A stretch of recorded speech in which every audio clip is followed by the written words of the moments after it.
apparently it was God's will that I go there, because it was during that time that I got clean and sober, and I got fed really well. It was an honor camp, and they fed us fresh grown food, and it really built me up, really did real well by me. And when I left to go to this place, Yana and I had been together in a place called Upland, and she was in a safe place. She was in a people's home that were very rich, and she found a way to make herself indispensable, as she generally did.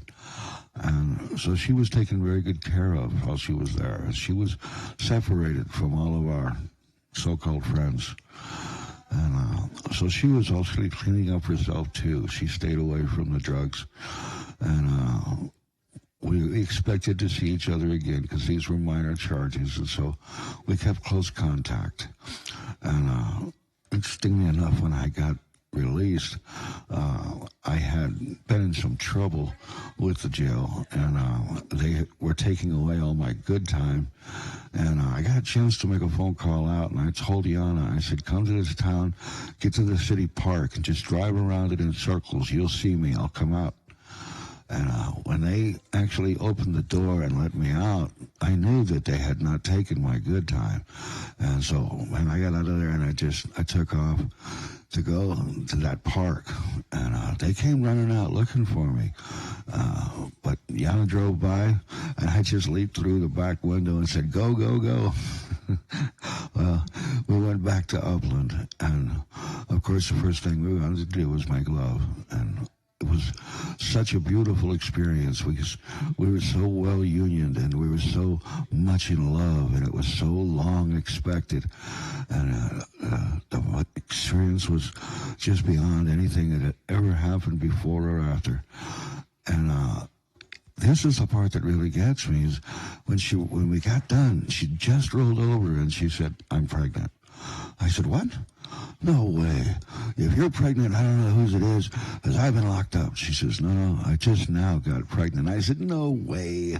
You can't tell a microcellular reaction in your body like that. And she said, no, I'm telling you, I just now got pregnant.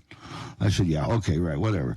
I don't know how pregnant you are, but we're going to go check it out in 30 days when the doctor can tell. Well, I went to the doctor with her, and that was the only time we saw a physician. The doctor said, yeah, she's pregnant. I said, how long has she been pregnant? He said, less than 5 weeks, but more than 4. So probably about a month. I just froze.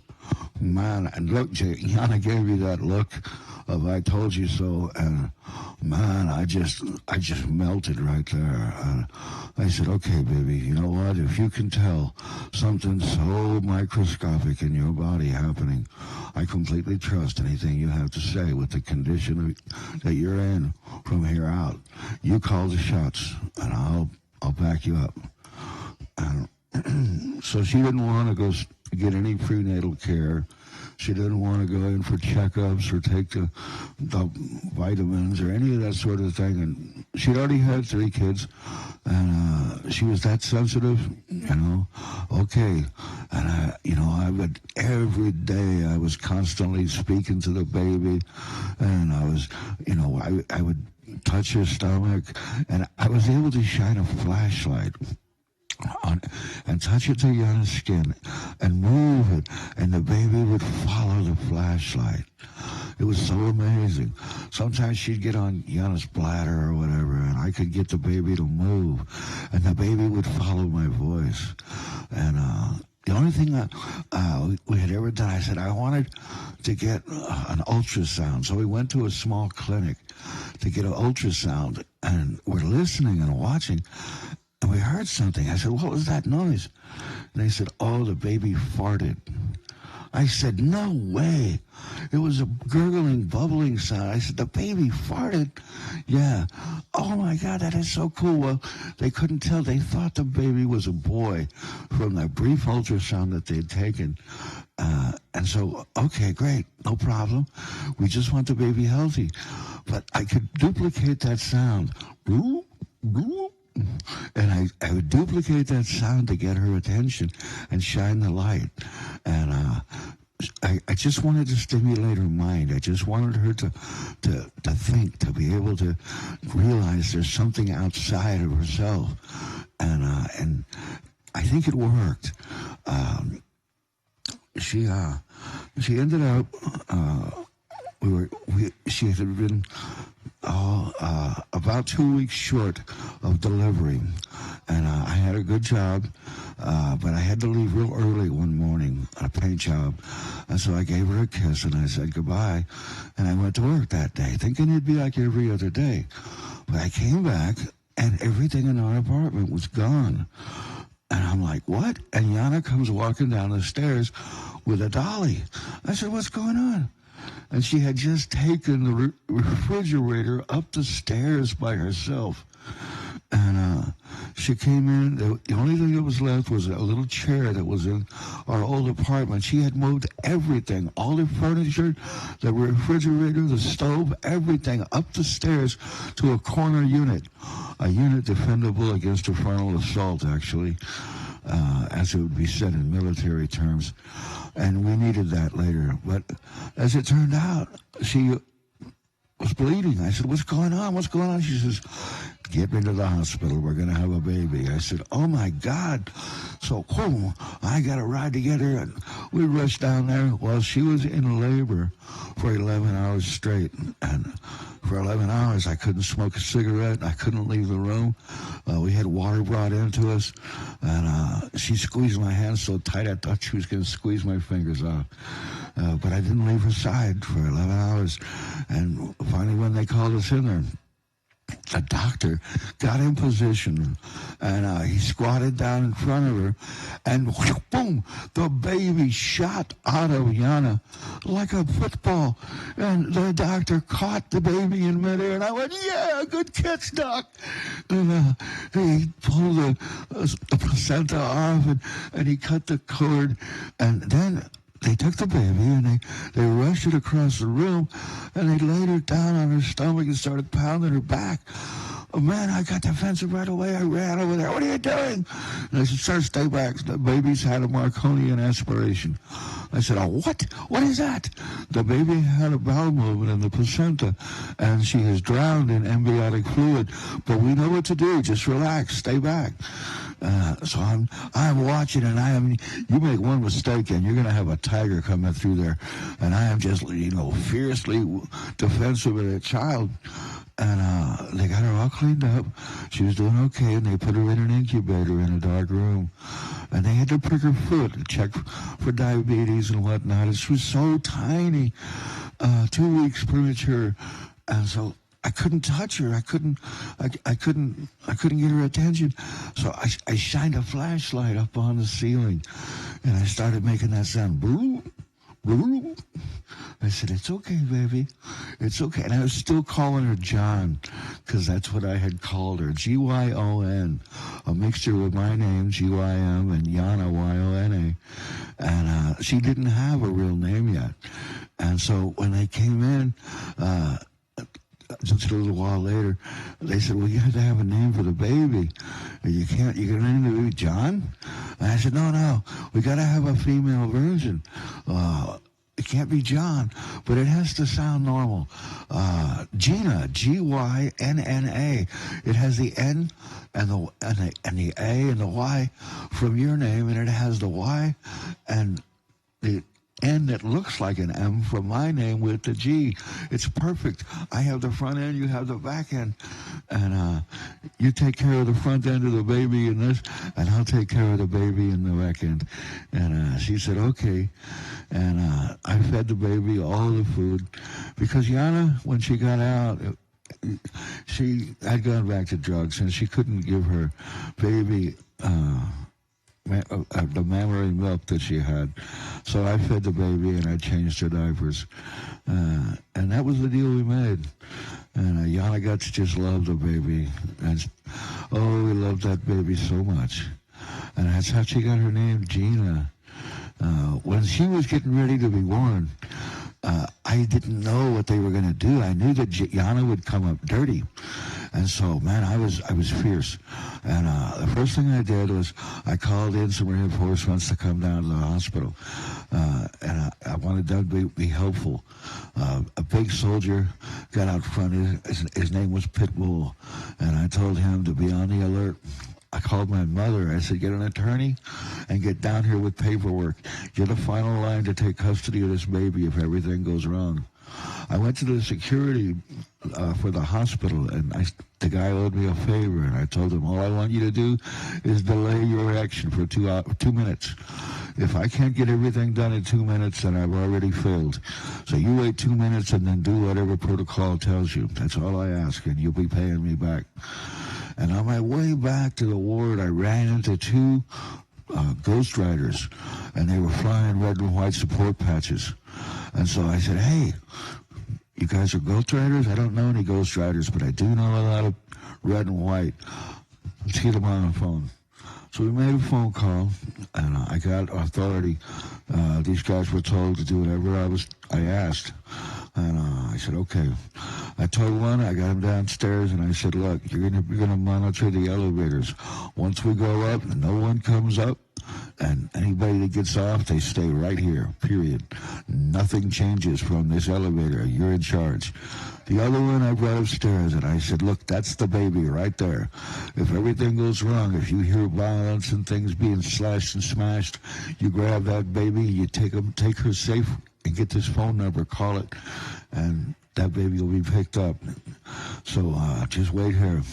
And I had a 38, a pair of nunchucks, and a switchblade on me, and I was fiercely determined.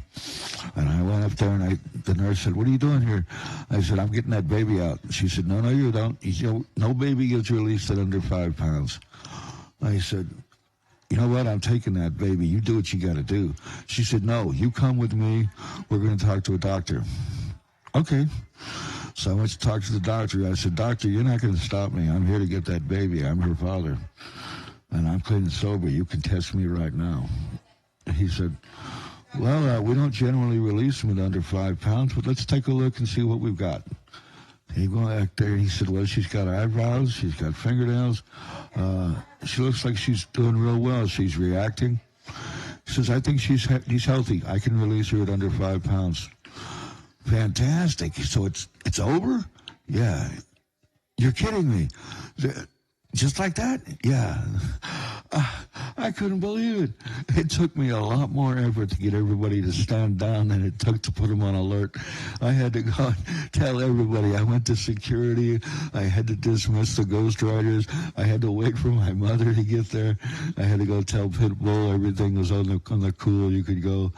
And my mother took us out of there. We went and got something to eat and went to her house because she just couldn't believe she had a grandbaby. It was so wonderful.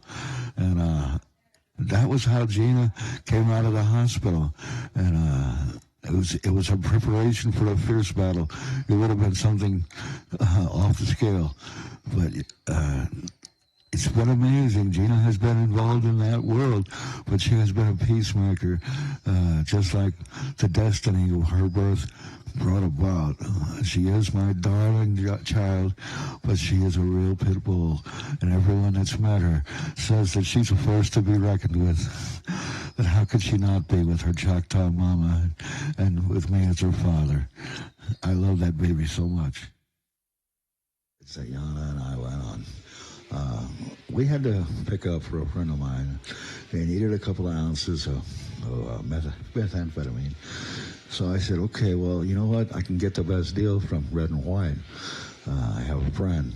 I don't want to mention his name, but we went down to L.A., Fontana, where the club started, and went to see the guy at the clubhouse. I took Anna, but I told her to wait outside. And went in there, and, everything seemed okay. And then he says, hey, look, there's rumor there's a contract out on you and Yana. And I said, a contract? That's crazy. For what? He says, I don't know, man, but, you're not a patch holder. And some of these guys around here, they get anxious, and, they're not all together here.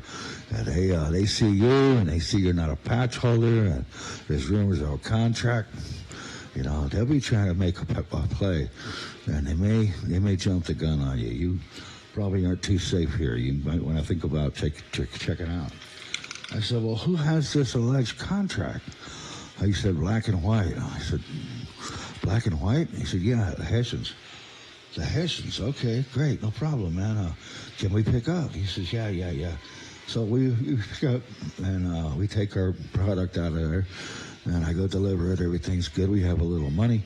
And so I go to this place that is a canyon that is owned by some friends of mine, that they've owned it for generations. And they're crazy guys.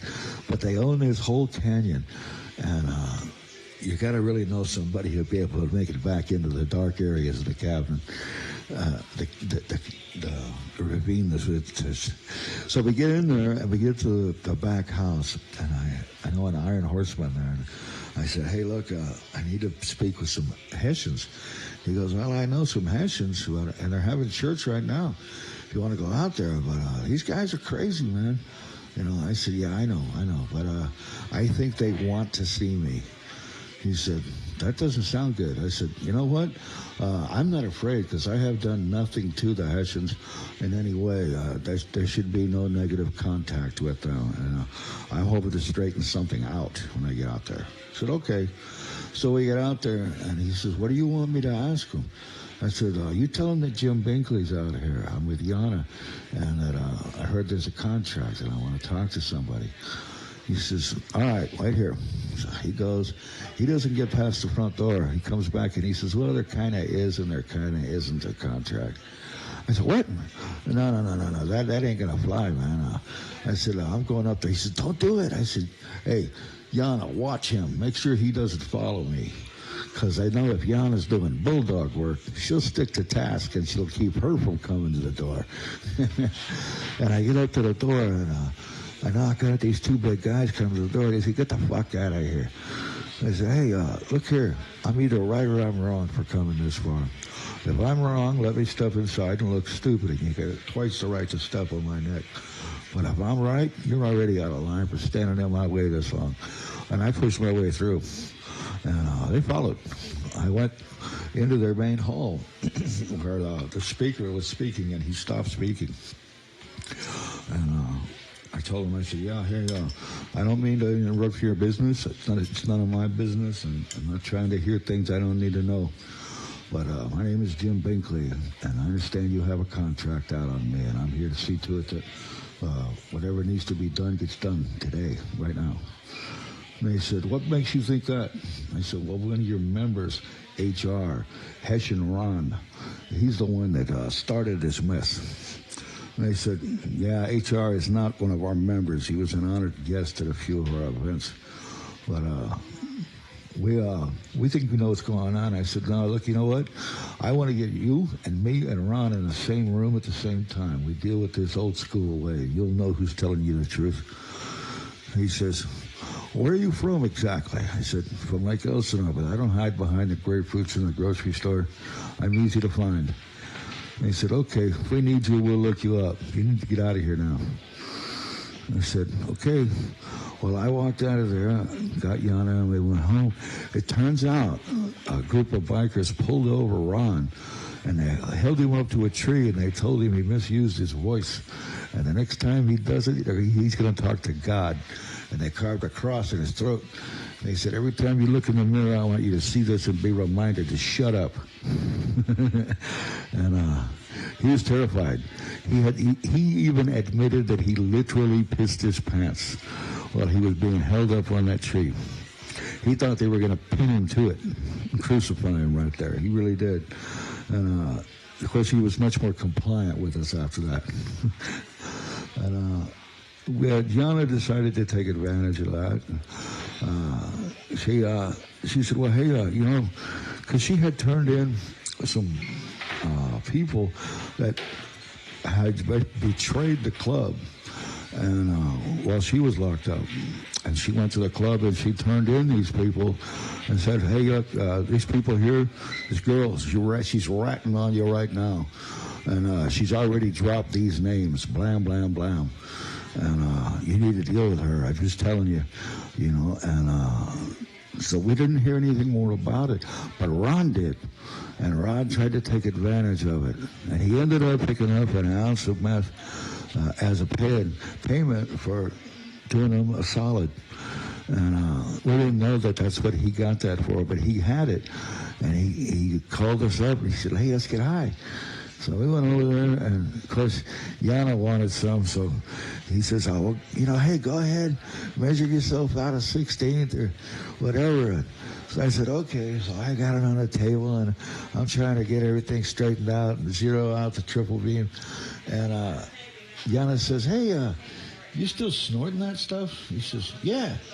She says, well, hey, baby, you know, Jim here, he's a doctor. He can hit anybody. Why don't you try it? We got brand new rigs in the car. He says, yeah, I'd love to try it. I said, man, dude, you don't want to try it. I'm telling you right now, it'll change your life. He says, nah. I said, it'll change your life, partner. He says, no. I said, okay, I'm not going to fight you over it. Let me see your arm. So I drew up a half a gram, which is a considerable amount. This stuff was really powerful. And I put a half a gram in that rig. It came out to about 75 units. And I hit him, saw that blood, and he grabbed himself by the crotch. He said, my balls are burning, my balls are burning. He flopped onto the floor like a fish and flopped around. I said, Yana, he's shaking the whole place. I'm trying to keep the triple beam from getting knocked over. And I just scooped what I thought was a good between a 16th and an 8-ball. Whoop! We got that. I said, well, hey, Ron, I want to give you a brand new rig here, so you have one, because you're probably going to want to try that stuff again. And we left him like that. Oh, my God, did they change that boy? He became a monster. Of course, he blew through that dope like it was nothing. And he went back and he got another ounce. And we heard about him having another bag of dope. So we went over there and said, hey, man, we went on the 16th, maybe an 8-ball this time. He said, oh, yeah, I guess so. And so I'm scooping up the 8-ball, putting it on a scale. And Yana says, hey, didn't you just get paid? Yeah. Where's your paycheck at? Right here. She says, I'm going to go cash it. She grabs the car keys from me, and she goes, cashes his paycheck, comes back and says, here's your half. I'm keeping my half. Right? And then she says, you know what? Jim's got his car, but I need a car. We want your car. Let's do it. And so we grabbed up his car. And the only bit of dope that we had, besides what was in my pocket, was about 3/4 of a gram that was in his pocket. And so we get to downtown like Elsinore, and she says, you know what, we're not going back down to where you're staying over there at the cement plant. We're going north, and we're taking both cars, so you need to get out here. But hey, no sense in making you leave without a buzz. Let's just get high first. So she says, here, she hands it to me. I fix up 3 doses, and we did up the last of his shit, took half of his paycheck and his car, and sent him walking. Yana was merciless. And but we didn't have any more problems with the Hessians. We got to, through them, we met some Vagos, which are green and white, and they're sidewalk commandos. They're the wet crew. They take care of business. They hire out for HA and for other clubs. They're nobody to toy with. We had a great time and we met with a lot of people, but I just didn't want to fly a patch. I had way too much on my plate with Yana in my life. She kept me busy and jumping every day. She was 2 handfuls and a box on top of that. So, but we did have some good times, and it was nice to have a fierce woman that I could take anywhere, and absolutely know that there is nothing they could ever do that would break this woman. Nothing. I had complete trust and loyalty in her like nothing else. She empowered me. She gave me vitality that I didn't know where it came from. I could conquer anything. I would face anything to have her by my side. She was everything, and we were so in love, we couldn't get enough of each other. For the first 6 months that we were together, we didn't leave each other's presence for anything. Not to go to the bathroom, the shower, not to eat. We didn't part company. We were as if we were handcuffed together, and we even joked about it. Well, if we got handcuffs, we'd have to pour liquid titanium into the locks so they couldn't be opened. Liquid titanium. So yeah, she was everything in the world to me, and So what I'm so glad that I found her. for Arizona? Oh, when we left for Arizona, oh, that was amazing. We were driving down I-10, coming out of Southern California, headed toward Texas. But what had happened was Ron, who's still in our lives with his crap, he'd gotten a $25,000 income tax return. And So what point did y'all link back up with Ron? oh, Ron kept coming around. He kept trying to get her back. He found that when he saw how much in love that she and I were, he wanted that. He would never have that. He couldn't inspire that within her. He could put her to sleep. That's just where she was when I found her. She was in a state of almost catatonic. She couldn't respond well. She couldn't react. She was like she was asleep while she's walking. But after being with me for a short while, that all changed. And boy, a fierce tiger came out of her. But Ron had gotten this check. And we wanted it. And Yana said, hey, he can't cash that check. I said, why not? She says, I've cashed his income tax checks for the last 6 years, and I've cashed every one of his paychecks.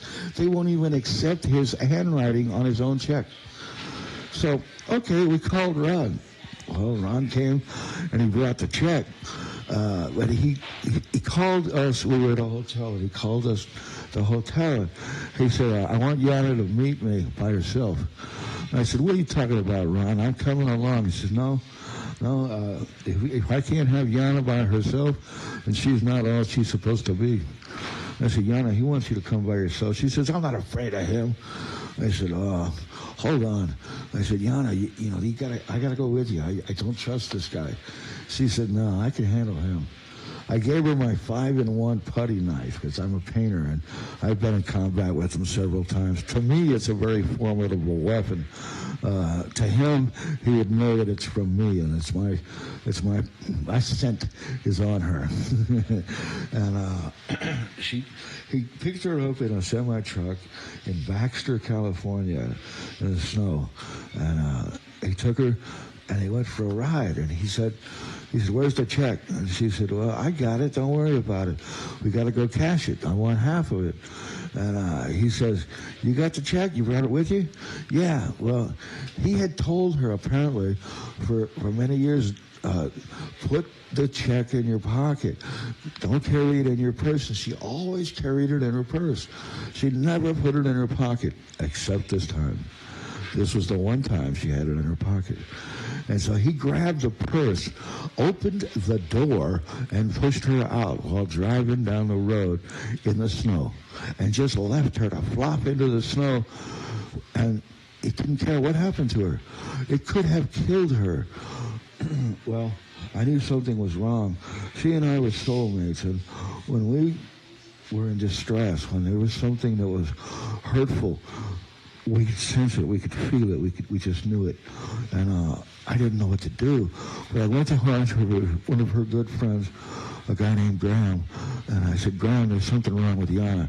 Last I heard, she was in Baxter, California. We've got to go there. I've got to find out what's going on.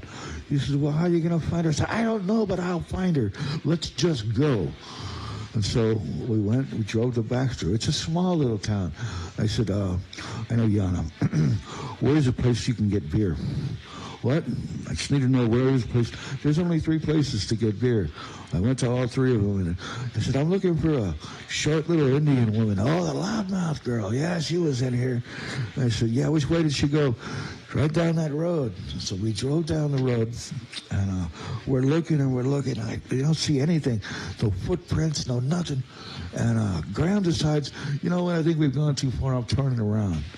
Now, this was her best friend when she lived there. And where he turned in to turn around, I said, hey, aren't those footprints that are filling in with snow? He said, yeah. I said, that's got to be her. So I got out and I walked and I followed the footprints over the barbed wire fence. And there she was on the backside of a tree. I said, Yana. And she was so stiff she could hardly walk. But I said, I got beer. Come on, let's go. And boy, that's all I had to say. And she's busy. She's getting ready. So we get into the car and she goes, hey, Ron, dump me out here. I said, where is he? I'm going to tear him apart. No, we don't have to. I said, yeah, we do. She goes, no, look, I have the check. I said, well, what are we going to do with that? She says, we're going to go cash it. I said, you sure? She says, oh, yeah. When she said it like that, it was like, oh, yeah, I know. Yeah, don't get in her way. We went in. She walked out with $25,000 cash. And so, and it was all there. It was amazing. And so we called Ron. Hey, Ron, I guess you figured out by now you got nothing. He said, you left your damn putty knife, didn't you? I said, yeah. It was just to cut your throat with if you get sideways. She didn't get a chance to reach for it. Smart man to grab her weapon. That's the best thing you could have done. But you need to come to me now if you want that money. We'll split it with you, but you have to get it from my hand, not hers. We did it your way, now we do it mine, period. And so he's like, yeah, okay. He wants to come out, but he's scared. He doesn't want to actually face me. He keeps trying to beg me on it to come out. He's out there screaming and yelling. I come out the door. He runs, jumps in his truck, and he's gone. We never saw Ron again. But we decided that's it. We've got the money. Let's go get a car. Had plenty of cash. I went looking around, and they had this beautiful Monte Carlo. It was in great shape. I had lots of speed and power. So, yeah, I want that. I paid cash for it. I got us an 8-ball of some good stuff. And we got a stack of porno. And so we were going to get busy. And we were heading out. We wanted to get out through Tahoe. So we went north. We went to Tahoe. We played a little in the casino, but Yana got a little too rambunctious. I had to pull her away from that. So we had gotten the money on the $25,000, and this time I got a hold of Ron. I called him. I said, hey, got your money, pal. I guess you noticed that it wasn't there. He said, yeah, I want that money. Blah, blah, blah. I said, you looked in the purse, huh? He goes, yeah, I found your putty knife in there. I said, yeah, well, that was just to cut your throat with if you got sideways. But she didn't get an opportunity to use it. That's my only regret. It's too bad because now you're going to face me. You want that money? I got half of it here for you. You come on up and you get it like a man and you can have it. We don't have any interest in your half. And he said, yeah, okay. So he comes, but all he wants to do is stay away to call and beg Yana to come by herself again. And he keeps doing it. I get on the phone. I said, look, you come on up here to the house. This is the address. Come to the house. I don't want to hear any whining. Man up. And so he does pull up. And there's a long driveway, but he stands at the end of the driveway, and he's hollering and yelling for Yana. And so I step out. I'm not walking all the way to the gate to get him. I'm not his messenger boy. I'm not going to do any bidding for him. I said, you want your money? It's right here. I held up a wad of cash, and I turned around and walked back in. Well, Yana came out, and she said, no, you come in or you go, but we're not coming outside. He jumped in his truck and he took off. Well, that was the last we saw of him. So I said, well, Yana, you know what? We'll give him a little time. If he calls back, great. If he doesn't, too bad. And he didn't call back. Next day, I said, we need a car. So we went and found a great Monte Carlo, and we decided we were going to leave with that. And so we got it ready to go. We bought some dope. We bought a stack of porno. And we got up to Tahoe. We played a little games. We got a motel room just outside of town. So I got Yana away from the slot machines because I could see that wasn't going to work out well. That money would be gone and we'd be left with nothing. And I wasn't sure we were done with Ron yet.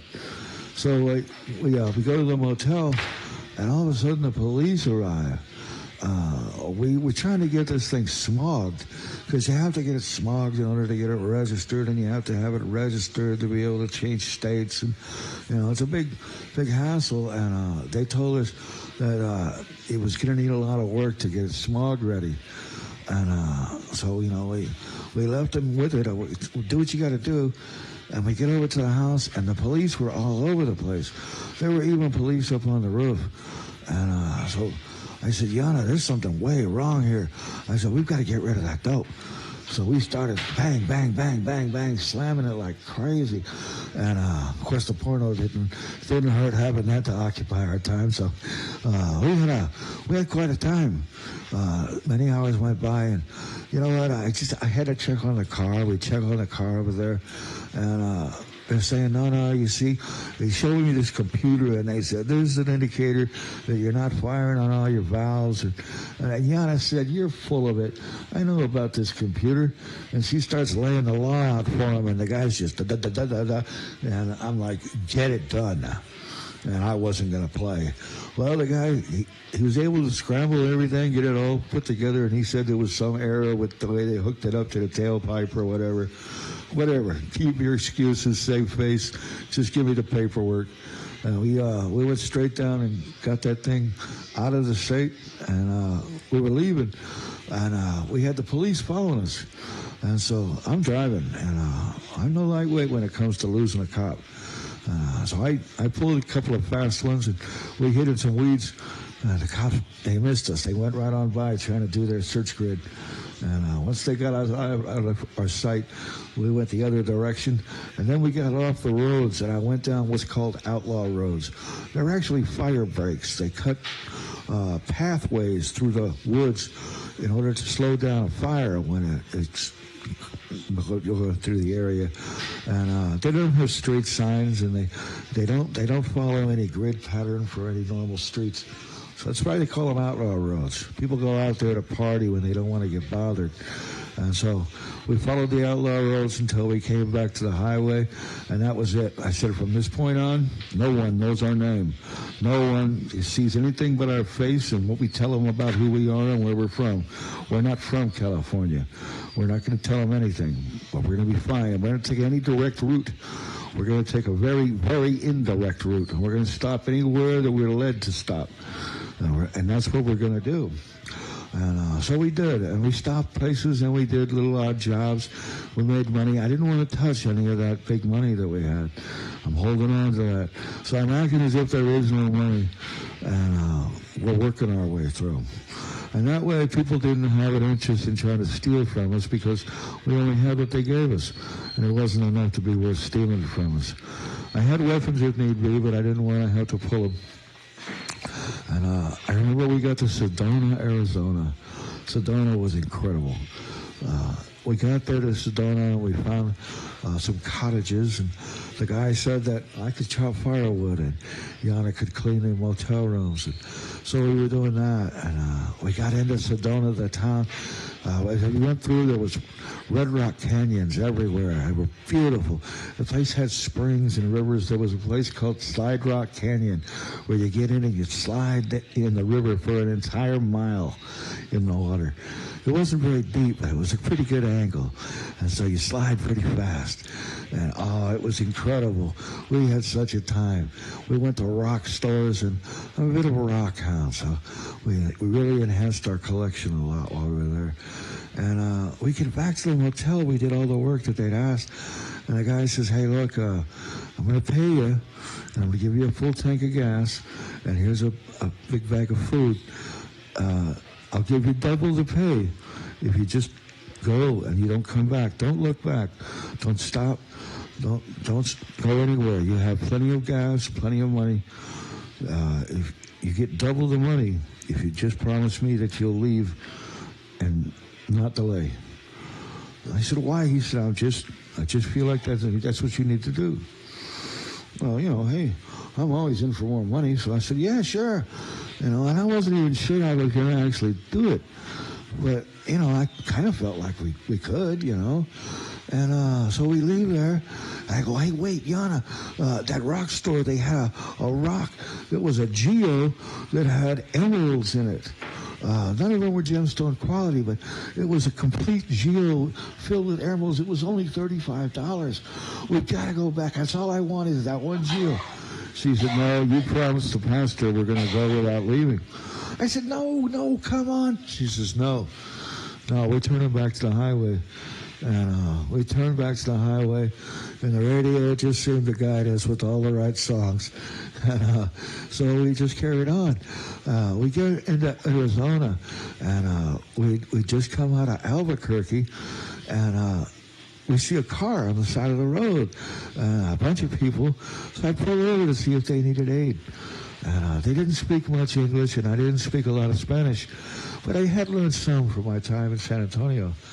And so I got that information that their car needed repair, that it was broken, and they wanted help from their family. And I told them in my broken Spanish that I'm going this direction. I'm going east. They wanted to go west to Albuquerque. I said, no, I'm going east. I'll take one of your people with me, and we can get to a telephone, and he can call. Okay, so this young man gets in the car, and we drive to the next exit down. I'd watched the mile markers, and we get to a closed-down gas station, and there was a payphone out front. So I get up there, and I get on the payphone, and I ask for somebody that could speak Spanish. And so they got a lady on there that spoke Spanish, and I just turned the phone over to him. And I didn't want to go too far in case he wasn't able to get help. I didn't want to leave him stuck there because it was dark and lonely and closed, and it just didn't seem right. And I was curious, so I looked in the trash can, and in the trash can was a leather valise. It looked like a very high-quality leather valise. So, wow, I opened it up and I sniffed it to smell if there was any dog crap or anything in it. It didn't stink. I put my hand in it. There was a lot of papers. Okay, good. So I snapped the flap over the top, closed and locked a little keep on it, and threw it in the back. I'll check it out later. And so the guy took care of it. He had people coming for him, and he said he was going to wait there. So, oh, great. Okay, fantastic. So we left the guy there. And we get into Hatchet, New Mexico. No, I'm sorry. We got into Truth or Consequences, New Mexico. And we found a place, parked the car, and slept on the hood because it was warm out there. And we snuggled together on the warm hood. And the next morning, we rolled into Hatchet, New Mexico. And I said, here, Yana, you drive. And I looked in this valise. Oh, my God. The valise in there, it had topographical maps. It had launch codes. It had papers from a guy. It showed his name. It showed that he was coming out of Kirkland Air Force Base. He was headed for White Sands Missile Base, and he was carrying top-secret documents. And as far as I could tell, this was some or all of these documents. Oh, my gosh. I panicked. I said, Yana, we have something here we've got to deal with. She said, throw it away. I said, no. Even if we go to prison, even if we go get locked up, and the FBI catches up with us, we have to turn this in. This could be a matter of national security. Our nation could be at risk if I don't turn it in. And that's more important than the lives of you and I. And a somber mood came over the car, and we knew that when we stopped at the next place, it might be the last time we saw each other. And we trembled as I went inside. And I went into the police station, and I told the guy, I said, I need to talk to whoever's in charge. Do you have any kind of federal authorities around here? FBI, DEA, anybody? He says, no, this is just a little town. We don't have that. I said, well, you must have a chief of police, somebody that is the highest rank officer here that I could speak with. He said, look, I'm in charge. You want to speak with somebody, you speak with me. Oh, wow. Okay, look, I'm going to tell you the truth. I found these documents. Now, at this time, these documents, I had them separated. I didn't bring the valise in. The valise, I left that in the car. That was a really cool thing. It said U.S. government property on it, everything. It was really something. Anyway, I had these documents. I said, look, I found these documents. And I told them the mile marker that they were in the trash. And I said, I'm not cleared to be able to see this information, but I have. I've looked it all over carefully. This is the guy here. This is his name. This is where he's coming from. This is where he's going. He was transporting this document. You can see here, these are topographical photographs. These show everything to do with the geology and geography of this area. And it doesn't have anything to do with the roads. The roads are all on this other road, and there's a complete highlighting of a road system that's to be taken, a route. Everything is here. It seems like it's complete, but I wanted to turn this stuff in because I don't know how important it might be to the U.S. government. And right about then, Yana comes strolling in the door. He says, "Who are you?" I said, "Oh, hold it. Don't freak out." This is my old lady. She was there when I found it. "Yana, I told you to wait in the car." "Well, I'm not going to just leave you here. I want to see you before they take you away." And he said, "Baby girl, come on in here." And I grabbed her, gave her a big hug and kiss. I said, "Look, this is the highest ranking officer here. And so he is going to take control of these documents. We may have to wait for someone from Kirkland Air Force Base to show up here to receive these documents because they're closer than White Sands Missile Base." He said, no, you know what? I got the documents, but I want a copy of your driver's license." I said, "Yeah, sure." I handed him my license. He copies. He said, "Where are you going?" I said, "We're headed to San Antonio." He said, "All right, good luck on your trip." I said, "All right." So we leave there, and we felt so relieved that we had done the right thing. But when we got to coming into El Paso, I said, "El Paso is not your normal town. You've been coming through Arizona. We're going to need, or Mexico, we're going to need to be checked. They're going to want to check for contraband in our car. Pull over." So she pulled over, and I got that valise, and I filled it with her dirty underwear. Stuffed it in there, closed it up, threw it in the trunk. And so, of course, we get into El Paso. They pull us over. And I ask where we're going and where we're coming from, and we tell them. And they have us pulled to the side. And they start going through everything in the car. And he pulls that valise out, and I'm just holding my breath, biting my lip. And he opens it up. He sees the underwear in there. He doesn't see written on the inside in gold embossed letters, U.S. government property. He doesn't even see that. I can't believe it. And he closes the valise up and throws it in the pile. After that, I ain't worried because I've already gotten rid of the weapons. We don't have any drugs on us. We're good. And we're clean as a whistle. So he says, "Load it back up." We load it up, and we get into San Antonio. I get into San Antonio, and I said, "Well, Yana, we've got to check and see just how hot the FBI is on our tail. We're going to go to the blood bank here. And you go in there, and when you go in, you're going to want to sell your blood. When you do that, you're going to hit the airwaves. They're going to be on the computers. If the FBI is doing their job, they're going to meet us right here. I'll be waiting in the car. This is the story that we're going to tell the FBI. If they separate us, you absolutely must stick to this story no matter what. You did take the check. You did sign the check. Because they know your handwriting will be on it, you won't be able to deny that. What you'll be able to deny is that Ron gave you permission. Whatever he said, just like normal, just like every other check, he gave you permission, and it was just he and you together in his truck in Baxter, California, where he cannot deny being at. So, if you get pulled over by these guys, if you get jacked up, that's the story. And what that'll do is that'll make it a civil matter. It's between you and Rod. He said, she said. As long as it's he said, she said, they cannot extradite you out of Texas.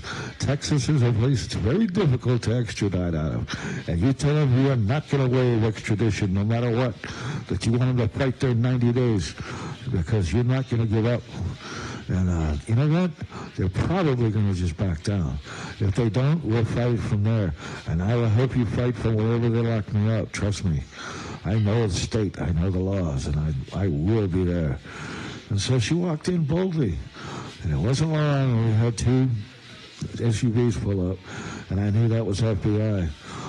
One of them sent some guys inside. The other one started canvassing the parking lot. And they were doing hand signals and eye signals back and forth. They were moving 2 by 2 in cover formation. I could tell it was military assault weapon type stuff. They were ready to go. So I just stepped out. I said, "You looking for Binkley?" And whoa, they came at me from both sides. And they said, "What are you doing here?" I said, "I'm waiting for my wife, Yana." "Yeah? Well, we have some questions to ask you about a federal income tax check." I said, "Oh, you mean the one that Yana signed?" "Oh, so you admit she signed the check?" "Well, of course she did. Ron gave her permission. He owed her the money. He said to take the whole $25,000. As far as I was told, because I wasn't there. But you'd have to ask Yana, because it was just Yana and him in the same room. And they have a long history. And he's really in debt to her a lot. He was trying to square it away, as far as I know. And they held her for about 2 hours. They took us down to the federal building over on Durango. It's now been renamed a street now. But it was called Durango then. And they held us in separate rooms. We were there a couple hours, and they came and they brought us together in the hallway, and they said, "You can go." And I said, "Where's my car?" And they told me it had been impounded, but they gave me paperwork so I could get the car out without having to pay anything. And I was able to walk up and said, "I want this car out." They said, "Yeah, the towing and storage are handled by the federal government." Bam, I threw paperwork down. They'd never seen anything like that before. They made phone calls and tried to get their money until they finally were convinced they'd get their money somewhere else. They weren't getting it from me. I still had about 22 grand in my pocket. I wasn't giving up $1 of that money to anybody. That was to me and Yana. We worked hard for it, and we weren't going to give it up. And sure enough, we got our car back, and we were doing good. We got a place to live. We paid in advance for a couple of months, and we were living good. I took her to get a blouse that cost $300, and it was sequins all over it. Of course, she had a lack of foresight to show it off, and it got stolen from us. There was a few foolish moves like that, but, I had her room filled with flowers one day when we were in an argument, and the room was just filled with flowers. So it was great. There was plenty of money. But Yana trusted me with the cash like she trusted me with everything, which was another way that Yana empowered me. And she just gave me such vitality. I felt there was nothing beyond us. We stayed there for quite a while. We ended up, the vehicle, we got into an argument, and I was in my old neighborhood, Valley Forge, and I just started, you know what, I'm so mad, I just started doing donuts, and poof, something happened, and the car lost all power, it lost all energy. Wow, what happened? So I had the thing towed. Well, now there wasn't money like there was before. We'd really been squandering it a lot, and now the car was broke down. We're back at home, but I found work, and I found this guy, and a real old school guy, and he was manager of a building. And he said he wanted the building painted on the outside, including the burglar bars. I said, "Hey, I can do that. If I just had a mechanic." He said, "Hey, that's what I did for the years." I said, "I'll tell you what, you fix this Monte Carlo, you buy the materials, and you do the work, and I'll buy the tools and the parts, and you buy the tools and the parts, I'll buy the material for the paint job, and I'll do the paint job." So, as it turned out, we get over there to do the paint job, and we get the whole outside sprayed, but we had what was left was the burglar bars, and we decided we were going to do that by hand with an oil-based paint. So I told him, I said, "You got to turn the sprinklers off because they spray on the burglar bars." I said, "Yeah, okay, no problem." So we painted the burglar bars, and the sprinklers came on. And the next thing you know, they wrinkled all up, and it wasn't any good. There was no sheen. It had to be redone, so we had to scrape the old paint off, which hadn't fully cured, and that was an enormous task. And he was still working on the car. He had taken the engine apart. He said the timing chain broke, and that it threw the timing off on the vehicle. The timing chain had to be replaced, and possibly the gears that were attached to it. Well, I didn't know what he was talking about, so I said, okay, whatever. You take care of the parts. Because I was going to the paint stores, and I was getting paint that was mix-matched, so that it was discounted, because I know how to do that. And I'll wait for an opportunity to get paint that was pre-ordered and never picked up. And it was good paint, but it was just already colored, and you can't recolor it. So they would normally throw it away and call it a tax deduction. And whatever they get for it is gravy on top. So it wasn't hard getting the material. We went back and we painted the bars again, and again they went bad. He wouldn't listen. It took 3 different tries of painting these bars, and I went and I completely disabled his sprinkler system. Now, I don't care if your plants die. This is not happening to me again. So this time when we did it, we cleaned it all up, and it was all done. Well, I asked him what's going on with the car. He tells me, well, you see that I've got it all taken apart, and I just got to put it back together. This is the new gears, this is the new chain, blah, blah, blah. Okay, well, he didn't show up. And I talked to another guy. I said, yeah, man, I'm trying to get this timing chain put in a car. Yeah, I don't know how to do it. This other guy, he owes me.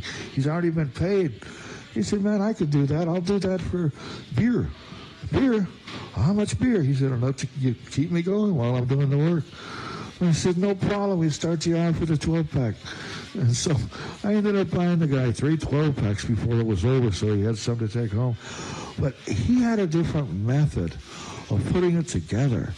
And his method, he put a wire down the first number 1 spark plug, and then he would crank it until the wire pushed to the top.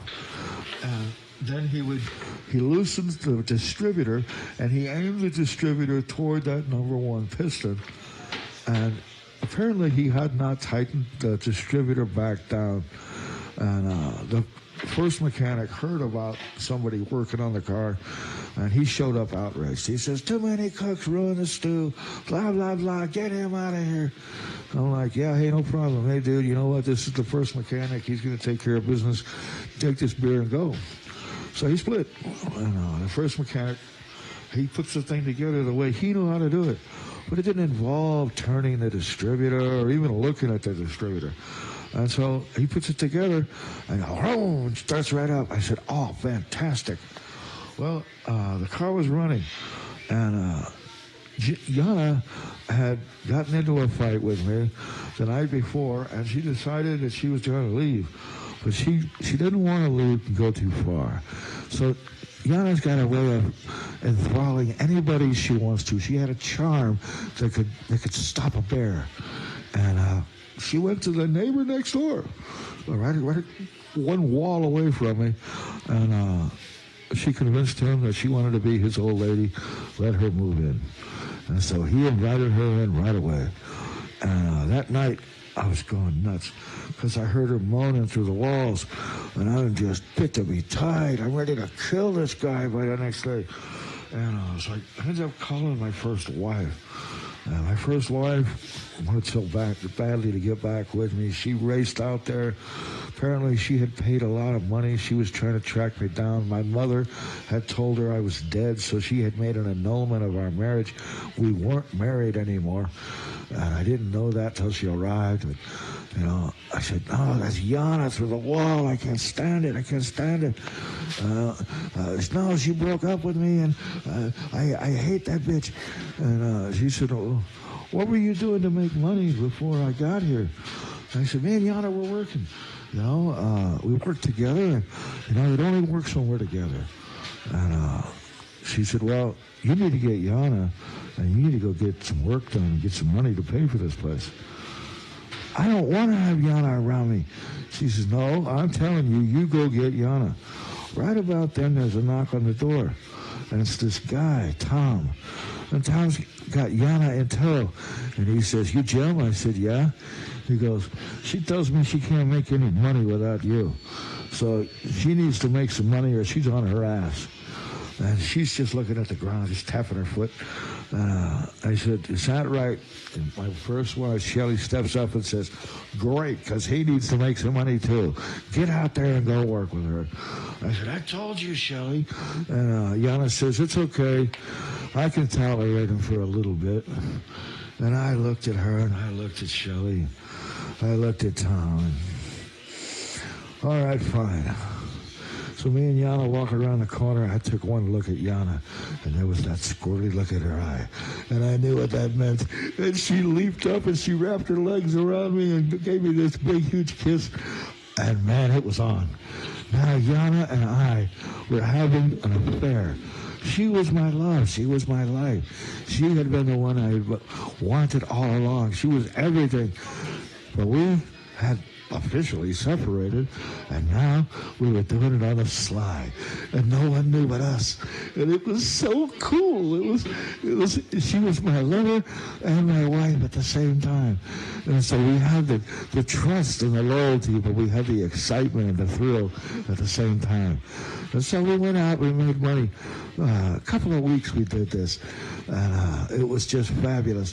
What ended up messing it up, oh, it's terrible. I had been being as honest as I could with my first wife, Shelley. And so, I'd tell her where I was going, what I'd planned to do, what jobs were available, and any phone numbers that I had. Well, we get out to a job, and Yana is, she's helping to put together a gazebo, and I'm up on a roof, repairing a roof. With the owner of the property. Well, the owner's wife is inside, and then she comes out, and she says, Jim, Shelley, Yana, come here. She said, you lied to me. I said, what are you talking about? You told me you were married when I asked you. Yeah, we are married. You're lying. Somebody just called her named Shelley, and she said she's your wife. I said, well, we are married. We're just not married to each other. What? Oh, my God. Get off this property now. So we had to leave. And our covers were blown. And that was it. I get back home. And Shelley said, I can't be with Yana. I have to get rid of her forever. And we're moving away. And I said, no, I'm not moving away from Yana. I'm not doing it. She said, you have to. I said, no, I don't. I'm a grown man. I take care of my own affairs. And this is one of them. This is a point that will not be changed. Period. I will never, ever give up on Yana. And she said, what makes you so loyal? I said, it's what she does for me, to me, and with me. It's like nothing I could ever explain to you, Shelley. I'm sorry you don't measure up. No one can. She's the only one. And she cried, and she cried. And she called her mother. And her mother was furious. Her mother was a Jehovah's Witness and had warned Shelley about being with me in the first place. And now she felt vindicated that, you see, this is what happens when you get with somebody that's a non-believer in our faith. La, la, la, la. So Shelley said, well, I'll just send somebody for my stuff. I said, no, you're a grown woman. You brought your stuff. You will take your own stuff out of here. Get to packing. Nobody is going to help you. Nobody's coming through that doorway. That is my doorway. That's my domain. You're going to pack your own things and you're going to leave here with dignity. Do you understand me? She said, yeah. That's exactly what she did. That night, Yana came and she told me that this guy, Tom, had ratted on the bike club that I was related to, San Antonio Bike Club. And she told me when and where. And I knew that this was a case of a judge that had been killed. I didn't know all the details at that time, but I knew that if this was a rat, if there was a rat, and this was him, and I knew it, and I didn't call it to their attention, I'd be more than called on the carpet. I'd be responsible. And so I had to make that call. And they said, okay, we'll be there. I said, wait a minute, there's a woman that she may be in there. Her name is Yana. She has nothing to do with it. Well, if she has nothing to do with it, then get her out. And I said, well, they said, well, what is she doing in there? I said, she went in there to get information on the infiltration. He said, then you infiltrate her ass back out. Anybody that's in there is a loose end. Do you understand? I said, yes, sir. So I knew that if I told Yana, get your stuff and let's go, she'd resist. So I told Yana, I said, that's it. I got the car loaded up with all my stuff. I'm leaving. I'm going back to California. I just came in here to say goodbye. She goes, no, you can't leave me. I said, Yana, it's you and Tom now. You left me for Tom, remember? No, screw Tom. I'll be out of here. I said, Yana, I'm leaving here in 5 minutes. No woman on earth can get ready in 5 minutes. She said, watch me. She grabbed the bedspread and she threw it on the floor. She grabbed the drawers and she dumped them onto the bedspread. She grabbed stuff out of the closet and she threw it onto the bedspread. She grabbed the corners of the bedspread and she's trying to drag it out the door. She gets it all to the car and she's piling it into the car. 5 minutes elapsed. But, it's all right here by the car, so give her a little slack. I'll have her loaded up. And we get in the car. Well, the car started just fine, but somehow it didn't run right. Well, I'm not turning back now. We've already sealed up the place. It's all done. We have nowhere to go back to. So we moved forward. And we headed toward a town called Kerrville. And we had to go through a lot of hills to get there. We went through Bandera, a few different little towns, Bernie. When we got to Kerrville, after we'd gotten out of, I can't remember the name of the town, we just passed this little town, and we got into Kerrville. Anyway, I said, we got to stop and we got to try to earn some money. So we put up a sign that we were looking for work. And this guy pulls over, and he hires Yana to work at the local Taco Bell, 40 hours a week. It's like, wow, yeah, we're not turning any work down, period. So, I don't know what I'm going to do while she's at work. She doesn't start till tomorrow. Let's put the sign back out. We get to working. And that guy pulls over and says that he has a place that is a trailer court that has some auxiliary buildings that he needs painted. I said, that's what I do. I'm a painter. This is perfect. He said, well, I need you today. I said, let's go. So we get there, and he wants everything painted in safety orange. And he wants it all done with a 2-inch brush. He says, I only trust the brush. No rollers, no sprayers, nothing. And I get this battered up, clunky old car to park. And he says, look, you can stay in this cottage here. All bills will be paid. You can eat your meals at our house, me and Taffy. His name was George and Taffy. Our house is right there. You come to us for any food you want. There's TV, and like I said, all your bills are paid. This is your unit. But I'm going to need you for 8 hours a day, 2 days a week to pay for this place. 2 days a week, 8 hours, that's 16 hours. I can do it in 1 day. He said, sure, you do it in 1 day, you're out for the week. I said, awesome, fantastic. He said, but it has to be painted with a 2-inch brush. I said, okay. So I get to paint, and this safety orange, oh man, it was driving me crazy. It was so bright and so, it was difficult. But he had a bunch of Adirondack chairs, and they were so badly damaged and they were rotted that they had to be thrown away, is what he thought. I said, no, I can fix those. So I put nails into the rotted wood after I cleared out the spaces, and they became a framework. And I could put them in any shape that I wanted, and I could make the framework any way I desired. And then I filled it with Fixol, like a cement.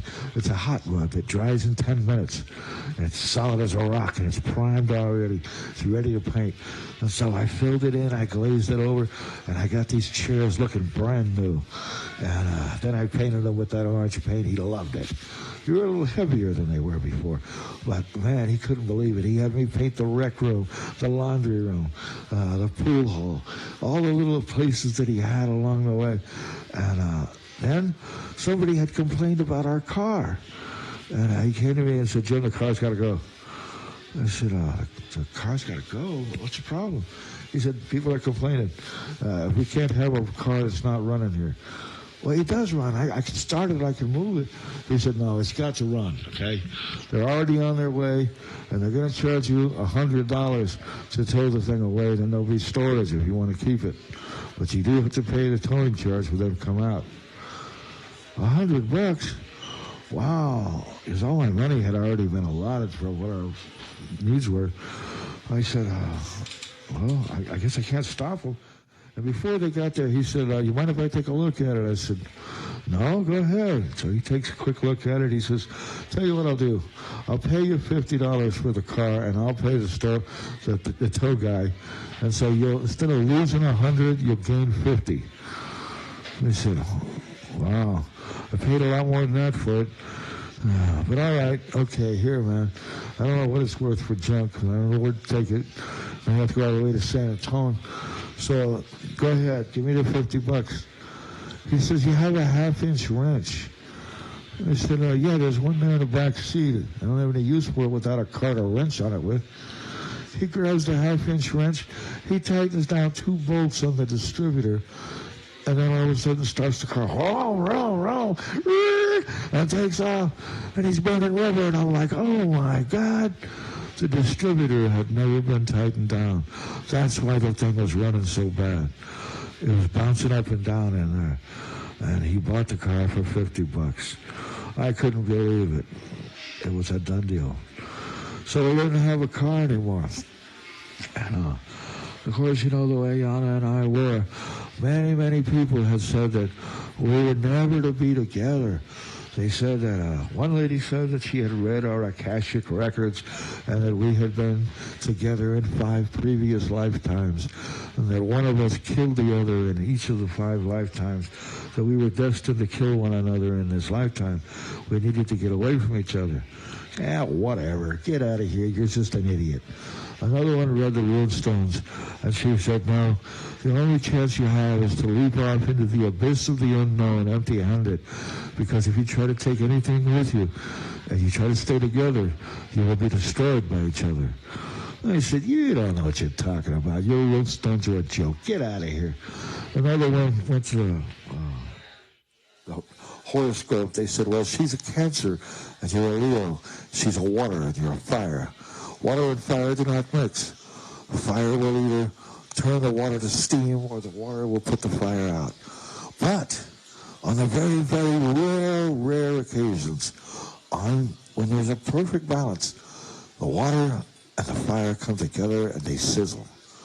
That is unlike anything and far beyond anything any other combination can have. But usually it's only brief, and the balance is lost. And one destroys the other, they both destroy themselves. Be very careful. I suggest you don't try to sizzle. Yeah, you know what? We know about your sizzle, and it's worth having. And you got to go. We ain't listening. And we ran them all off. And then we ran into a lady, and she was a soothsayer too. She read cards, and she read tea leaves, and she threw bones. And she said, no. She said, Yana is going to leave. And she's going to leave suddenly. And she's going to leave without knowing where to go. She's going to be lost. And lost to you.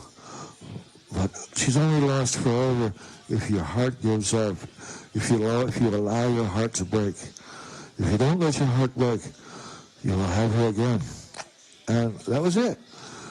And so the lady, she left.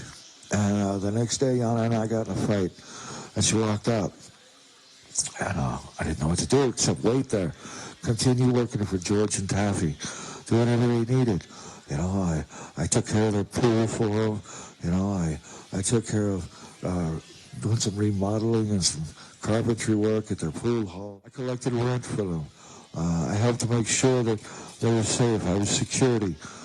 You know, I made sure that no one threatened George and Taffy, because there had been people there that tried to bully them, and they weren't going to bully me. And so George and I became real close. And then all of a sudden there was a phone call. And George came rushing out to where I was. He said, Jim, Yana's on the phone. I said, what? I dropped what I was doing and I rushed the phone. I said, Yana, what's up? And she says, we have a problem. I said, we? She said, yeah. I said, I'm on my way. Click, and I hung the phone up. And I thought, oh my God, what am I going to do? This was before they had caller ID. So I didn't know. Oh my God, I should have asked her where she was. Oh. And I began to panic. I didn't know what to do. I did. Stop. Think about who Yana is. Okay. Yana is someone that wants to be around action. She can't be alone. She has such magnanimous influence on masses of people that she feeds on that. When she can't have me, she has to have masses of people. She has to be in San Antonio. Where would she go in San Antonio? She would go the easiest place there is to succeed. She would look for a place, probably in a city side of town. Let me go and just look for her. So I went to Broadway, and I went down Broadway. And I was looking around, and I'm asking, who's who in the zoo around here? And they told me about a guy named Papa Bear. And I heard about this guy from a couple people. Who is this Papa Bear? Where is he? So it turns out he ran the AIDS clinic. And so I went there, and I said, you Papa Bear? He said, yeah. I said, I'm looking for a little woman named Yana. He goes, oh, Yana, the Indian one with the loud mouth. I said, yeah, that's her. He said, that's Sands Hotel. I said, great. So, I get to the Sands, and I know that my fierceness will not be stopped. If she is in here, if I have to tear this whole place to the ground with my bare hands, I'm going to find her. And so I came in there with complete calm because I have already defeated this place. And I went to the front desk and I said, yeah, you got a resident here. Her name is Yana. And I want her to come to the front. We can't give you any information about our residents. Look, I know she's here. Now, you know what? When she finds out I'm here, she'll come. I don't want to know what room she's in. So I'm going to turn around and I'm going to turn my back until I don't see what room she comes out of. But if you don't get her on the phone, if you don't tell her I'm here, I will begin kicking this door down. And I will kick each and every door down until I find her. And I promise you, I'll do far more damage before the police get here than you're willing to pay. You got two days to go with this. How do you want to work it? He said, turn around. So I turned around, and I heard a door open, and I heard a set of high-heel shoes click, click, click, walking up behind me. Well, I had two old English beers, 44s, or 40 ounces. She called them 40 pounders. I had two 40 pounders. I came in a car because I had met a woman in Kerrville that was very, very rich, named Janie. And Janie had sent me to pick up a couple ounces of cocaine. And so I came to get some coke from the nightclub in San Antonio. I told her I would get the best deal there for her. So she sent me in the limo with a pile of her money. And so when Yana came up behind, I had seen her out of body. We had astrally projected together. And one of the things that we had promised each other was we would never cut our hair. She'd cut her hair. And she had a perm. And it was totally different, all curly. And I didn't look around. I stayed with my back turned, and I said, why did you do that to your hair, my love? And she said, how could you? I turned around and I said, how could I not? She said, I'm sorry. I said, this is one of those for me. I said, yeah. You ready to leave with me? Are you ready to go? She said, I can't. I got this guy. And I just dropped the two beers. And I turned around and put my hand up, and the limo pulled up. I opened the door, and I got in. And she says, wait, can you give me a couple of bucks so I can get a beer? I pulled out a wad of $100 bills, several inches thick. I fanned them all out, all these hundreds. I said, sorry, got no change, sweetheart. Gotta go. And I told the driver, pull away slow, please. And so he drove away. And I know that had to drive Yana completely out of her mind. But now I knew where she was. She's at the Sands Hotel. And they will get a hold of her for me. And so I got back to the place, and I called Yana again. And I said, Yana, I got to talk to you. She says, really? You want to talk to me? I said, yeah. I love you with all my heart. I want you back. And she says, where are you? I said, where else would I be? I'm with George and Taffy. And she said, can you come get me? I said, yeah, I'll be there.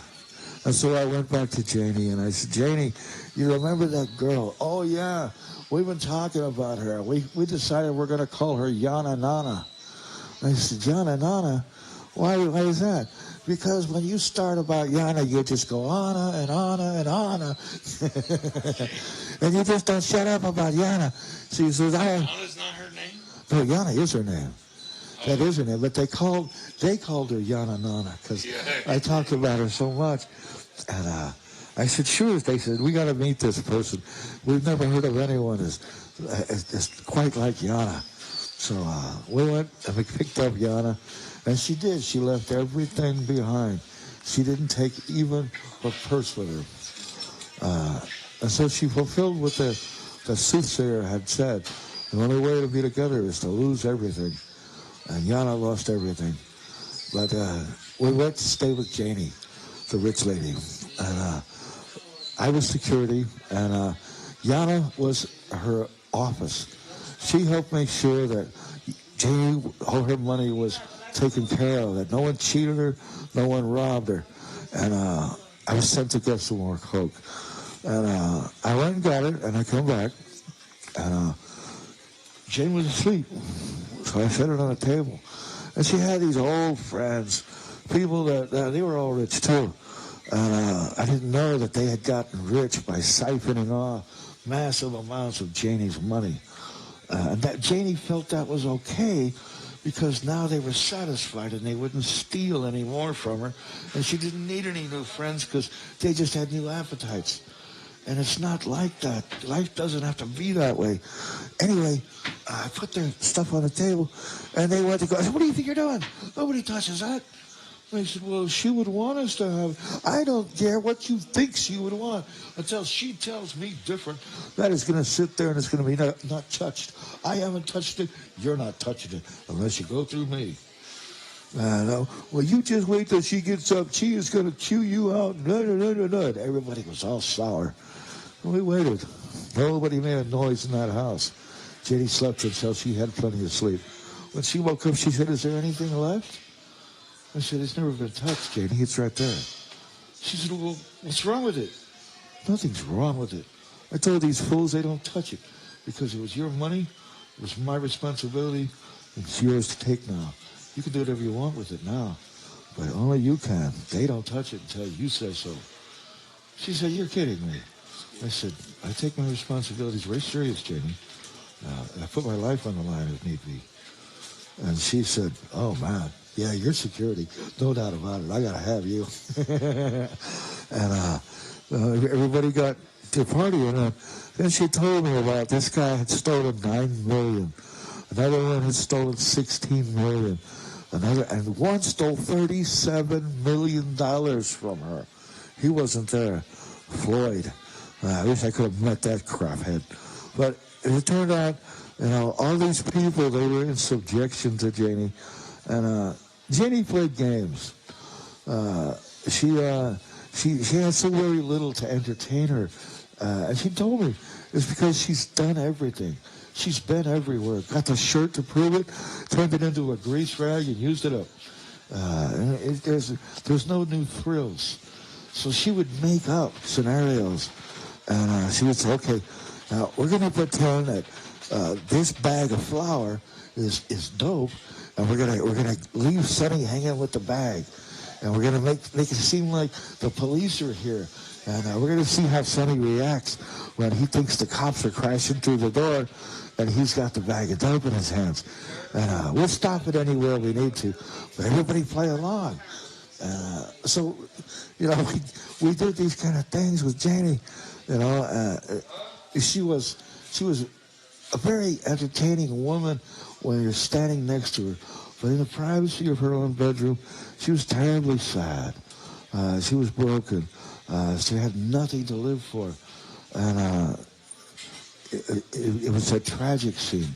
She had lost her family, and they had left her a large amount of money, hundreds of millions of dollars. She had built houses, and she had bought cars. She had a swimming pool that was 30 feet deep. 30 feet deep, next to a pyramid-shaped house, where the top of the house was all glass, and that's where the shower was, because she wanted people to know she don't give a damn. And this pool, she said, I want you to clean this pool, Jim. I said, all right, fella. I said, why do you have so many poles for the scrubber and everything? She says, oh, you're going to need them. I said, I won't need nothing like that. She says, yeah, you will. The thing was all full of algae. And so, I hit it with treatment, but I had to use a steel brush to scrape it off. And I just kept going down, down, down. I get to the end of the rod, and I have to put another rod. Go down, down, down, down. I couldn't believe it. I attached rod after rod after rod till I finally hit the bottom, and it was all I could do to push that thing across the bottom. Stroke after stroke, it wore me out. And it turns out, I said, Janie, how deep is this pool? She said, it's 30 feet. I said, it can't be 30 feet. She said, let me tell you, they came out here. They said they could do my pool for 10 feet. She says, no, I want it deeper. They said, no, that's plenty deep. You can dive from a diving board from 10 feet. She said, no. She said, I want 30 feet. They said, it can't be done. She says, I'll pay you triple the amount of money. She said, you know what? I think we can do that. And she paid them bonuses and whatnot. And they did. They made the pool 30 feet deep. But if you drop something in it, there was nobody around that could swim 30 feet deep in that thing to go down and retrieve it. So there was a lot of debris down there I had to clean up. I need to give you a shot. Okay. River for a couple miles down in each direction. And so, but she couldn't actually do anything to change the river because there's laws against interfering with the flow of the water in any way. But she had boulders that were actually cut to make benches on the side of the river. Huge boulders that you could get up on and dive off of into the water. And the area that she chose to build in and by both sides of the river were areas where there were dinosaur footprints in the water. And if you dove off and you dove into the footprint, you wouldn't have to hit bottom. Otherwise, the river was too shallow and you couldn't dive in it. But that was Janie Brown's house. And I'll never forget, we had gotten a hold of one of those fiber lights that has the nylon strings that all come together at the bottom, and there's a disc that has different translucent colors that spins, and a light below it, so that it alters the colors that come through the fibers, and you can watch the colors pass through like a flowing river, kind of. It was very beautiful. Yana and I were in the room and we were talking, and then the talking led to an argument, and the argument started to get built up, and then all of a sudden I heard just a little tapping sound, and I went, wait, what's that noise? And I looked, and the device, the light, it was supposed to spin, but it spun clockwise. And that's the way it was geared. That's the way it was designed. It only spun one direction. And all of a sudden now, it's spinning counterclockwise. I said, that's not possible. She said, it's always done that, right? I said, no, you see where it's hitting the curtains? And it's coming off the curtains and it's hitting the blinds. That's what's making the noise. Have you ever heard the noise before? She said, no. I said, then it wasn't spinning that direction. If it's not spinning that direction, it is now it's doing something that is impossible. It has reversed gears inside the mechanism, and there's nothing. Even if it could do that, you'd have to make some kind of an adjustment, a switch, something to alter the direction. It had to come to a complete stop and reverse direction in order to do that. It's not capable. If it came to a stop, it would be it's broken. It certainly isn't going to fix itself in a reverse. There's something really wrong here. And we got into an analysis back and forth over this for, a couple of hours. And I said, all right, that's it. I'm taking the thing apart. And I couldn't believe it. The bed had a frame that one of the pieces had stuck out. And I was supposed to put the thing back, but I didn't. I was too interested in getting in bed with her, and so I didn't do it. I figured I'd do it the next day. I forgot all about it, and I tripped. I fell, and I landed face first on the machine, busted it to bits. There was no way to tell how this thing ever could have done that. I told Janie about it the next day, and she said, I'll buy another one. Don't worry about it. No, you don't understand. It changed the race. I'll buy another one. Relax. She bought another one that looked just like the old one, and I took it apart and looked. There's no way this thing could go in reverse. She said, well, maybe it was a different model. No, quit trying to justify it. This was something impossible that happened. Hey, good enough. It's just a light. Don't worry about it. To her, everything had a monetary value, and if it wasn't working, throw it away, get another one. Get a better one. Get something you can show off and then give it away. That was her thinking, and nothing really interested her, and she wasn't going to believe anything that she didn't see because she was very cynical about a lot of things. And Yana she was more interested in other things as well. I was the only one that was just driven by this because it disturbed me deeply. And I have never gotten an answer to how that's possible. I've looked at many different lights like that since then, and I've never seen any that'll reverse direction, especially spontaneously. But that was just one of the many impossible things that happened. And it seems like a simple little thing, but to me it was monumental because it didn't have an explanation, and I couldn't find one. And ordinarily I can. But that was kind of the way it was with Janie. I remember it wasn't long after that Janie wanted to do some cooking. Janie had a kitchen that was unbelievable. She had this rock stove. She had all kinds of ovens. She had a stove that you could put your hand on it and it wouldn't be hot at all, but you put a plate on it, one of their pans, and it would heat it up almost instantly with electricity. But it wouldn't shock you. It was an amazing piece of technology. Anyway, she wanted to make these quiches. And so we decided on, I decided on I wanted a ham and Swiss quiche. I think Yana wanted a ham and Swiss too. She wanted a broccoli and cheese. So anyway, we get the Swiss cheese and the Parmesan cheese and the eggs all together, and we put it together real carefully. And she said, now this is very sensitive.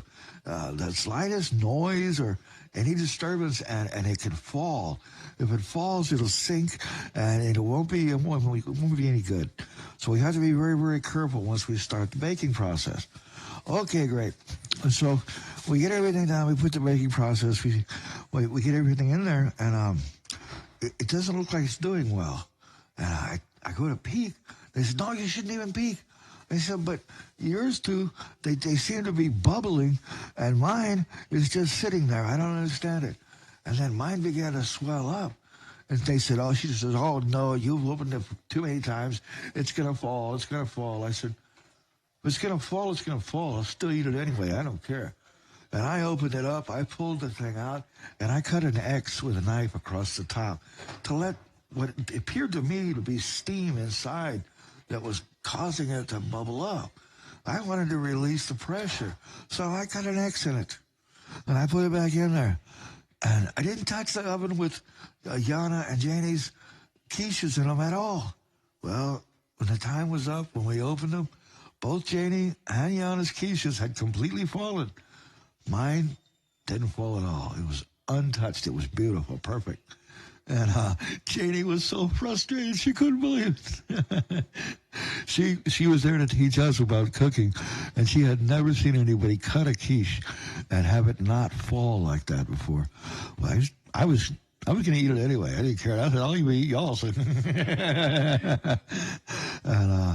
so that was another one of the amazing things. We drank so much beer, and we crushed all the cans in a trash compactor, and then we would throw them into this canoe, an 18-foot-long canoe, and we filled that canoe completely to full twice. First time she had somebody come and throw away all the cans. I said, no, you don't do that. You sell the cans. Well, the guy came out to buy the cans, and there was a Scirocco car that was there. And he said, hey, what do you want to do with this Scirocco? She said, oh, it's trash. What do you mean it's trash? How could it be trash? Well, you see how it has the T-tops on it. The T-tops were off when I brought it here. It was brand new. And the rain came. And it rained all in there. And all the electronic windows and everything was all flooded in water. And it won't start. It's trash. It needs to be thrown away.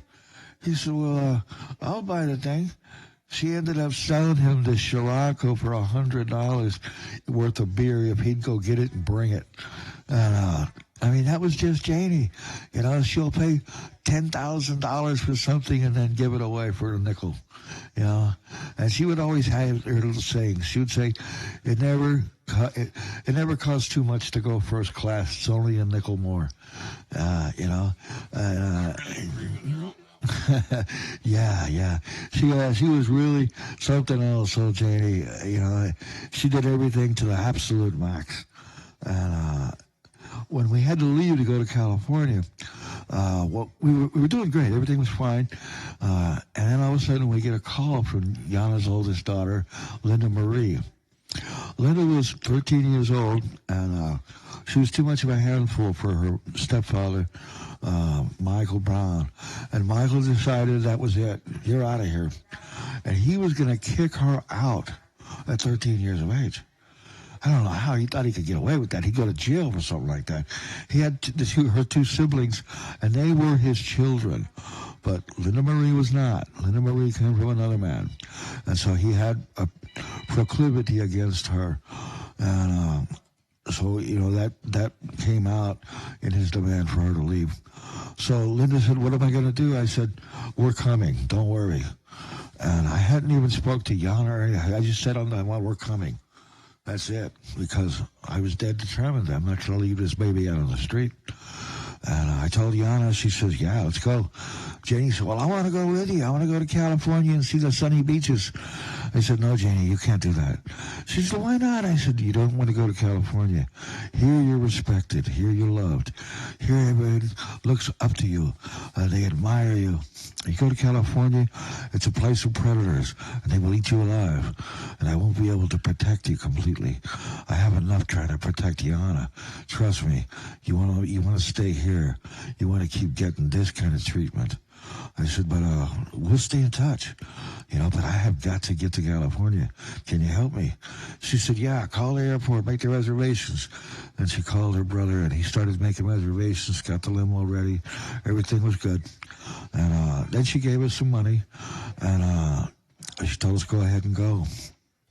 And she gave us some silver. It was something that she expected Jana was going to keep, I think. It was something that was kind of an heirloom. I don't know. But it seemed like it had a lot of sentimental value. Yet still she wanted Jana to have it. I didn't have much to give Janie. But when I was at the swap meet, I had seen this. It was a left hand, and Jenny was left-handed. It was a left hand in a fist, and it was made of wood, and it was just it didn't have any resale or monetary value like that, but it was a great little thing, and I put it on a gold chain, and I said, Janie, here. And I put this around her neck, and I said, this is a left hand, because now you're going to have to handle it by yourself. We got to go. And she gave me a big hug, and we left. And we got into Stockton, and everything was cool. But we got to drinking, and we did some dope, and we spent up a large amount of that money. And we needed to have money when we saw Linda Marie. So Jana said, well, let's sell the silver. So we took, and we had suitcases that were rolling suitcases, and we're going down the road to different places, and we sold all the silver. I believe we got about $800 for it.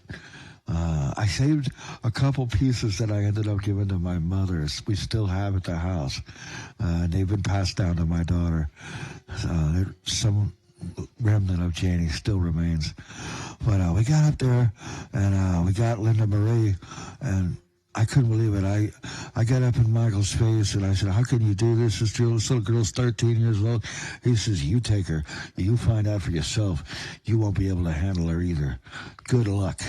And slammed the door in my face. And I said, anybody his age still living with his mother and father hasn't got an opinion as far as I'm concerned.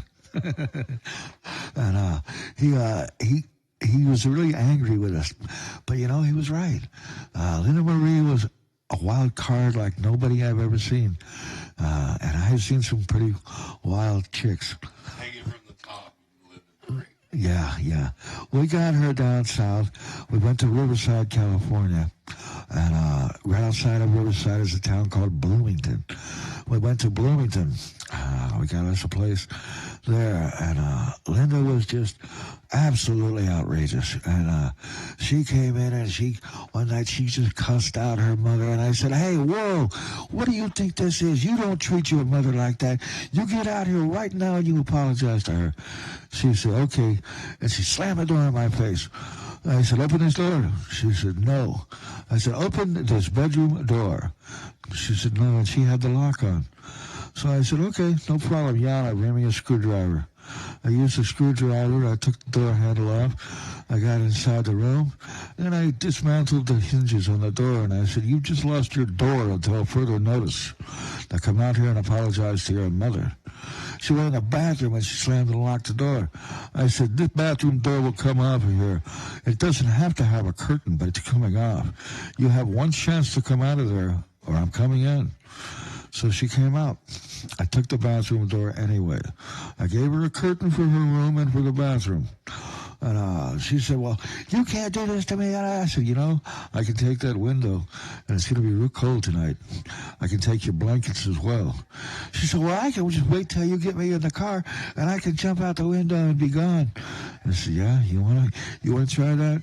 You know what? Everyone has turned away, away from you and turned you away from them. You have nowhere to go. You have no idea what it's like. You want to be an outlaw? You learn from the best. We can teach you how to be an outlaw, but you will shut up and you will listen and you will learn. That's the only way we're going to do this. She said, well, I plan on getting high. I said, okay. Well, I'd rather have you getting high on what my supply is than having you get caught somewhere in a dark alley waiting for a front getting raped. So we're not going to have that. You're not going to score. Not ever. When you want to get high, you come to me. If you have money, you come to me. If you don't have money, you come to me. Period. That's the only way you're going to get high. And if you're not getting high, it's because we're not getting high. If we're getting high, we'll make sure you get a dose. Is that clear? She said, yeah, okay. I said, that's as far as I can get with you, Linda Marie. And we had quite a time. But, Linda learned to respect me. Even when she brought a boyfriend that was 22 years old, and she was 15, he comes to introduce this guy to me. And I said, what's your name? He told me. I said, show me a rubber. He goes, what? I said, show me a prophylactic right now. He said, I don't have one. Then get the hell out of here. Don't you come back till you have one. Do you understand me? Move it. Do it now. So he come back and he had a couple rubbers. I said, okay, every time I ask you, do you have a rubber? I want to see one. I never want to see the same one twice. Do you know what that means? That means you're going to be using them in between. So anytime you have contact with her, you make sure it's not going to produce a baby or transmit any diseases.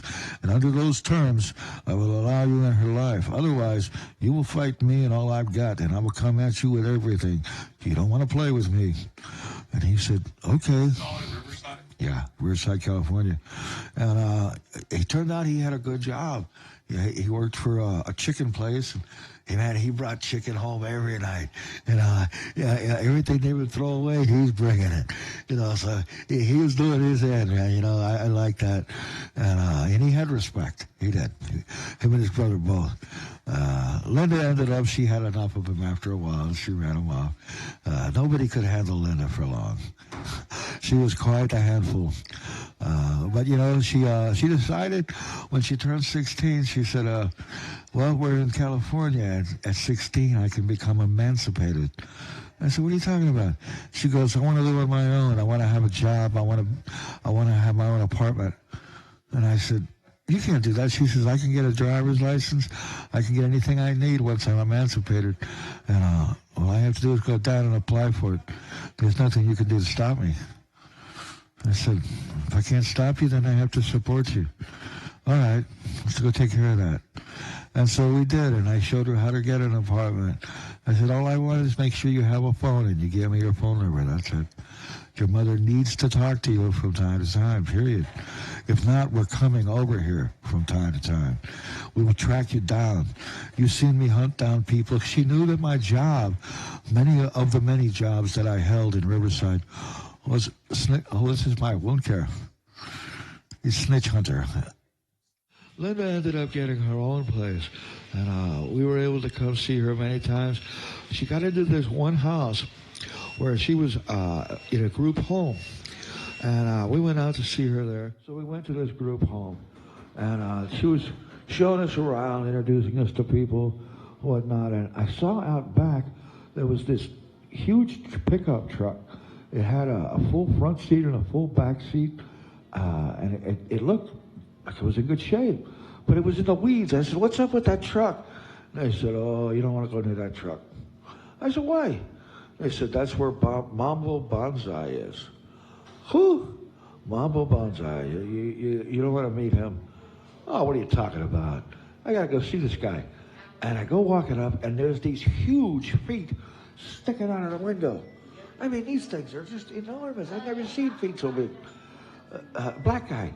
And so I tap him on his foot, and he pulls his feet in. He goes, what? Who is it? I said, are you Mambo Bonsai? He said, yeah. I said, bullshit. What's your real name? He said, Mambo Bonsai. I said, man, you don't have to lie to me. You don't even know me. What's your real name? Well, he was offended. He gets out of there, and the guy's huge. He's a monster. And he pulls out his ID. He says, look, Mambo Bonsai. That's his name. I'm like, wow, well, what are you doing in this truck? He says, I got nowhere to live. This is where I live. You live in this truck? He says, yeah. I'm a little difficult to deal with. And I said, oh, you need to get a job and get a place to live. He goes, I got a job. Yeah? Where do you work? And I forget the name of it, but it was a bar that they had for punk rockers. And he said, I worked there as bouncer. I said, oh, really? Yeah, I want to go back a little bit, talk about some of the things that brought Yana and I together in a family kind of way. I had not known Yana long when I started spending a lot of time around there, and I noticed that the kids, they didn't really want to listen to Yana. They pretended to, but they played games with her, and they would disobey behind her back. And she had to leave and leave me there. So she said, can you watch the kids? I said, yeah, no problem. She said, I hope that you can handle it. I said, yeah, no problem. Well, the house was a mess, and the kids' toys were everywhere. And what I did was, it was real simple. I offered them $10 a piece if they would clean the place up. And they said, what? I said, yeah. I showed them the money. And man, they had never had that much money. They got busy. Them kids worked their butts off. And by the time Yana got back, that house was spick and span. Them kids had been, and they were sitting like they were waiting for attention, you know. And Yana came in. She said, what happened here? I said, I didn't do anything. The kids did it all. She said, no way. And I spared telling her how I did it for quite a while. She just thought I was some kind of kid whisperer or something. And it wasn't long after that we had a problem with one of Ron's friends, a guy named Hillbilly Don. And I hadn't met this Hillbilly Don guy, but apparently he was talking a lot of smack, and he was supposed to be down at the Family Basket restaurant. And so we went down there, but he wasn't there. And I was trying to come back. I ran out of gas. And so I had to leave the car with the kids and Yana to go get some money to get gas and get the gas back. And I did. I went and got the money. And I went back to the Family Basket to try to find this Hillbilly Don.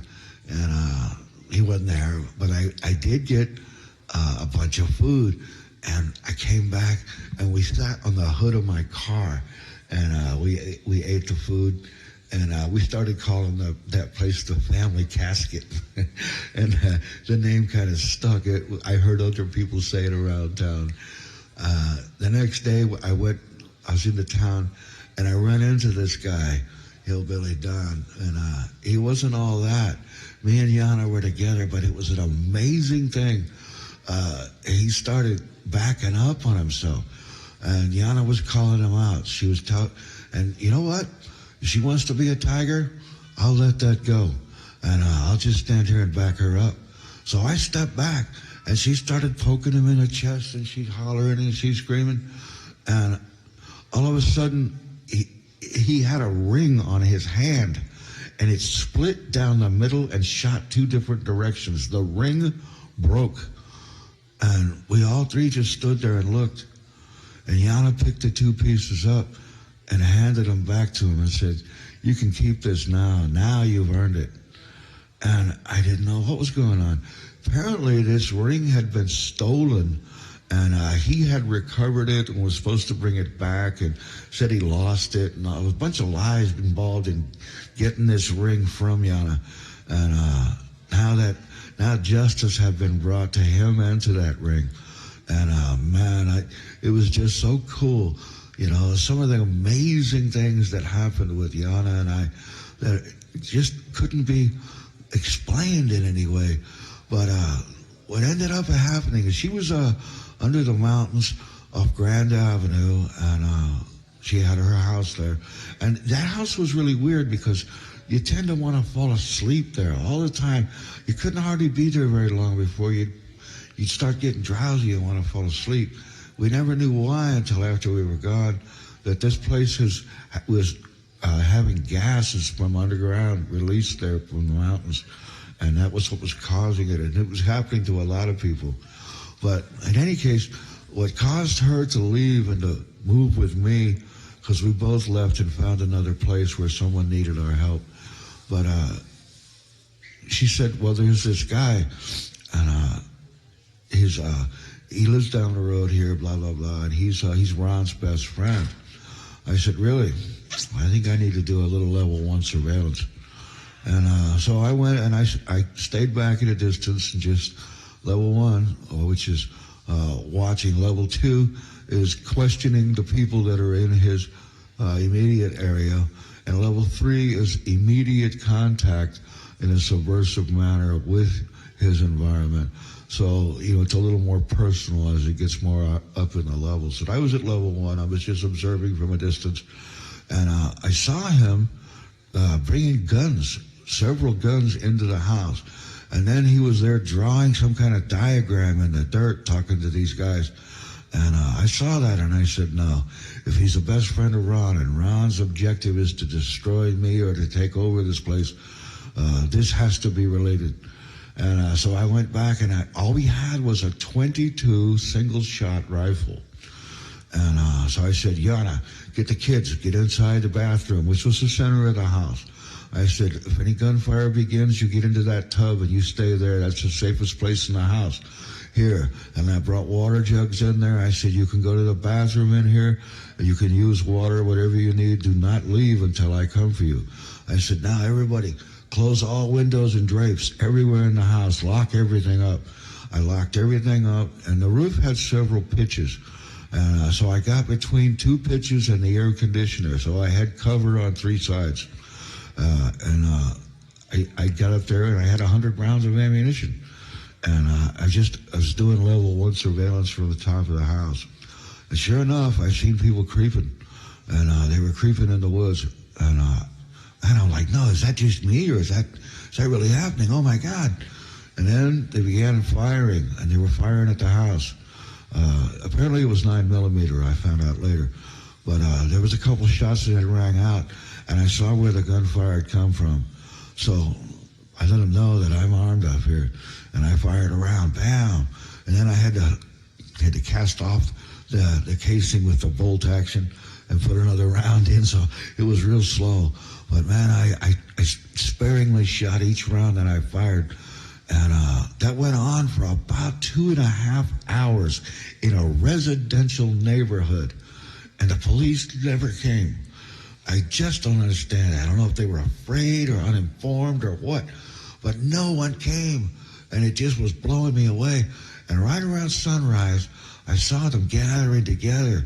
And there were 3 groups. And they gathered together and they took off. I gotta remember. Prior to that, Yana came out of the house, and she wanted to participate in the fight. And I said, no, get back in there with the kids.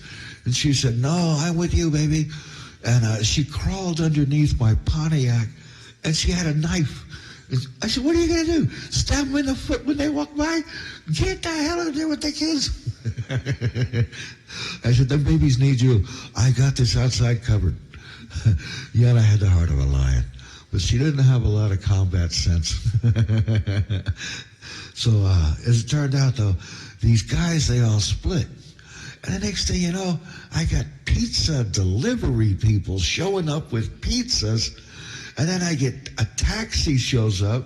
And then, of course, we get an ambulance and the fire department. And after all this activity, the police finally show up. And what do?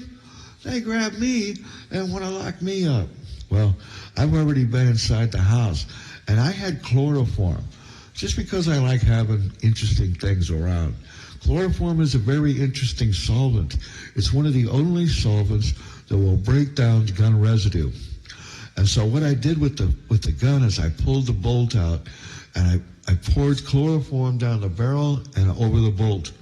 Then I rinsed my hands and my face off with the chloroform, and I got in the shower and got everything rinsed off before the police got there. I was outside trying to figure out what's going on and dismissing all these people. We don't want any pizza. We don't need an ambulance. Get on out of here. Go, go, go. When the police pulled up, and they said, who are you?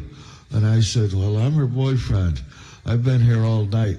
And they grabbed me up. They put me in handcuffs, and they put me in the car. Yana comes out freaking, he's my boyfriend, get him out of there. I said, Yana, let them do their job. And so, I was perfectly settled.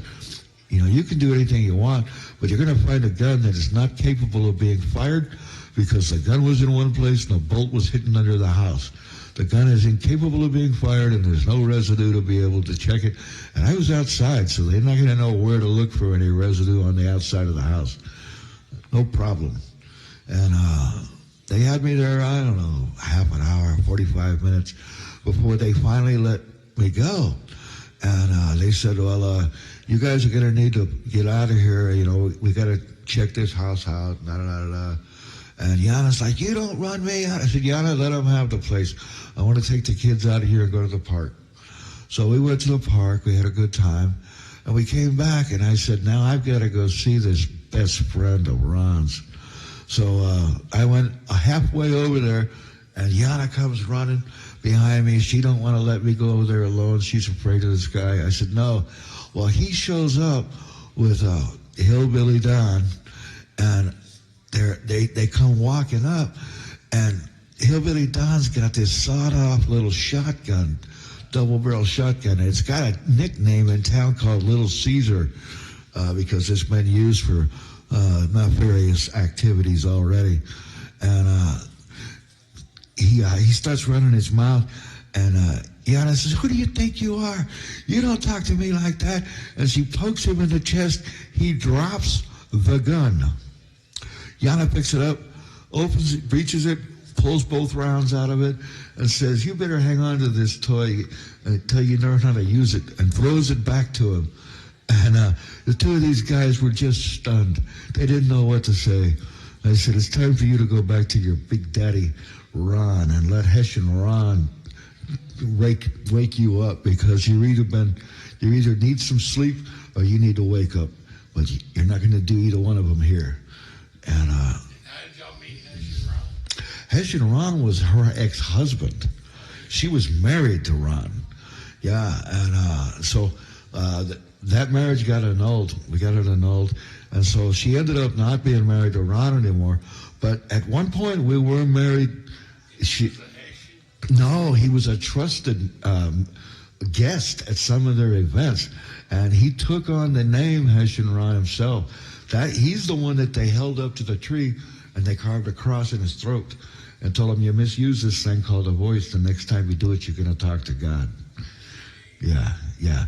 They weren't playing with the old boy, and once I got him turned on to using a needle of methamphetamine, he was ruined. It destroyed him, and he imploded from the outside in, and he was after her to no end. He tried and tried. He came all the way to Northern California trying to hook up with her, and she had enough of him. She had found something far better than Ron could ever have been, and she found that in me. She found a love that would never die, a genuine love. He didn't have a real love. He had a selfish possession fetish of some kind. His ambitions were to have her as a trophy more than to love her as a woman. That's why when he had her with him, he'd put her to sleep. He had taken it, he'd quenched her spirit, and she was just like a zombie when I first met her. And she was trying to get loose and get some meth to snort, and I was the connection. She came to me, and she came to me the first time. Interestingly enough, she's driving a '64 Chevy Impala, and the '64 Chevy Impala was beautiful, immaculate shape. Anyway, she shows up, and she knew the neighbor that I had, and the neighbor referred her to me. And so, I made sure that she had a valid connection. Everything was good. I said, "What do you want?" She says, "I just want $5,000." I said, "Okay." She says, "Here's the money, and here's the keys to my Chevy right here." And I said, "What?" I said, "This is like Elsinore. What are you, stupid? You don't hand your keys to your car to anybody, and you don't front your money to somebody you don't know. I ought to burn you just to teach you a lesson." She said, "Is that the kind of man you are?" I said, "No, it's not.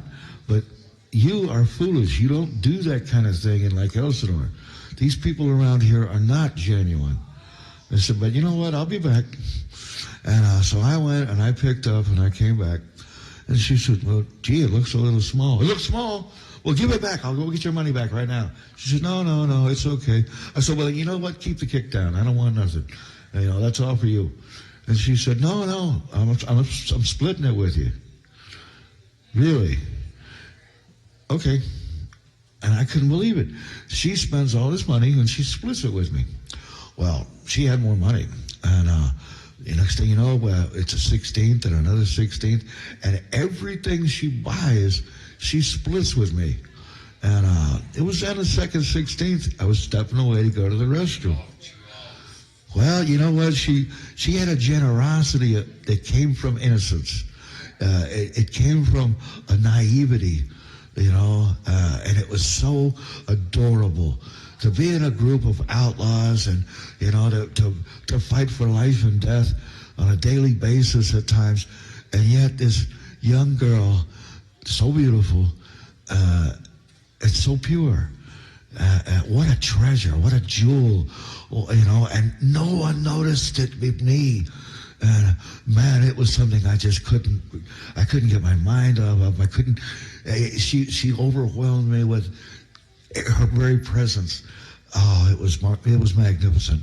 I just couldn't get enough of Yana. And we talked and talked endlessly, during that period. And that was when I had mentioned to her that my first love had said there were 4 women that would be in my life: Mary, Margaret, Marilyn, Marie. And Marie would be the last. And she turned ghost white, and I said, "What's the matter?" And she said, "My middle name is Marie." And I was like, no, it couldn't be. But as we talked, she began to tell me about times that she had been very, very sad, and she sat on a big stone wall. And I said, "Yeah, it was a stone wall outside of your parents' house." She said, "Yeah." I said, "I keep thinking of an animal." She said, "Yeah, what kind of animal?" I said, "A small little rodent, a squirrel or something? And she goes, no, a beaver. The name of the street I lived on was Beaver. And I said, Beaver? Yeah, okay. Right by the school. She said, yeah. I said, there was something that happened. And this was something that I had told Bruce about, and many of my friends, but people thought I was just out of my mind. And I had told him about that I had this experience where I had a vivid dream. It was a dream more vivid than anything. It was as real as solid steel. And it was a dream where I went into this party, but I didn't know anyone. And I ran into this woman, and the woman was Yana. And I took her over. She was so sad. And I set her down, and she just wouldn't open up. And so I leaned over to kiss her. And when I did, she didn't move her lips. There was no response. And she was cold. And I said, what's the matter? And she said, oh, well, I was stillborn, and I grew up to be a big dead person. And I said, what? That's crazy. And now here I was talking to Yana, and I said, yeah, there was an experience of a party that I went to, and I walked in and there was a girl, and I sat her down and I kissed her, and she said to me, I was stillborn. I grew up to be a big dead person. And we said the last part of it in synchronicity with each other. And so it was a confirmation and a reaffirmation that this was the girl that I had seen throughout my childhood. This was astral projection. This was leaving the body. This was how we had met. And I was so upset. I didn't know what to do. I wanted to go to a church because I was a Christian, and how could this be? And Yana and I both went to this church. We wanted to know what's going on. And it was a Catholic church, and the Catholic priest come out. He was studying to be a cardinal or something, but he had a lot of vast knowledge of the Bible and of a lot to do with the Bible. And he said that in heaven, before anyone is born, there is like a reservoir of raw soul material. It is a place called the Guff. And in the Guff, it is where all souls are pulled out by God, and they are put into bodies here on earth. And it's very, very rare, but every once in a while, a bit of the substance in the Guff will find its own identity. And when it does, it will seek out the connections that God has planned for it on earth. And if it finds that connection, that is what makes a soulmate.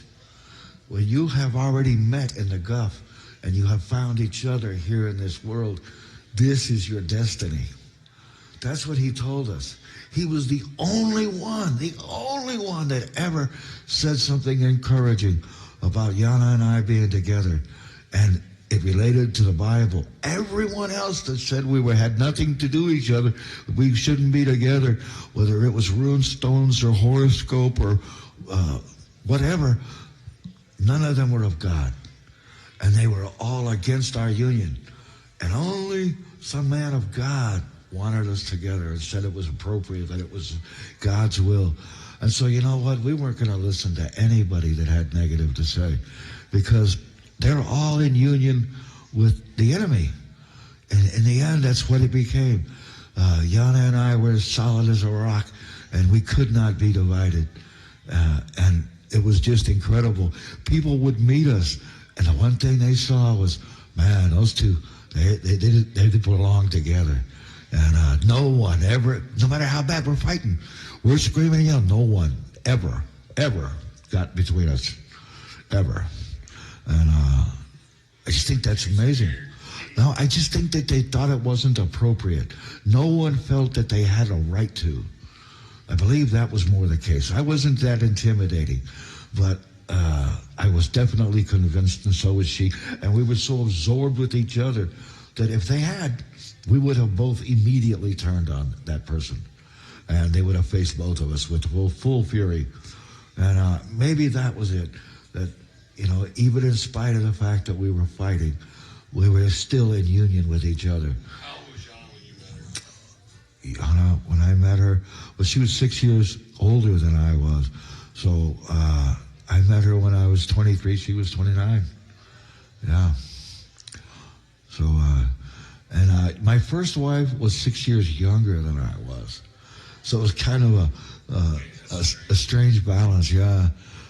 And boy, did they hate each other, those two. My first wife and Yana. And they had good right to hate each other. But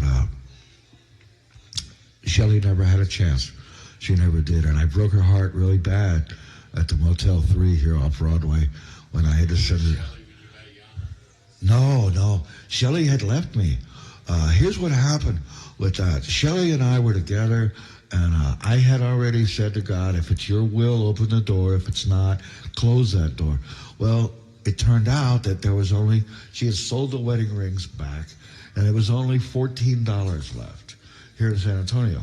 For $10, we could get married at the Bexar County Jail. And then it was 50 cents a piece on the bus to get down there and back. So there was $2, and there was $2 remaining.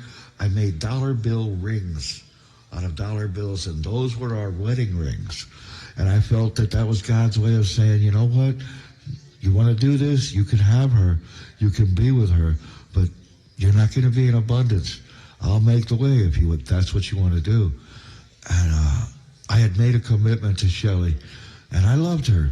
I wasn't really deeply in love with her, but I felt that I could grow to be that way. But I did love her. And we got married, and everything was going good. Her parents tried to get me involved in Jehovah's Witnesses, but I just never could do it. And I went to jail, and Shelley broke my heart. I did my little stint up there, and I beat the case up in Maryland, and I came back to San Antonio, and first thing I did was look up Shelley. And it turns out that all of the things that she said that broke my heart were lies. She said them so that I could break away clean and not be distracted by anything I leave behind when I go to deal with this, because she had confidence that I was a courtroom warrior, but she didn't know that I would make it, and she didn't want anything from her to detract from what I may have to do to beat my case. And so I respected that, and I admired that. But I said, Shelley, I'm not gonna tolerate your mother and this Jehovah's Witness business anymore. So pick a coast, East Coast or West Coast. We're moving today. She said East Coast. I said, then we're going to the West Coast. I think LA is the place we should go. So we jumped on a bus, and boom, we got into Arlington. And in Arlington, they said, well, if you get on this bus, it goes to LA. If you get on that bus, it goes to San Diego. I said, well, I can go either way. Well, what do you recommend? The guy said, I recommend San Diego. LA is pretty tough, but San Diego's beautiful. It's a little more expensive to live, but you don't have as much violence there as you might find in LA. I said, you know what? We need a little peace of mind. We're going to San Diego. So we jumped on the bus to San Diego because we're completely free. We have no ties to anywhere. We can make any choices we want. And we got to Lake Elsinore, and I didn't know anything about this place. But we pulled up to make a little pit stop, and I saw the beautiful lake and the mountains in the back, and it was a quaint small town. And I looked around, and I saw an apartment complex that needed painting. And I said, Shelley, we're getting off here. This is where we live now. We're going to have a place to live before nightfall. She said, how do you know? I said, because I'm not going to give up. Let's go. We got our stuff off, and I walked around the apartments. I looked at everything that needed to be done for me outside. Then I knocked on the door. And Abe, the guy that ran the place, came to the door, and I said, how you doing? Look, I just came into town, and I see your apartment's here. You need a painter. You need a good painter. You need a painter that you can afford, because obviously this place is not bringing in a lot of money. And you don't have all your units full. Some of them are vacant. I want you to find one that's vacant, and my wife and I are going to move in there. And we want to stay here for 1 month. No contract. If I can't keep my word to you for this month, Yes, ma'am, we turned the tray in already. And I said, if I can't keep my promise at the end of this month, you throw us out and you call the police if you have to, because there is no contract. We have no leg to stand on. But what I offer you is I will paint for you an entire building, the outside of it, and I will paint one unit on the inside and have it ready to go by the end of the month. And I will have a job, and I will have the money available to pay cash for my rent with a contract at the end of the month. Does that sound like a deal you can handle? And he said, where do I get the material from? I said, do you have any paint stores? I can look and talk to them. I have a little sway with the paint stores. I said, are you particular about the color? He said, no. Great. So I got used paint, a paint that was pre-mixed, that wasn't going to be resold. And I got plenty of it. I went and I painted this place, and I was able to paint the outside of the building in less than a week. And then I worked on the inside. I did sheet. He gave me a really tough one too. I did sheetrock work. I did texturing. I fixed the ceiling.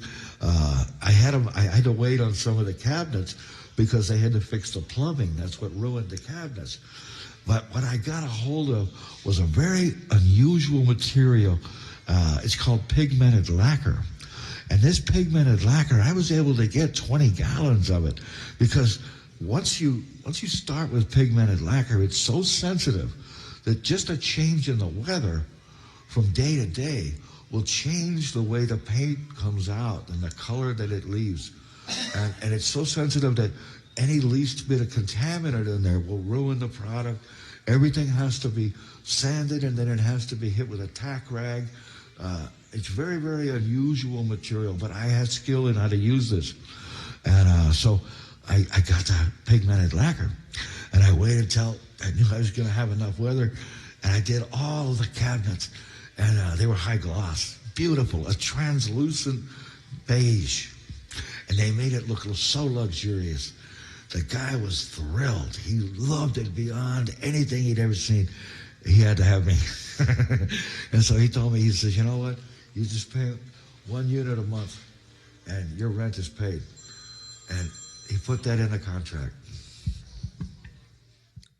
All right. Well, Shelley and I stayed there for several months, but there was so much pressure put on her by her mother if she didn't come back, she would be disfellowshipped, and she would have to lose contact with her 3 sisters, and everything that she had in her life. Oh, and also her father, Steve, had passed away. Poor Steve, I love the guy. He had Agent Orange poisoning, and so he had the mind basically of a child, but boy, could that guy laugh, and I loved making him laugh. We were so close. So I could understand the trauma and the pressure that Shelley was under, and so she was going back to her mother.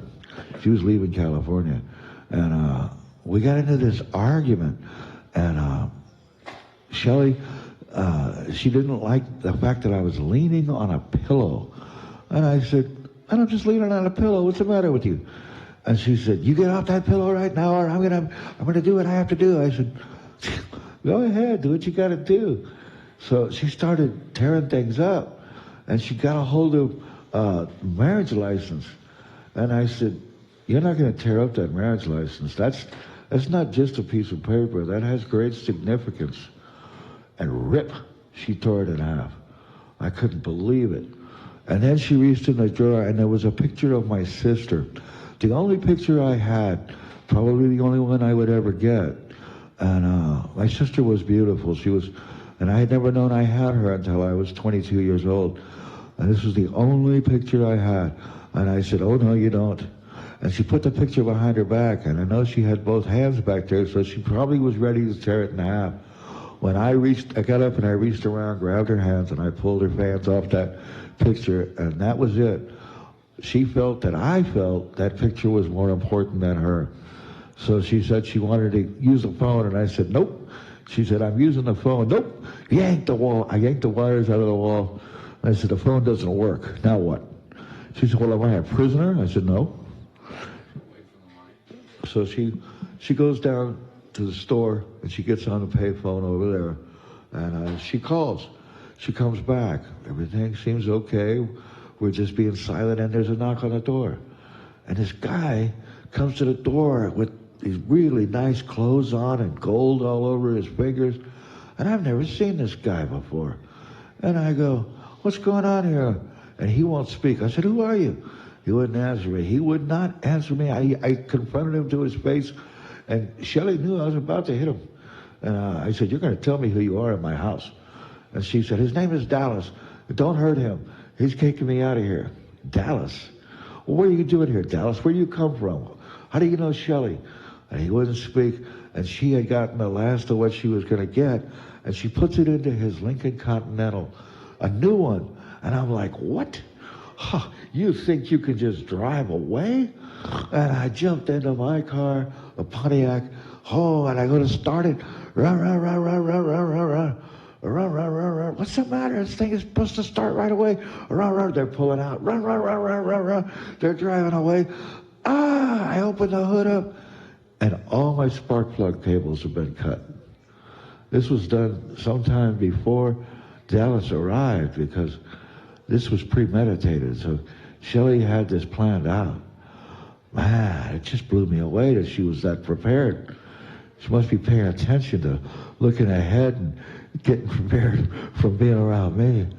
But so I went in, and it was cold that night, and I couldn't even close the door. I left it open because her key was still there, and she wouldn't be able to get in, and I was hoping she'd come back.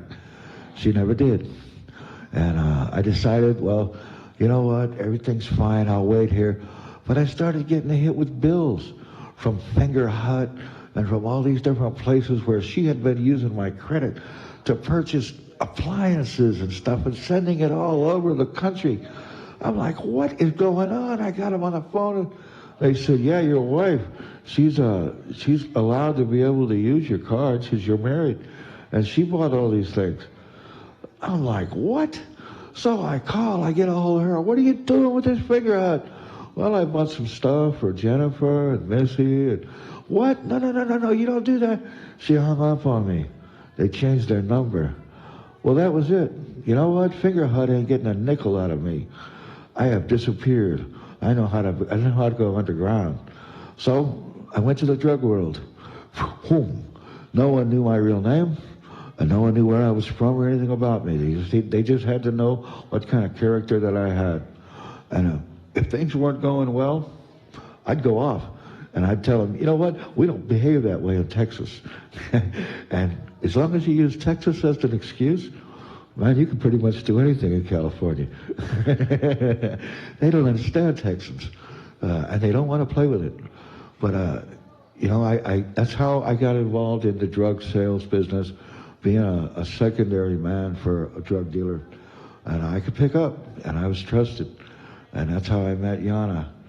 And I didn't know what happened with Shelley. Shelley had gone, she left her mother, and she went to my mother, who was still in San Antonio. And she said, I want to know where Jim is. And she said, Jim died. She said, what? Yeah, Jim's dead. He's no longer alive. We had him buried in California.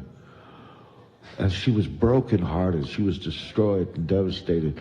But she went down and she had the marriage annulled officially so she could get remarried. And so I was no longer married to Shelley and did not know that. We worked on getting Yana annulled from Ron.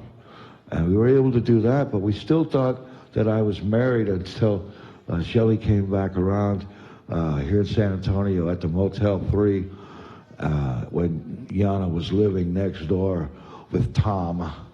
And Shelley came and she told me, no, we have to get remarried. Hey, who's Tom and how Tom, I told you about Tom.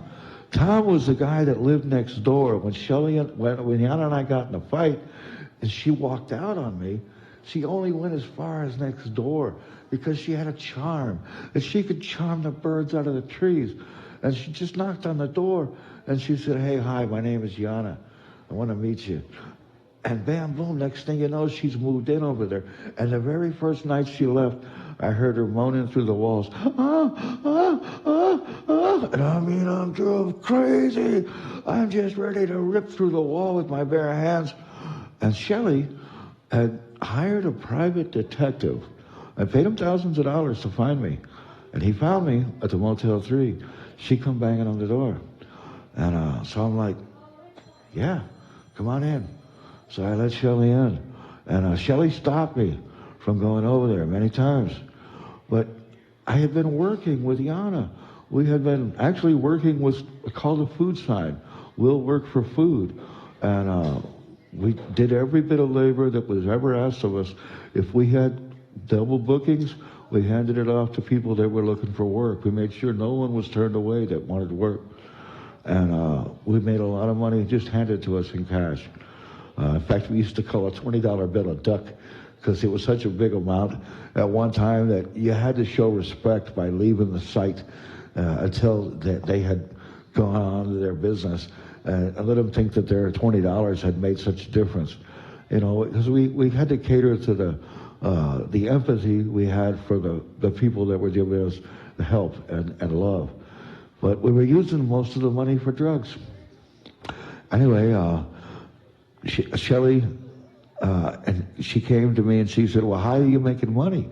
And I said, well, you know, I was working with Yana, working this food sign. She says, oh, I'll never do that. No way.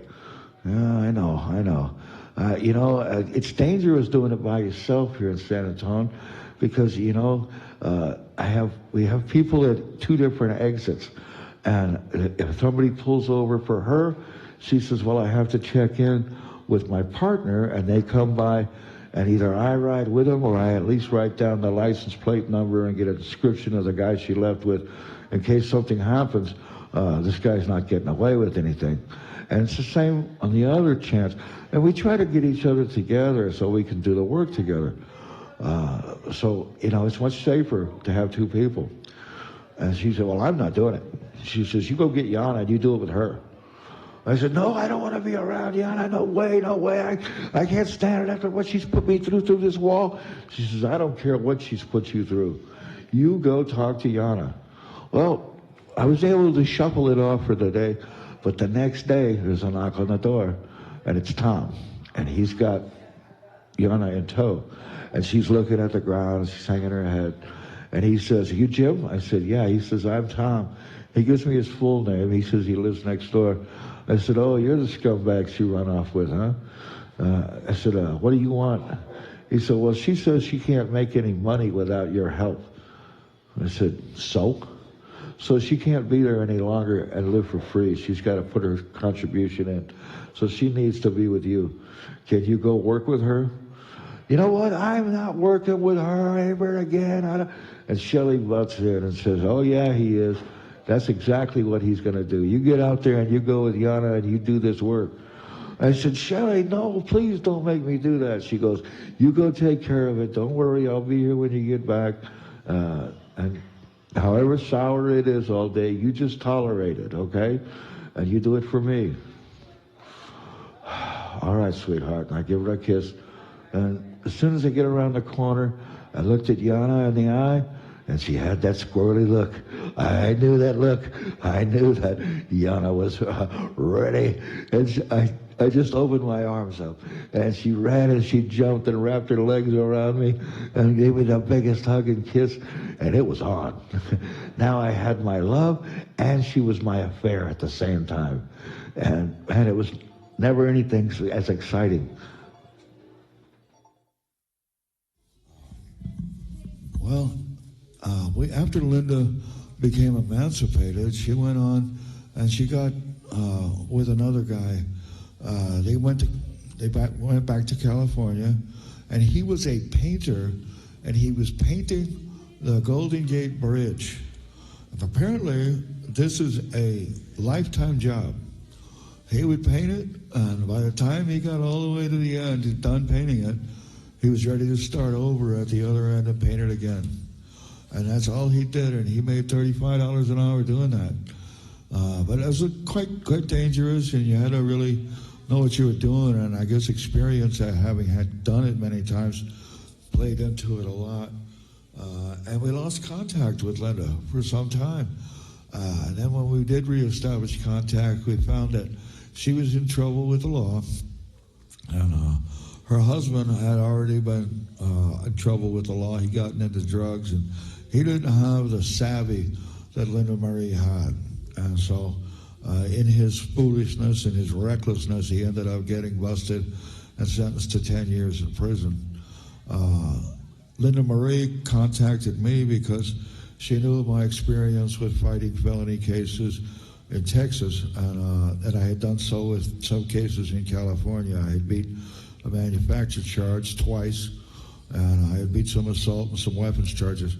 So, it turns out that she had been charged with a minor possession, but because she had priors, it was looking really serious. And I was able to get the charges dismissed and get her freed again because she had kids, and I went out on a limb to try to get her freed because she needed to be with her babies. And we had to fight CPS.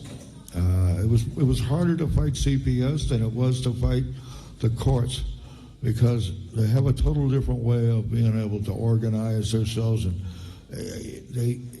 you don't have the same rules and regulations and stipulations that you have in a courtroom that you have in a CPS. And the chain of evidence is much more in favor of the state than it is anybody that's brought before them. And the burden of proof has been shifted not from not being on the state anymore, but now being on the client or the suspect, whoever's being brought before them. And it was it was an enlightening experience, to say the least. I had to be very patient, and I had to keep Linda patient because she's a bulldog, and when she gets afraid, she gets defensive and offensive, and she had a lot of fear of losing her kids. But she's a good mama today.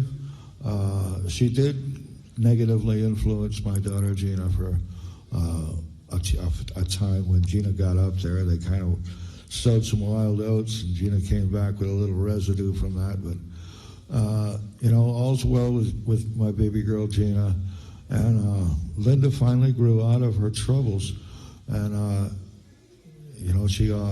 she was prayed for. I had her prayed for all the time, and I prayed for her myself.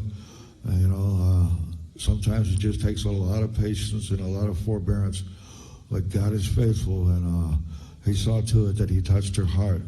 And He brought her out of her state of being where she was self-destructive, and now she's a mama, and she's got some kids that they put her through it, but there's nobody more qualified to handle a rebellious child than somebody who was once a rebellious child themselves. So she's doing a good job. I haven't talked to her in a while, but I'm very proud of her. And now she's a good example for my baby girl, Gina, and I encourage them to keep together. She's been ostracized by her other sister, Patricia, and Jacob. Jacob, he's just kind of floundering around trying to figure out what he wants to do. Patricia went into the military, and she's currently overseas right now with her husband, and he is an Apache helicopter pilot, which is apparently a very highly skilled and trained position. So they're a very wanted commodity where they're at, and she's completely faithful and loyal to the service as well as her husband, and so she kind of looks down on anybody that doesn't meet up to par, and that's unfortunate because it's almost like being a snob a bit. But I understand that she's doing it because she has a lot to protect, and he knows how bad the outlaw world can get, and she's seen death, she's seen harm, and she doesn't want it to come near her family. And so I understand that, and it's okay to be protective, and it's okay to do what you feel is necessary, because she's very intelligent, and she's very high-spirited, but she's just motivated in a different direction than the rest of the family, and it's a good direction. It's not something I can ever condemn. And so, in her way, I'm proud of her as well. And, the family has gone different directions, but there's still great value in everyone that's still alive. And I'm glad to have that as a part of Gina's life, because I won't always be around, and she'll have many avenues that she can explore. But Linda Marie, she was quite the handful, and Gina is rivaling all of that, or has rivaled all that. But Gina is a peacemaker. She's a bridge between many worlds, and it shows in the fact that she can get through doors that even I could never get through. And I've been amazed in my own town of San Antonio, where I say, well, I'm so-and-so, and I go, I don't know who you are. I don't know what's going on here. Hey, you're not welcome here. And someone will say, oh, that's Little Bit's dad. Little Bit actually stood for little bitch, but Gina told me it's a little bit of something bigger. And so, you know what, they know her as Little Bit, and they say, oh, well, that's Little Bit's dad? Oh, come on in. And I'm like, what? You mean I get a pass because of my daughter? And I'm like, wow, it takes the air out of you a little bit, but it sure made me a proud daddy at the same time. So, you know, she's an amazing girl, you know, and she's got a combination of two hearts that came together in pure love. They both are formidable apart, and together they were unstoppable, and they're together in Gina today. So let's get into the part about at one point in Los Angeles did you and Yana become homeless? Oh, well, we actually went there. We had plans. Someone had a job I was supposed to go to. I was going to be a bouncer. And so we were all excited about this job, and we invested everything, all our money that we had, and we took a bus and we got to L.A., and we had trouble finding the place, but we finally found that it was near Groman's Chinese restaurant, theater, Groman's Chinese theater. Only thing is, they were shut down. The place was closed, and there was no job, and we had no way back. We were stuck there. And so that night, that very first night, we had nowhere to go. And I said, well, that's okay. As long as we have each other, we're good to go. And we found a place just down the street and around the corner from Groman's Chinese Theater, and it had a wall about 1.5 feet high. And so we went on the inside of the wall, and we thought we'd lay there as a windbreak. And I went over, I saw a U-Haul truck. It had the moving blankets in there, the blue blankets. And I grabbed us a couple of blankets, one to lay down on and one to cover up with. And we were covered in blue. Well, there was all kinds of gunfire that went on that night. And, you know, it's just another day for us. We heard plenty of gunfire. We just wake up and then we fall back asleep because that wall would stop any bullet. You know? They'd have to get over the wall to find us. Well, it turns out that the people that were over there were Bloods, and they were going after Crips, and anybody wearing blue was being shot down. And it was one more time that God protected us and made us invisible to our enemies. It was a beautiful thing. But the next day, we had to do something and get up off our butts and make something happen. So we went to the welfare office. And we decided we were going to go for what was called general relief at the time. General relief was $375. They would give each person that came in there that hadn't applied for benefits in at least a year that had nowhere to go. And so, you know, it was a long, drawn-out process. They want to see if you're really motivated to seek out this money by making you wait all day long. And so we're waiting. And there's a sign that says, parents, keep track of your children and don't let them get out of hand. And I said, oh, look, that's because people in here are so hungry they might eat them. But we found somebody, we played some cards, and we ended up getting the general relief. And but you know, it was so good to have a little money. We used it to get our bus back to Lake Elsinore because in Lake Elsinore we knew the ropes a lot. And I went to the welfare office there with Yana, and we ended up we were told to go to Riverside. We went to Riverside, and we used what money we had left to get a motel. Oh, And the motel was a great place, but it was only for a short time. So we went back to the welfare office, and they gave us vouchers that would let us be able to stay there. And so, wow, we felt comfortable. We felt, like we had some security. We were going to be stable for a while. And so we went ahead and kind of got back into, our shenanigans. And that meant methamphetamine. And we got to know the other people in the hotel. And at one point, my stepbrother, he shows up, and he's got a badge from a police officer in Florida. And so, we do some negotiating, and I end up with the badge. And so it's like kind of cool, I got this really legit badge. And I was in the park, me and Yana, and these guys, they were trying to jack another guy up and rob him. And I flashed that badge, and I said, up against the wall. They hit the wall. I shook them down. I got switchblades. I got all their dope. I said, I'm going to let you guys go because I'm a nice guy.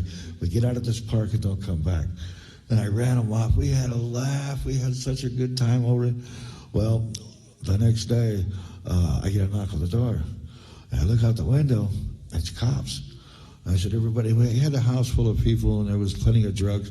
I took all the drugs and a scale and the badge, and I put them all in my pants, in my crotch.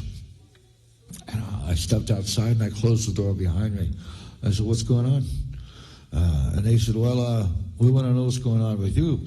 We heard that you have a badge here. A badge? Well, what are you talking about? Well, look, this guy here was in a toilet, and he had his pants down around his ankles when somebody came in and yanked his pants off of him that had the badge attached. And we found out that it was your brother. We have him in custody right now. And he told us to come to the Civic Motel here because this is where the badge is. Now, you want to give us the badge, or do we have to get a warrant and search this place? Man, you know what? They already had all the information. They knew about my brother.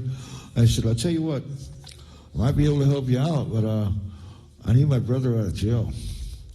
And he said, well, you know what? We get the badge back. We don't need to worry about anything else. We can release him. I'm like, And I knew that as soon as I reach in my pants, they may want to search me, and I'm done. I'll have no negotiating power at all when they find dope on me. But I reach in, and I got to shuffle around to get to the badge because I don't want to pull anything extra out. And I hand him the badge. It turns out the guy, he had this really weird-looking outfit on with puffy pants and shit. And it turns out he was a motorcycle cop, and he was here serving a warrant. Is how he lost his badge, and he was so embarrassed he couldn't go back to Florida. That's why he initiated the search for his badge with such intensity and was willing to negotiate so deeply to get it back. And so it was kind of cool. They went ahead and left, and after that, I realized, hey, I got to be really careful here. And so we had a door knocker that on the door. It was ancient, and you push the lever and it would ring a little bell. And I said, oh, okay. Well, we were at the corner of the unit, so I could take anything large like the scale and whatnot, and I could hide it in the rain gutter up above. And then the little door knocker, I could pull the cover off and put all of the drugs in there. So when they came back, they did come back. They wanted to search the place. I said, sure, go right ahead. I knew there was nothing in there. And the minute they came in and closed the door, they already isolated themselves from the drugs, and there was no way they're going to find them looking in a place where they're never going to be. And they were getting ready to leave, and I said, no, go back, make sure. I didn't see you guys look under that bed right there. There's still a lot of things in the bathroom. I could have hid it in there. You need to check that out. I want you guys to be totally comfortable with this. And I sent them back in, and I even had to help. I said, look, you know what? Right up here behind this wallpaper, there's a hole right here. I can hide it up in there. I want you to look thoroughly. I want you to think like a dope fiend. What's the matter with you people? Do you ever find anything when you're looking for it? I made sure they were so exhausted and embarrassed by the time they left, they weren't coming back. And they may have gotten a little bit of an education, but not enough to ever come back and break me. So, you know what? Yana and I, we stayed there for a while, and we ended up moving into some apartments that was all black. We were the only white family there. It was a gang-ridden place, but I had already met one of the gang leaders when I was in Banning Road Camp. And so I went and talked to him. He was with a group called the Four Trays. And so we already had an understanding. And the Four Trays and the 12th Street Crips were the ones that were battling on the street. Well, I got both of the heads of them, the Crips and the Four Trays, into my house. And I said, look, take a look around. I have a bunch of weapons here on the walls. You can see that. That's how I defend my house. But I want you to go in the other room and look at this. Here I have bandages. I have all sorts of things that are used for stopping infection. I have some antibiotics that are oral, but if I grind them up, I can put them into a wound and I can help to reduce or eliminate infections in the body. I said, I have some medical training, and this place here is neutral ground. I want you to know that. If anybody from either one of the gangs is wounded and he comes to this door, he will receive care. He won't have to go to a hospital and answer questions to the police. I provide a service that is not available anywhere else. I will be able to treat them, and if necessary, I can help them get ID to get into a hospital with so that they can be treated. But they're going to have to follow directions. All I ask is that if you come in here and there's somebody else in here that is a rival gang or somebody outside, it's neutral territory. You don't play no games, you don't do no banging until you get back out there on the streets, and that's your business. But in here, I need your assurance that it's going to be safe ground. They said, no problem. So we had that assurance, everything was good. And other white families began to move into the building. And it was looking good. But the guy that ran the place, his name was Horace. And Horace, he could see that we were fixing to move out, and I wanted my deposit back because I painted the place. I made it look good. I did all the work. And I cleaned up the place that we left from downstairs when Yana moved us upstairs. So everything was done, and I deserved to have my deposit given back. Well, he'd already spent all the deposits. I didn't know that. And so he had to find some way, some desperate way to distract or stop me. And so he sends a messenger and says he wants to talk to me and Yana right now at his office. Well, before I could get to his office, I'm surrounded by a group of people, and this guy starts putting socks on his hands. Well, I'm familiar with seeing that when I was locked up. He didn't want to put any marks on his fists when he started swinging. And I said, what's going on here? And they said, you know what, man, we've had it with you. You shouldn't even be here. And I looked up, and I seen one of the white families looking out the window, and they didn't offer any help. They sat there and they watched. And there was another one that was across the hall from them. They were notified that Jim was out there in trouble, and no one came to my aid. And they were only safe there. The only reason that they were able to move in there and survive was because I was there to stand in the gap. And when I needed their help, they weren't there for me. Oh, man, that burned me up. But this guy, when he swings, I ducked his first swing, and he hit me with the second one. Bam. And busted my lip open pretty good. Well, I grabbed a hold of him, and I had him in a headlock when I heard Yana scream. And they were on top of her. They had her. 3 guys had her. That was it, man. I saw that she was in danger. I slung these guys like they were rag dolls. Boom, boom, boom. And I jumped in there, and I'm yanking these guys off of Yana. And we had a baby. We had Gina. She was just a little baby. She was under a year old. She was upstairs with Linda Marie. And I said, Yana, the baby. And she said, yeah. And she turns and she starts hitting the guy again. I go, Yana, the baby. And she goes, okay. And she turns again to hit this guy. And I just turned to her and I said, Yana, I'm going for the baby. And that's it. Yana wants to be that tough. She wants to take on this whole crew. Well, she can fight it by herself at this point. That baby needs me more than she does. And so I took off, and Yana come running behind. Well, when we got into the courtyard, Let me back up for a second.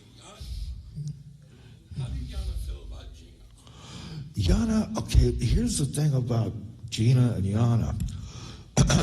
Yana, before Gina was born, Yana said to me, hey, listen, I'm old, and I may have trouble with this pregnancy, and they're going to put me out. I'm going to be unconscious, and you're the next of kin. So they're going to come to you, and they're going to say, possibly, they may say to you, we can only save one, the child or the woman. If that choice comes up, what are you going to say, Jim? I said, Yana, I told you I love you forever, that my love for you would never die, and I will love you till death and beyond. But you've had your shot. If it's you or the baby, you're dead. And that was it. She said, I don't want any kind of anesthetic. I'll have a natural childbirth. And when she shot that baby out, and the doctor caught that baby like a football, she was under no anesthetic at all. And it was less than 20 minutes since she had squirted that baby out, and she grabbed my hand and she says, take me down and give me a beer and a cigarette. And the doctor said, she can't leave. I said, you can't stop her, and you got to stop me too. You want to try that? And he said, no. I said, where's the smoking area? And he told me, and I took her down there. I said, you wait. And I went and got her a beer, and that's how Gina was born. So yeah, it was quite a scene. But anyway, when we got into the courtyard, we were in the corner up there where, like I said, we could defend against a frontal assault. And two guys come running down the stairs, and they were running from our unit. The door was still wide open. They had been inside. Oh my God. They'd been in there with my weapons, my daughter, and my baby. And that was not going to be tolerated. I ran up there, and I'm screaming, Linda, Linda, Linda. And from the other corner, actually, the opposite corner of either one of the two white families was the maintenance man, a guy named Perry. And they were over at Perry's house. And she come out of there with Gina in her arms. And I said, get inside the unit. She says, no, there's people. I said, get inside the unit. It is the safest place to go. Do it now. She got in there. I made sure everybody was in it. I closed the door, and I made a phone call. I called some people that were Supreme White Boys, and I said, I need help. I need it now. I need it here on the 12th Street. I got 12th Street Crips. I got 4 trays. I'm going to be contacted. But these idiots here, they've already come in my house. And I'm going to defend until you get here. And they said, no problem. They showed up. I mean, these streets were completely vacant. There was nothing, not a whisper, nothing anywhere. Everybody had abandoned everything. It was like a ghost town. And they pulled up with pickup trucks, and they had chains, and they had sticks, and they had attitude. And they were just looking for somebody to tear to shreds. And everybody's hiding. And so I said, look, you know what? Get you guys all over here in this. I need these trucks to move our stuff out of here. We need to be out of here. Well, I had a bankroll of cash that I had been saving. And so I said, okay, we're going to be all right. And we went ahead and we got all that we could get. I got all the weapons, everything. But we had these new couches. They were silver, and they had big pillows, and they were beautiful, brand new couches. Yana said, well, we don't have room to take these. She said, give me a knife. I always carried a buck 112 in my pocket. Snap, I handed it to her, and she slashed these things. And she slashed them, and she says, they can have them now. And we jumped in the trucks, and that's when we went to Bloomington, just outside of Rubino. And I got us an apartment there, and we moved our stuff in right away. And that was a part of a whole new experience. You know, we had peace there. There was no violence there. No one knew where we were. No one was following us. But we went back to that park, and the North Park, they called it. And, we're just drinking a beer in the park. And I see somebody pushing a shopping cart full of junk. And I walk up, and it's Horace. It's the manager of the 12th Street Apartments. And I said, hey, what the hell's going on with you? He says, oh, like you don't know. What do you mean like I don't know? What are you talking about? You don't know what happened to the building. No, what happened to the building? The 12th Street Apartments have all been burnt to the ground. And you had something to do with it. I said, no, not me. That's the wreckage of your presence, brother. You had that coming. You don't burn people and get away with it forever. It comes back to bite you in the ass. What goes around comes around. I guess you're reaping what you sowed, and you're getting your just due. Good luck to you. I said, yeah, we're buying another beer. Yeah. He was homeless, living in the park, and gathering junk in his shopping cart. Yeah, it was a sad thing to see, but I really didn't even know. I didn't have anything to do with it. It was probably them white boys. They didn't get a piece of meat like they wanted, so they came back to squeeze a little blood somewhere. they're kind of committed that way, But we moved into Bloomington, and it was a nice place. In fact, it was so good there that I contacted Linda, which was Yana's mother. And I told Linda, I said, Yana wants to see the other. Well, Yana and I, we spent a lot of time in Riverside. And oftentimes we found ourselves without a place to stay because we were wanted by the law, unfortunately. And we had trouble giving our name to anyone because we refused to get locked up. That would mean we'd be separated. And we were going to stay together at all costs. They'd offered us places to live in rehabs and shelters and whatnot, but always it was, you got to separate. We weren't going to do that. So we spent time at parks. And we were in the park one time when this guy pulls up in this Cadillac, and he says, hey, you guys want to make some money? I said, yeah, man, what do you got? He says, I want you to drive me to Vegas. Drive you to Vegas? We don't have a car. He says, no, you can drive me in this. What do you want to go to Vegas for? He says, I want to gamble. I said, you can gamble right up here in Elsinore. He says, Elsinore? Yeah, they got gambling halls right there in Elsinore. We can drive you up there and you can do all the gambling you want. And he goes, okay. He says, well, here's the keys. And he gives me the keys to his Cadillac. And so we just all sat up in the front. And I'm driving. We drive in and we go to this gambling hall there. And first thing he does is he buys $5,000 worth of chips. And it comes in a complete full rack. It's a full rack. And so I'm just like, wow, $5,000.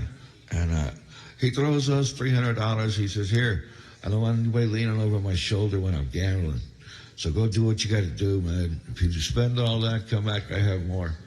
I'm like, whoa, $300? I mean, that was a fortune to us at the time.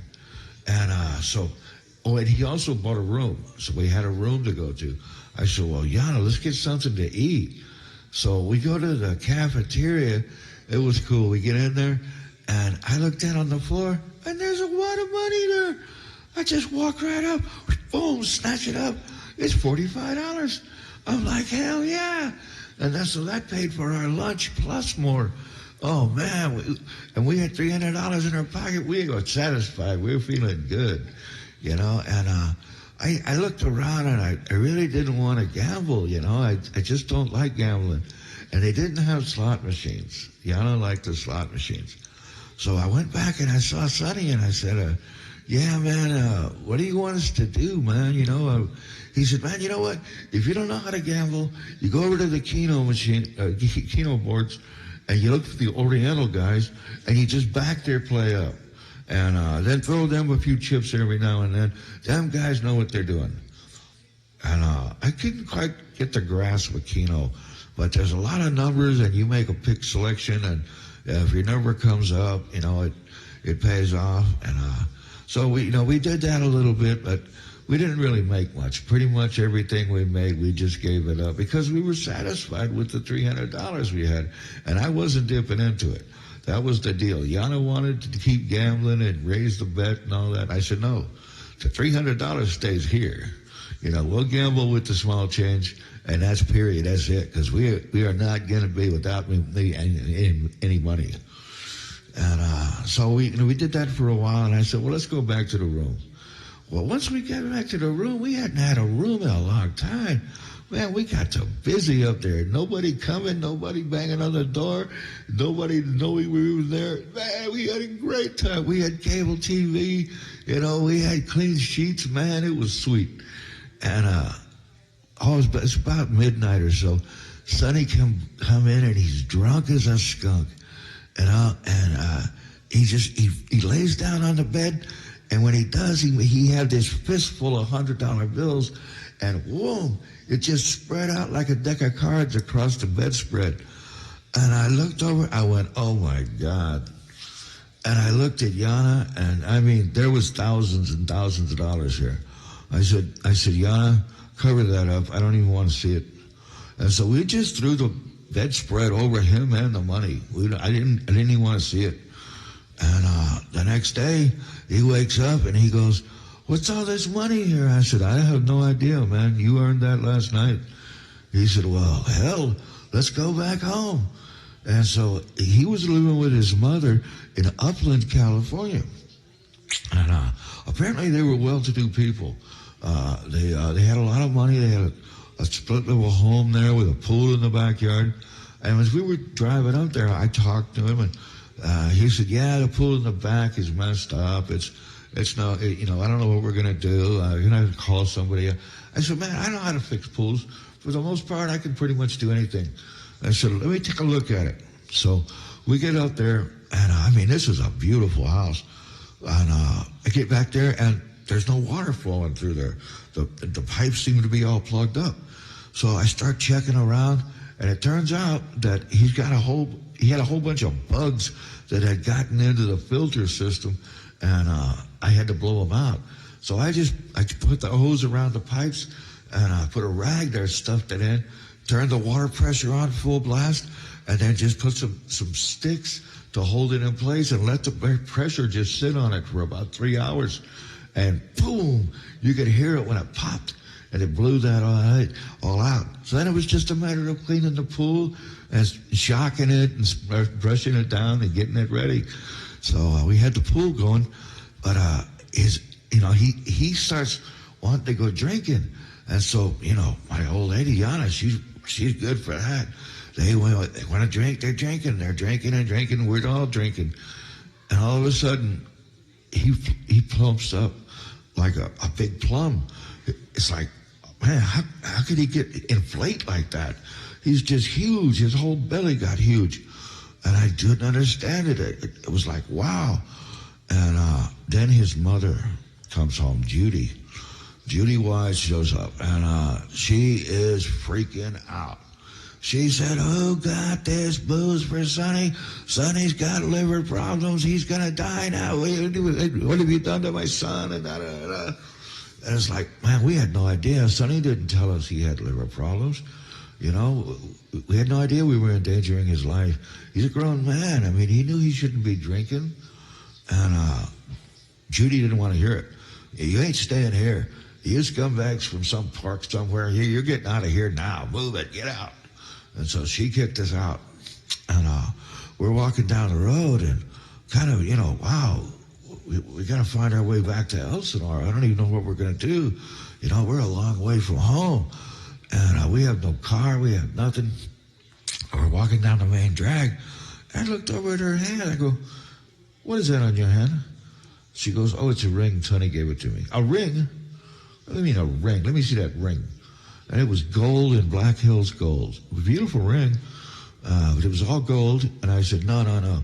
You ain't having no ring from Sonny, period. And so we argued back and forth. And I finally took the ring, and I tossed it. And it landed out the street.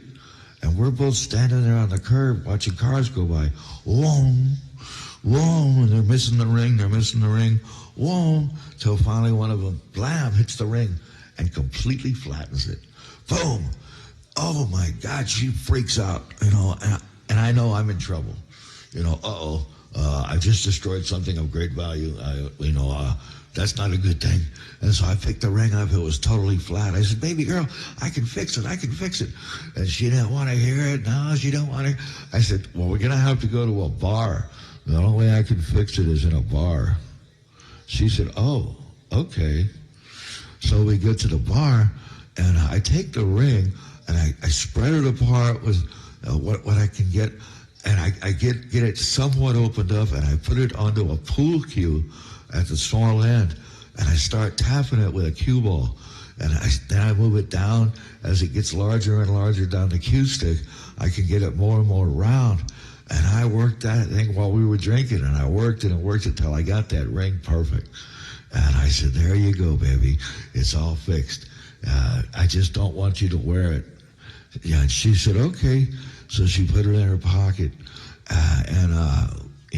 once again, alcohol had saved us. If there was alcohol around it and a soft touch, I could always get Yana to calm down. So we were still trying to get to Elsinore, and we got to where it was getting dark because we'd spent so much time in the bar. And we went behind a grocery store called Stater Brothers, and we looked, and they were throwing out all these bananas. I mean, there was like boxes and boxes of bananas that were a little overripe, and then they had cream, dairy cream, pure cream that's used to make whipped cream, and it was just that it was outdated by a day, and so they were throwing it all out. I said, no, Yana, look, my mom used to make for me banana drinks. So I took these bananas and I mashed them up, and I opened up the cartons and I just poured bananas in there and mixed it up with the cream and bananas. And man, I tell you what, we were able to guzzle that stuff down till we were stuffed full. It was great. So we had a good meal, and we needed a place that we could get out of the rain. So, we tried to get up against the building, and we went to sleep there for just a short while. And when we did, we left the body, and we found that there was a building that we had gone to. Yana and I had traveled out of body, and we had found this building where there was only one resident in the entire building, and there were dozens of apartments, and he had a big, huge welcome mat on his front porch, and so it was upstairs, and it wasn't far. So we came back to body. We went right to this place because we just had a safe feeling. When you leave the body, you feel emotions very deeply, and it's a place where you cannot lie to each other, because when you think a thought, you become that thought. Everything about you, it emulates that thought, and so it's pure and it's clean and it's clear, and you don't have to have words. Everything gives you a sensation, and you just know.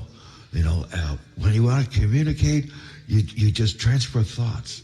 Here, feel this, feel that, know this, know that, and it's words are too slow and it's too cumbersome. They're too much selection. When you're out of body, there's no deception. It's just pure thought, and it's purely from the heart. So we knew it was a safe place to go, and we got there. We got to the top of the stairs because he travels up, and it's warmer at the top of the stairs than the bottom.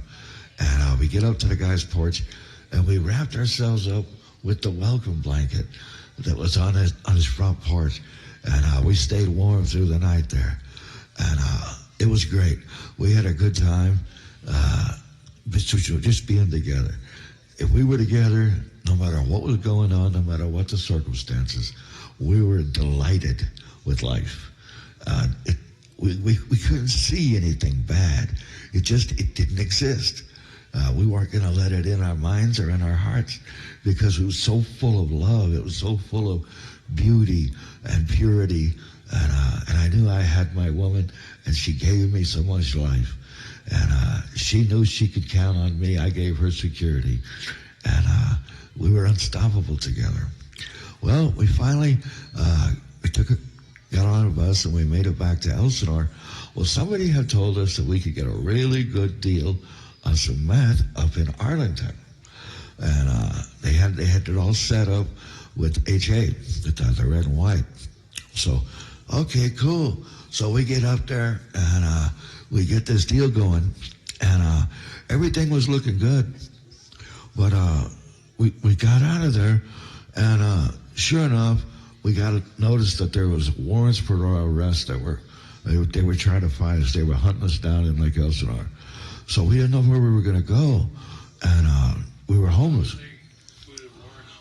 We had warrants because we had previous charges. We had gotten charges for other crimes, for methamphetamine, for false information to a police officer, and we were fugitives. You know, they had said that we were supposed to turn ourselves in, and we agreed to turn ourselves in, and then we didn't turn ourselves in. You know, so they were pretty upset about it. And a lot of it was politics. A lot of it was I had embarrassed them. And so, you know, they had personal reasons to want to get me. But as far as professional, I wasn't worried about the cases. I knew I could beat them. But, you know, I just didn't want the inconvenience of being separated from Yana. And that was the whole thing about everything. And so, you know, they'd offered us places to live in Riverside. Riverside is where all the homeless go. Everybody sends their homeless to Riverside because you can get every meal of every day if you're willing to do a little walking. And there's all kinds of rehabs and places you can move into if you're willing to quit smoking. That was another big deal. We weren't going to quit smoking. And you're willing to separate the men and the women. We weren't going to do that either. So, you know, those were our standards, and, you know, we'll suffer the hardship in order to keep ourselves together and be able to smoke cigarettes. And so, in fact, that was one of the conditions that when we talked to this guy, he was leaving town, and he said, well, there's a place on Mount Rubidoux. Rubidoux is a town, but there's a mountain in the middle of in the town of Rubidoux called Mount Rubidoux. At the top is a big cross, kind of like the one that's in Rio de Janeiro, except it doesn't have Jesus on it. It's just a cross. But it shines its shadow across all of Rubidoux. It's a beautiful thing. And there's stone pathways that go up to it. Well, you go up about halfway to that, and then there's a dirt path that goes off of that behind some boulders, and you have to do a little climbing. But you get up there, and there's this rock. Now, this rock was about 3 feet thick and about the size of 2 buses. But there was only 3 small holes that you could get into it. One, you had to squat down and you had to step into it, and then it was only about 4 feet high inside.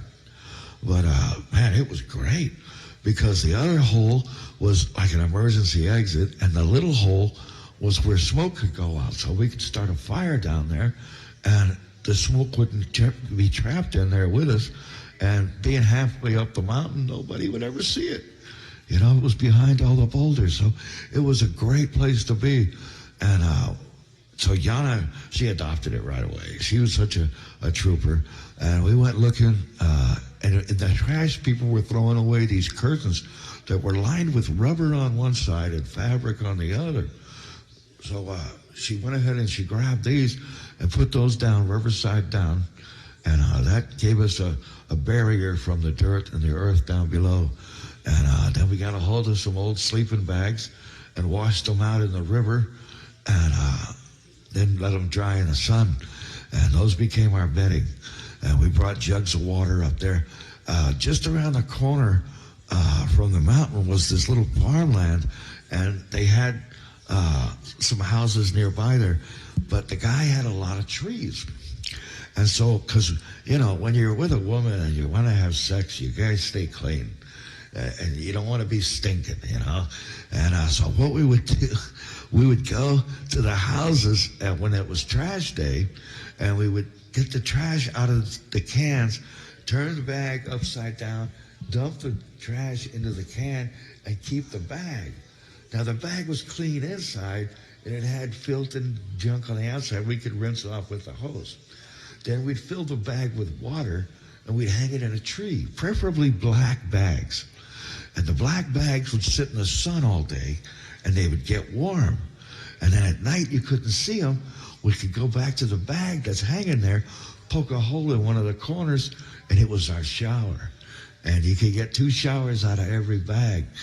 And when it got cold, we would take those bags and we would clean them out and we would put them under our clothes and make a secondary insulation. We were going to survive, and we were going to survive comfortably. And we weren't going to complain about anything. We knew the check was coming for Ron for the 25 grand. We weren't sure how much it was going to be, but we knew it was going to be enormous. And we knew that Yana had half of it coming. So Ron was still back in Elsinore. We were in Riverside. And so, Rubino, it's just outside of Riverside. So we had to be hit out. We weren't going to be found. We weren't going to be picked up by the law. We weren't going to be interrupted. And we had mail coming, and it was all coming general delivery to the post office. So if there was any mail, we would be able to pick it up there. And she would get notified by IRS that that check was being sent out because we had already submitted our address there from the old address where she used to live in Elsinore. And he didn't live in Elsinore at that house. He was living in a trailer on the cement site where his cement company was. So he didn't have an address. He had to wait for us to find him to notify him the check was ready. So we knew we had all our bases covered. And it was just a matter of time. We had to hold on and wait it out. And so we learned where all the food was. We learned where we learned all the homeless people. But we went to this one feed, and as we were walking up, there are herds of people that are walking up to this feed. There's this Rolls Royce that comes up, and I mean it's brand new, and it pulls up, and they hide behind these houses, and this guy gets out with all these ratty clothes. He looks homeless, and he just joins the caravan. And it's like, what? So I got my eye on this guy. This guy's pulling a fast one. He don't have free food coming. And I mean, I drove. And so we get in there, we get our food. And I said, Yana, I got to go talk to this dude, man. So I went up there. I said, hey, man, what the hell are you doing here? He goes, what are you talking about? I said, come here. I said, I've seen the Rolls Royce you got out of. I know that you don't have to eat here. You could sell one of them headlights and you could buy enough food to buy this place. No, man, this is bullshit. You don't come in here and eat our food. It's all we got. And we don't need anybody scamming, and especially somebody as rich as you. So you get your shit and you get the fuck out of here. And he says, no, you don't understand. He says, I'm one of the people that sponsors this whole feed. I said, what? He said, yeah, I wanted to make sure that the food was being served good and that it was good food. And he said, without me, they wouldn't be able to serve this food. But if I come in here looking good with a suit on, they're going to make a big deal for me, and they're going to put on airs, and I won't know the truth. But if I come here looking like one of you, even one of the worst of you, they're going to treat me the worst they're going to treat you. And that's what I want to see. That's what I want to know the truth of. And I was like, oh, okay. Well, let me show you what they got. They got a book program here. They got a shoe program. They pass out toiletries here. You know, you can pick up things for your old lady for her menstrual cycle in here. They don't have much, but they hand out toilet paper because that's a big deal. You know, when you're homeless, toilet paper is a big deal. You have to steal it, and then that puts out people, you know, in their gas stations or wherever you stole it from, you know, to have any. And most of the time, they won't let you use the bathrooms because you got to be a paying customer to come in here. And you know what? If I had that fucking money, I wouldn't be going there to use the bathroom. I'd get a motel room, you know? So this is the big deal. This is where the money's really needed. The food, there's food everywhere. But it's these little basic essentials which is where they run out. And so he took notes. The guy took notes of what I was saying and where it took him. And I think it made an improvement. So it was kind of cool. But we lived under that rock for quite a while. And then we got message. The money had come. Well, we went and we got Ron, and we went to get that money. And that's what began the adventure with Ron trying to have his way, and but he was afraid. He acted like a bully, but he was afraid to fight. I don't know why, because he was bigger than me. He was taller than me. Man, I was fiercely determined. There was absolutely no way I was going to lose a fight with this guy. Absolutely not. And I think he felt that because I think he saw it in Yana more than anything else. He saw that Yana was afraid for him, and maybe he was trying to capitalize on that. I don't know, but it scared him because you don't scare Yana easily. She doesn't take things to heart in a manner where she's being protective, but she was being more protective of me. She didn't want me to get in over my head and end up killing somebody or having to be on the run for something really serious. So she was always trying to keep the peace, and as a respect to her, I did that, and as a respect to the kids, I did that because they were often around, and it was before we moved to Bloomington. And so we didn't have the kids back yet. When we left California and we were coming to San Antonio, I knew that if we could make it to San Antonio, Texas, that we'd be safe. Because I knew the laws in Texas. I knew everything about San Antonio. That was my home. That's where I felt I had power. That's where I knew all the people of power. I knew the bike clubs intimately. I was related to them. I knew the streets. I knew the lawyers. I knew, everything we could ever ask for. But we had to get to San Antonio, and we were being pursued by the FBI. The FBI is no joke. These people are very, very good at finding people. They always get their man, and we knew we could only evade them for so long, but we were going to use every trick in the book. How do you think they went about finding you? Well, they found us when we went to the blood bank. When we went to the blood bank, I took Yana in there. I knew that as soon as her name went across the airwaves, when they went to check to see, if she's got hepatitis or anything else, that they were going to be checking information banks and databases. And when that happened, the FBI would be red flagged. They're no drive-ups. They're no joke. They really pay attention to what's going on. But on our way down, we went all different directions, and we relied almost totally on being able to leave the body for everything that we did and everywhere that we went. It was almost like having a guardian angel, because we could stop, we could leave the body, we could see if everything felt safe. And we went only to places that we knew we'd be okay. We pulled over one time at a trailer court that had storage carports all down it. And we went up and said, we're looking for work, and we'll do anything. And the guy first said, okay, well, right up here behind these carports is an easement. He said, I want all the weeds pulled down from the easement. And so we started checking out the easement. Well, the reason why he wanted them all pulled, because there was thorn vines there. And I mean, they were just mean. So I went back, I said, do you mind if we throw some of that stuff over the barbed wire fence? It'll just turn into compost on the other side. He goes, yeah, don't worry about it. That's a couple 100 acres. It's never used anyway. I said, great.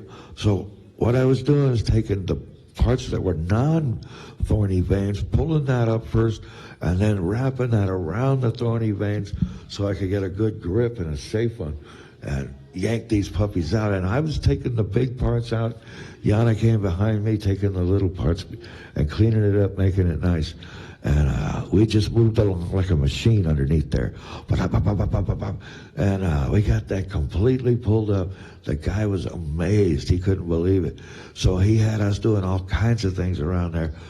We ended up painting those carports. We ended up cleaning up his vehicles. We ended up doing a little work for his wife in the garden back there, and it cleaned up. And the guy was paying us daily, and we were clocking and banking money. Although I still had money that we had from Ron, that wasn't getting touched, and Yana didn't know I had it. That's the important thing. If she knew I had it, I couldn't have motivated her to work that hard, because she would have said, nah, let's just go get a beer.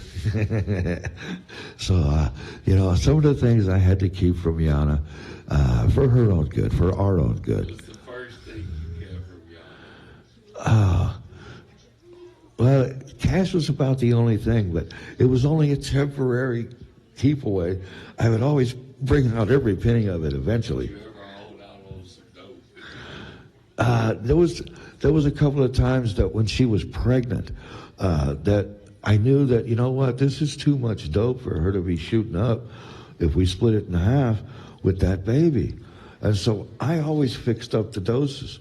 And I could make the same number of units in a rig, but the potency of what was in those units would be different. So if there was 60 units, I'd pull up 40, maybe 45 for myself, and then as I'm rinsing it, I'm going to leave 10 or 15 units of water in there when I draw off what's left in the spoon. So she's getting 45 too. So it sure looked good, And now she got high, but she wasn't getting the potency that I felt she needed to have reduced for the baby's sake. And I felt bad about that, but I knew that it was for a noble cause, and so I didn't let it bother me. But yeah, Yana and I, we had one incident. I remember we had driven, and we had nowhere to stop, and so as soon as we crossed the railroad track, we decided to go down the side of the railroad tracks at the angle along the rocks.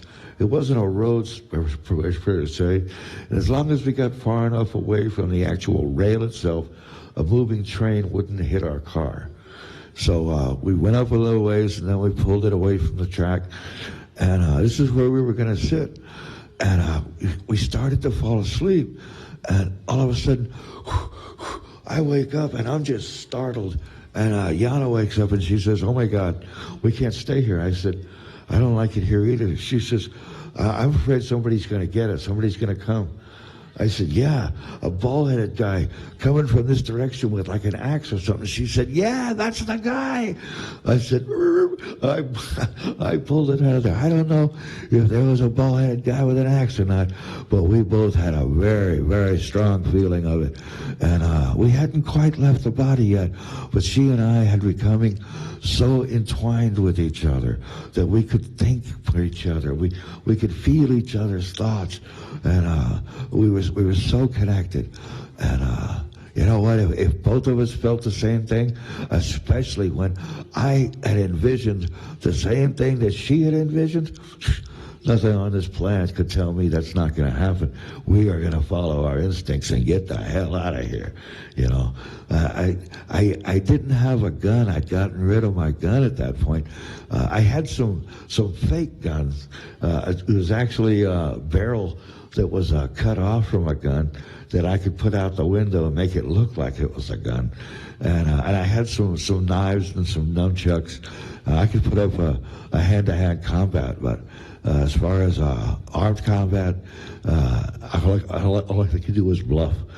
And so, it made me feel a little, less strong than I should be. But I couldn't afford to be pulled over with a firearm that wasn't legal. If I'm going to get busted, I'm going to make sure that it's a case I can beat, not one that's going to get me hemmed up for good.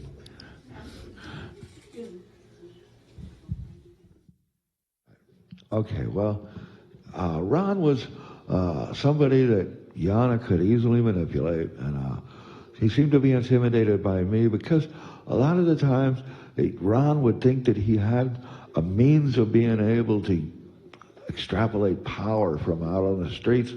It all turned against him. When he went to the Hessians and he got them to retaliate on his behalf, I asked these people, what was going on? This guy, he's using them like sheep, because he can't face his own battles.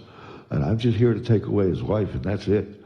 And you know what? They understood. And it turns out Hessian Ron didn't have so much juice with him as he had claimed, or maybe even as he thought himself. because as I had said, they pulled him over, they pinned him to a tree, and they carved a cross in his throat, and they said, you misuse this thing called a voice. The next time you do it, you're going to be talking to God. I want you to see that in the mirror every time you look. So after y'all turned Ron onto the needle for the first time, Oh, man. what happened after that? Ron ended up, after he was turned onto the needle, and I knew it would, and I told him it would change his life, but he was insistent on it. He actually thought he was making friends with me, and that he was going to use that to get back with Yana, I think, because he was so eager to be a part of our world that he was willing to do anything, including shooting drugs, and in spite of my warnings. And so, you know what? I didn't care about the guy. So, I gave him sufficient warning, and that's all I had an obligation to do. At this point, if you still insist, let's do it. And we did it. Well, Ron ended up, he destroyed himself. Everywhere he went, he was a dope fiend, and he was kind of like your dope fiends you'd find in Las Vegas. That they have that affluenza. He was used to being on top of things because he was the big fish in the small pools. He was never a small fish in a big pool, or certainly not a big fish in a big pool.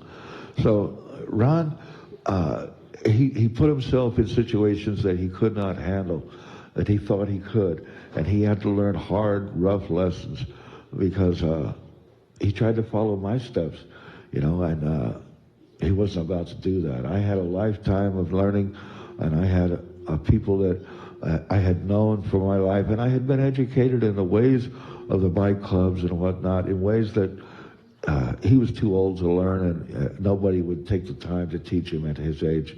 So he came in at a disadvantage where he was never going to be able to catch up. And I knew that. I don't know. I really don't know how he met the Heshes, but he was an honored guest at some of their functions, they said. An honored guest. So I don't know, because Ron could talk a good game. He really could. He was very charismatic, and maybe he thought that would carry him through bikers. But bikers are very sincere people. They follow a set of laws that are far beyond anything that common citizens have to follow. Now, they don't care about the laws the police enforce, but the bylaws of the club, they'll live and they'll die for those. And there is no two ways about it. And they have respect for other clubs that follow the bylaws. That's one of the reasons why clubs like the Mongols don't get respect, because they don't follow their own bylaws. But HA pretty much sets the standard. HA, the bandits, the pagans, the highwaymen, they set the standards for how to conduct yourself, in a proper manner as a bike club. And if you don't, the National Charter Association will send the grandfathers out to come take your patches. And they actually came to take the Mongols' patches, but the Mongols had already gotten too big, and they refused to give them up. You'd have to kill them all. And the bloodbath would be too much. The NCA let them keep their patches. And it kind of took a lot of the teeth out of the NCA, the National Charter Association, because of what the Mongols did. But it emboldened them to think that, they can get away with anything. And it made them more of a threat, more of a danger, and more of a pain in the ass, basically, for everybody else around them. I understand now that there's trouble in their territory. It's got to be a supporting club where the Mongols themselves would have gone after them. So if the Mongols are not after them and they're operating in Mongol territory, they have to be a support club, and they have to fly support patches of the black and white. So, that's just things that and you come to know them so young in life that they become a part of your daily life, part of your instincts. And Ron was never going to get there. Ron just didn't have that kind of meat in his bones, and he was never going to be able to measure up. And he didn't know that. He thought he could. Yana came to realize that Ron was never going to measure up because he had talked so much smack. He had her convinced that he had some juice and some clout and some pull. But you know what? She didn't hear it from me. She saw it from me. And she saw every stronghold he tried to pull get tore down. Everything he did, unless he was just getting some private citizen to get behind him, because he always had to have a sidekick.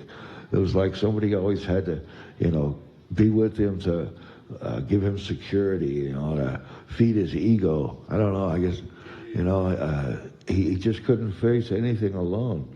And some of the times that he brought people, they were really green, really unschooled people, and, they had been sold on a lie. Ron's lies and his charismatic beat. You know what? I didn't waste any time trying to school these kids. And these fools. And some of them were fools, like Hillbilly Don was a fool. Well, he did. At one point he did. But Yannick just kept taking everything from him. Every time he'd show up, she'd want half of whatever he's got. He could buy anything he wanted, but he had to leave half of it there when he left. So it really wasn't much of a deal. And so Ron, he got his own bag of dope, but what he got was Giannis kickdown for reporting back to the HA about some chick in the jailhouse that was snitching on him. And I turned them in for a bunch of their dope. And the HA wanted to give us an ounce to, pay us a tribute, just a respect for, doing them a solid. Ron picked it up. We didn't even know we had it coming. And then he ended up picking a second ounce up in the same day, which I'm sure kind of irritated him. It's no big deal for them to give up an ounce of dope. But to be called out after they were generous enough to offer it in the first place, I'm sure that didn't go over well. And there was somebody got called on the carpet for it, but it wasn't Ron. And it surely wasn't me, or I'd have drugged Ron by his short hairs, and I'd have dropped him in their lap. So he's lucky he didn't get pulled into the fray with that. But yeah, we had quite a time with old Ron. He finally faded into the distance because he really wasn't a threat. And it was a sad story, really, because he tried so hard, and he just never had a chance. But let's take a break. Well, I gotta say, Yana and I, we were able to enjoy every kind of relationship treat and advanced kind of relationship that you could possibly imagine. I mean, I had her as my lover and my affair at the same time. Only now we were leaving California, and we were fugitives. And there's nothing quite like fugitive sex, because you don't know what's going to happen. Tonight, today, tomorrow morning, you could be picked up. We had the FBI that was chasing us, and the FBI is no joke. They have to be really dealt with in order to stay one step ahead of these people. And so, that song, Born to Be Wild, we really could understand it in much more intimate ways than we ever could before. Some of the lyrics to that song were just so on point. But we used our astral projection anywhere we went, and we were able to find that it kept us safe, and it kept us patient. We had no agenda, we had no time schedule. We flowed with whatever felt comfortable, whatever felt safe, and we moved into those areas, and we were willing to work. We were young, we were healthy, we were strong, and anywhere we went, whoever we encountered, they could see such a tremendous relationship between her and I, such a deep, abiding love that was it was remarkable. And it enthralled and fascinated everyone that we encountered. They never forgot us. And many admired us. Some even got angry because it was something that they wanted and they could never have. And, I felt pity for those people, but I never felt threatened by them, because what we had was so strong, so powerful, that something so weak would only be a distraction at most. And so we didn't try to deal with people like that. We didn't try to make it harsher on them, and we didn't try to comfort them. We just let them be who they were going to be and move along. So Ron called the FBI? Yeah, Ron called the FBI because it was a lot of money, $25,000. And he really felt that he had that money coming, especially to the... How did Yana feel that that money was hers? Yana felt that money was hers because he'd abused her for so long. He had beaten her. He was abusive like that? Oh, yeah, he was abusive to her. That's why he put her to sleep.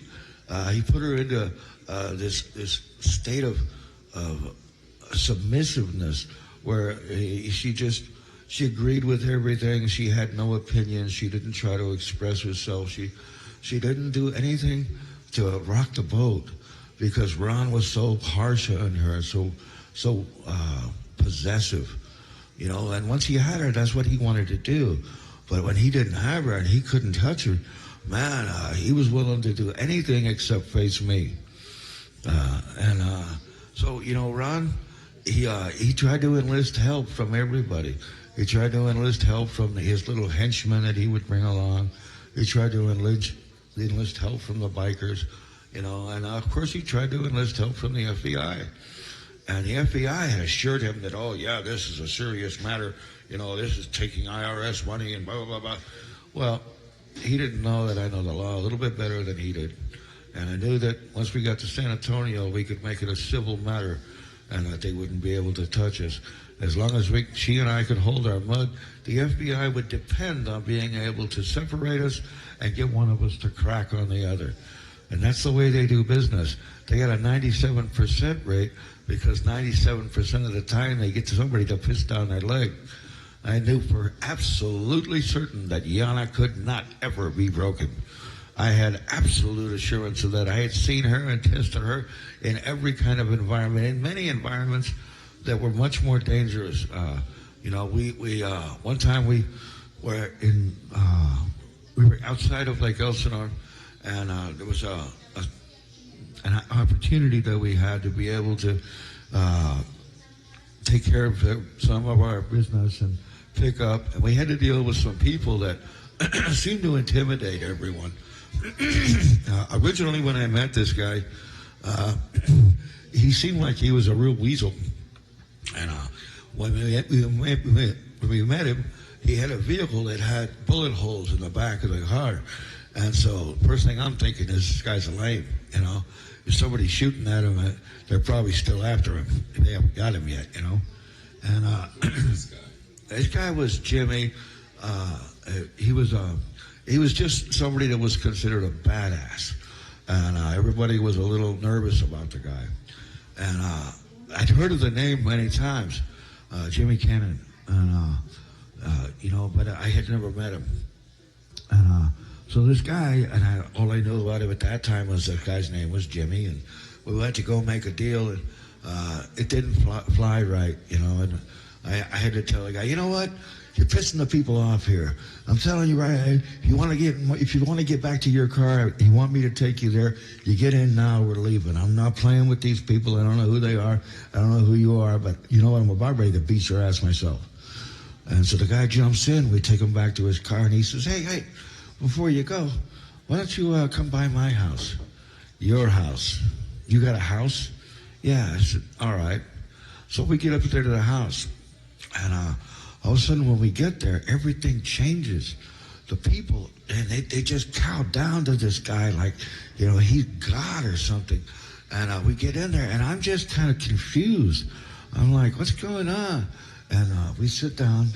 And this was a town like Elsinore where snitches actually had pride in being snitches. It was crazy. They felt that if they had cops in their pocket or they were in a cop's pocket, that was a safety factor that was going to keep them from being hurt. Man, no such thing. It couldn't be farther from the truth. I mean, I'd encountered these people. I'd say, what? Man, you know what? When you hear about people like this guy, you hear about it after they've been long buried, and that's what actually happened to them. In Texas, we don't put up with that. We got graves all over the place, and this town and this place here is weak. They should have took care of these people a long time ago. Well, we're in there at the house, and everything's going good. The guy's getting us high, all that. And all of a sudden, there's a knock on the door. And this guy, who he's known to be a snitch in the area, but I didn't know him personally. I didn't have any dirt on him. All I knew was that was the word on the street about the guy. But he comes in, and he knew Jimmy real well, you know, so I figure, hey, that gets him a play card to at least sit at the table. And, you know, he introduces himself, and I'm like, yeah, right, whatever. And so we're sitting there together talking, and all of a sudden there's a knock on the door, and this guy comes in with tattoos all over his neck, and this guy here, he is a serious character. He looks intimidating. And he's got an entourage that are moving behind him in a pyramid shape, and they move when he moves. They stop when he stops. They go to the side. When he goes to the side, none of them say a word. And he looks up and he says, you're Fred Smith. You're a rat. You ratted on this man. And he starts laying the line out. And this guy, man, I mean, he is totally shitting bricks. And, you know, I'm just, wow. Here I am talking to the guy, you know, I'm sitting on the couch next to him, and I'm just looking at the ground, tapping my foot. I don't know what's up. And he goes, and you! And I look up, and he's pointing right at my face. He goes, what do you have to do with this? I said, you know what? I'm here with the guy. I'm talking to him. You know, I even made nice with him. If that alone means that I have to face the same thing he's got to face, well, then let's go ahead and do that. But I got no part of snitching. I'm going to tell you that right now. And he said, okay. And he went back to Fred Smith, and he's just jumping all over him. And I said, hey, look, you know what? I don't need to be here. I don't want to be here and see or hear something that is none of my business. My old lady and I, we'd like to leave, if it's okay. And this guy that came in the house, you know, this badass dude, he looks over at Jimmy, and Jimmy says, these two here, they're okay. That one on the couch, well, I just don't know. And he's singing a song, like, you know, singing a songbird song, you know. And it's like it was a message that, hey, ratting looks like a good assessment of this guy. And, you know, we never saw Fred Smith again. We had heard that he had some weapons at his house that he had buried under his foundation. And, you know, people were going after weapons, but that's how Little Caesar turned up. It was a famous gun that had been used in putting some dirt on that town. And that's the one that Yana ended up throwing back to Hillbilly Don. So, yeah. He's the one that came with Glenn Fowler. That I told you that I went and I was doing level 1 surveillance, and I saw him drawing in the dirt and loading up a bunch of weapons. That's when I went back and I did the standoff at her house from the roof. Hillbilly Don was the henchman, basically, of Glenn Fowler. And he had Little Caesar. It was a famous gun because it had gold banding around it, and it was a sawed-off, side-by-side 12-gauge, and it had carvings in the handle. So I recognized the gun by description, and so did Yana. I mean, it was that famous that she was a civilian, and she'd even heard of the gun. So, but they got it back, and I went back to its place of dirt where it belonged. And so, as it turned out, we had gotten back to the house, and as we were getting close to the house, I smelled something. I said, you smell that? She goes, yeah, what is that? I said, that's a meth lab. She goes, what? I go, that's a freaking meth lab. And so I followed my nose, and I go banging on the door of this place, and the guy says, who is it? Who's out there? I said, well, look, asshole, if it was a cop, I'd already have busted this place. If I was a thief, I'd have a gun in your mouth already. I'm somebody, you need to answer the freaking door right now. So they answered the door, and I said, I don't know who's in charge, but I want to talk to him. Man, get the hell out of here. You don't have any right coming here. I said, shut up. I pushed the guy off his feet. I walked in. I said, who's running this lab? He said, who said it was a lab? I said, don't lie to me. It's a freaking lab. Who's running this lab? The guy comes out. He goes, this is my lab. I'm Mike. Mike who? Mike Ellis. That was his name. I go, Mike Ellis, I've heard of you. You're a bit of a lame around here. People don't have a lot of respect for you. He goes, what? Everybody knows me. I said, yeah, everybody knows you, all right. Now I know you. My name is Binkley, and you'll get to know me a little bit more if you live long enough. But you keep running this smell out of here, and you're going to be gone for good. You need to clean this up. He goes, what do you know about it? I said, I know what you're going to need to do is everything at your lab, you're going to seal it all off with a plastic canopy. And everything is going to be vented out through a fan that's blowing out of the canopy, therefore sucking all the fumes into the fan. The fan is going to be channeled, and everything in the fan is going to go through what's called an aspirator. An aspirator is where it biflexes into another pipe. That pipe is going to be running clean water, and it's going to be running straight through, and this is going to be coming in perpendicular. As it does that, it's going to cause an 8% atmospheric vacuum. That 8% vacuum is going to pull all the fumes. It's going to wash it in air. It's going to leave nothing but dirty water coming out. And if you set it up with a reagent-grade chlorine pool that it's going to land in, nothing will be testable, so that you'll be able to beat any test that they pull on you. And you won't have any smell, and you can do this with impunity. And you can do it anywhere without problems. I can show you how to set it up, but I'm not doing the labor. And so I showed him, and he was able to get it going. And he said, how do you know this? I said, well, I'm a little educated, and I'm a little bit outlaw. And they work together. And besides that, I'm from Texas. I used that so many times. That would always throw him into a mystery. Well, what does that mean, you're from Texas? Don't ask. I won't tell. You don't want to know. And I kind of played that card a little much, but you know what? It worked. And it kept me from having to do dirt that I didn't want to, and it kept them from stepping out of their lane. And that was the purpose of it. But Yana and I, we had just gotten back, and I had my 46 knuckle, and I couldn't get that thing to start. And so we're walking, and I'm pushing the bike, and we get right up to this new house we'd got to on Granite Boulevard in Lake Elsinore. My mom had actually signed to give me a high enough credit rating to be able to move in this place. So, I wanted to be cool with it.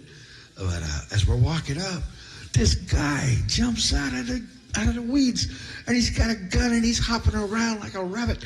And he says, LAPD. I go, LAPD? You're a little out of your jurisdiction, aren't you? This is LE, not LA. And he said, well, that doesn't matter. Don't move. And he says, put your hands in the air. I said, no, I can't put my hands in the air and not move. He said, put your hands in the air. And I'm standing on the left side of the bike. So I said, hey, you know what? He's driving the bike, pal. I'm putting the kickstand down. And so I bent down, and I put the kickstand down with my hand. I said, you ain't no cop. He says, what? I said, no cop would let my hands get out of their range of view, period. No cop would ever come after me without doing his homework. No cop would ever come after me and not have backup. You have no backup. You don't mean anything to me. I'm taking that gun from you. And I went at him, and the guy freaked, and he drops the gun, and he goes running, jumps over the fence. Apparently there was dogs in the yard. Chewed him to bits. He's screaming and yelling, and we're just laughing our asses off. And I pick up the gun, Hey, he's taxed. He don't get that back. And right as we get around the corner to our house, we had never seen crack cocaine before. Yana and I. Never touched it, never seen it. And these two guys sitting in a car, they said, hey, dude, come here. Went over there. They said, man, that was badass. I go, what are you talking about? We see what you did over there. That was cool as hell, man. And he hands me two doves, two $20 rocks. I said, what the hell is that? He goes, it's crack. It's what? It's crack. I said, what do I do with it? He said, you don't do with it. I said, no. And they start laughing, and he hands me a pipe. He says, just put it in here and smoke it. Sure, okay. Well, we get over to the house, and we try crack. And, oh, man, the rush was great. We loved it. But it didn't last but 5 minutes. And that's when I told Yana, I said, you know what? I don't mind if we do crack, but from this point on, we will never, ever, ever buy it. We'll never pay a dime for it. If it's not free, we're not touching it. That's just the way it is. And you know what? That promise that we made to ourselves is what kept us from getting too deep in. It's what gave us control. When I went to jail, they finally caught up with me over a case that I had in Northern California, and it was basically an assaulting an officer case and a trespass, but there was a warrant for Northern California, 900 miles away, and they arrested me and separated me and Yana. And I told her, I said, don't worry, baby, I'll be back. They can't hold me for long. I'm going to be back. So hold down the fort, keep the place, and I gave her some money.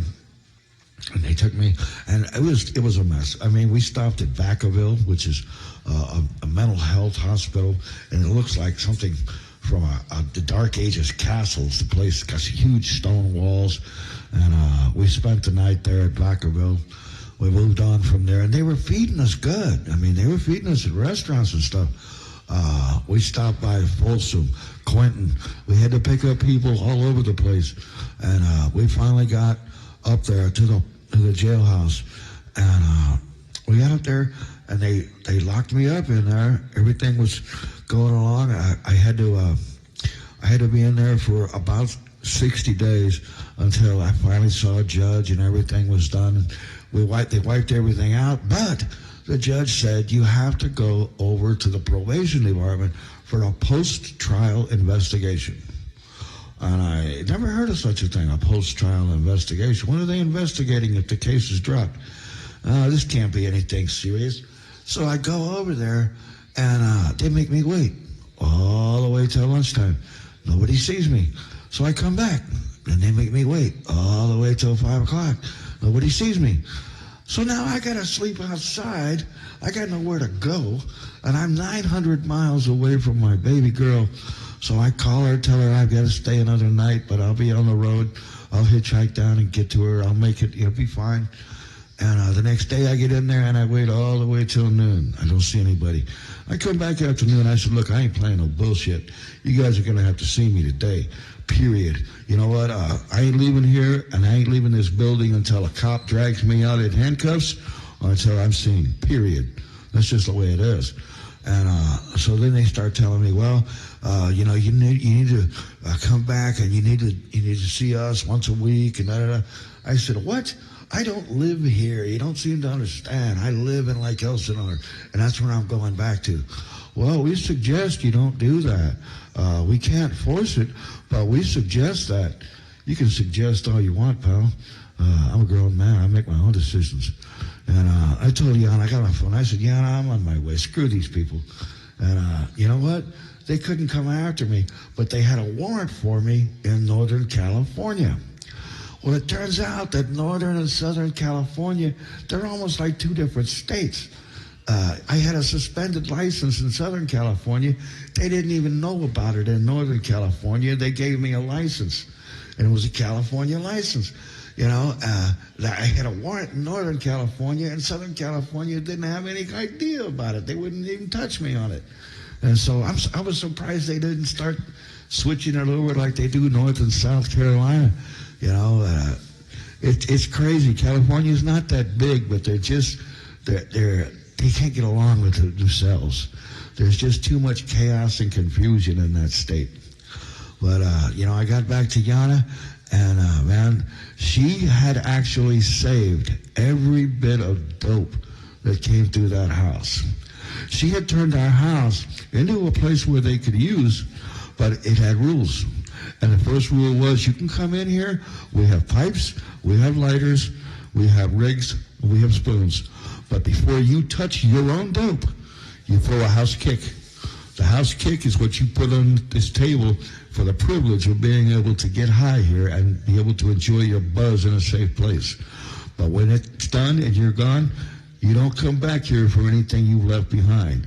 Anything that hit the house trick, that's it. It stays. It's mine. You don't got nothing coming. You want more dope, you go get it. You don't get it here. and she was hard as nails. And man, she had a jar full of rinse bags. She had a jar full of bags of dope. She had another jar full of crack. And she had saved every speck of every bit that she had gotten on house tricks. I couldn't believe it. Now, when I was in jail, you know, I'd gotten back with God, and, you know, I'd learned some Christian songs, and, you know, I was doing prayer, and I had decided I wanted to be clean, and I was going to try to get Yana to be clean with me. But man, when I came back and I saw the way she had saved all that dope, I was speechless. This is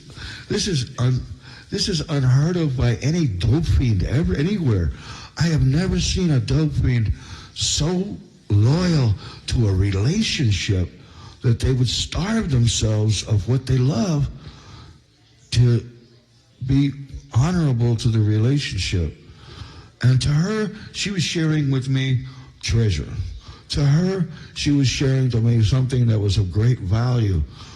She didn't realize the changes that I had made spiritually and what great value that had in my life. And you know, God, I feel bad about it, but I figured God will wait. You know, God is always going to be there. This dope won't. And we started doing it, and oh man, we got into some serious using of dope. And we've been for days, because we had a couple of 8 balls of meth, and we were spicing it up with crack and with all the residues that we had. We were constantly getting high, and it was getting to be more and more difficult on our relationship. We began to fight more and more, and we got into one fight, the final fight, and I had this pyramid-shaped piece of glass ornamentation. It had one place that was, one of the 4 sides was a mirror, and the other 3 sides were two-way mirror. And so when you turned it on at night with the lights inside and the crystals, it looked like infinity from 3 different directions. You could look in and see mirror against mirror, showing a curved set of duplicate images, just carrying on until they faded into a tiny dot in the background. And it was a beautiful thing. We made it. It was an infinity light, and it had all our finest crystals in it. It had great sentimental value, and it was a treasured item. And I just was trying to make a point. I don't even know what it was now. It was such an important point that I picked up this beautiful piece of artwork, and I was trying to get her to listen, and she wouldn't listen. She's yelling at me, and I just, wham, I threw it to the ground, and you could hear it smash, and crystals sliding across the kitchen floor, and hitting the walls and up under the furniture. It just went everywhere. And it was silence, and I knew, oh my God, what have I done? This is beyond the rules. This is terrible. And I wanted to shake her up. I wanted to get her to come back and say, okay, hey, never mind, forget it. And so I said, take everything. Just take everything. Here's all the money. Here's the rest of the drugs. And here's the title to my motorcycle. And I threw it to the ground. That was it. I walked out. Good. Well, Yana and we got really into it. We kept a place to live, and we kept a car. But unfortunately, at one point, our car broke down, and I don't know anything about how to fix a car. I still don't know much, but I did know people that knew how to work on it. So I had everything set up. The parts were going to pick up in the morning. But you know what? Are you still going to work every day? Yeah, but I was doing outlaw jobs. My jobs was snitch hunter. I used to hunt down rats that had given up people or given information, and I wouldn't bring them to the law. I'd bring them to the people that they ratted out, or to the people that cared about who was sitting in prison. And the only thing that I really took to heart was if I saw black and white from prison, somebody that sent a letter out, because when somebody's been ratted on, they're not gonna give you false information of who the rat is. They want that person that ratted them out to be called out. They want them got. They don't want anybody else. And I tell people, there's only one thing worse than a rat, and that's a false jacket on an innocent man for rat. Because when you take out an innocent man, it's not the rat. Number one, you give the real rat a warning, and he gets deeper undercover. You may never find him now. Second, you have taken out an innocent person that could have been an ally, that could have helped fight and find the real rat. No, you'll no longer get any help from that person ever again, having falsely accused them. And third, your credibility as to who you call a rat is completely out the window, and you can no longer be trusted. Your judgment is in error. So you have caused what you think is going to be helpful because you jumped the gun to be harmful to everyone involved. You do not call anybody a rat unless you absolutely know it, period. And we learned that in Texas, boys, and if you guys haven't caught up, maybe you need to take a little advanced course, cross the border, and you go to Texas and see if you survive your ignorance. And I would let people know that's the way it is, period. But yeah, we had gotten ourselves into a lot of heavy drugs, and so the car I took to the drug dealer, and I said, hey, you know, we want to get high, we want to get took care of. So I did some business, and I had 2 8-balls coming, and I said, no, you know what? I can't wait till morning.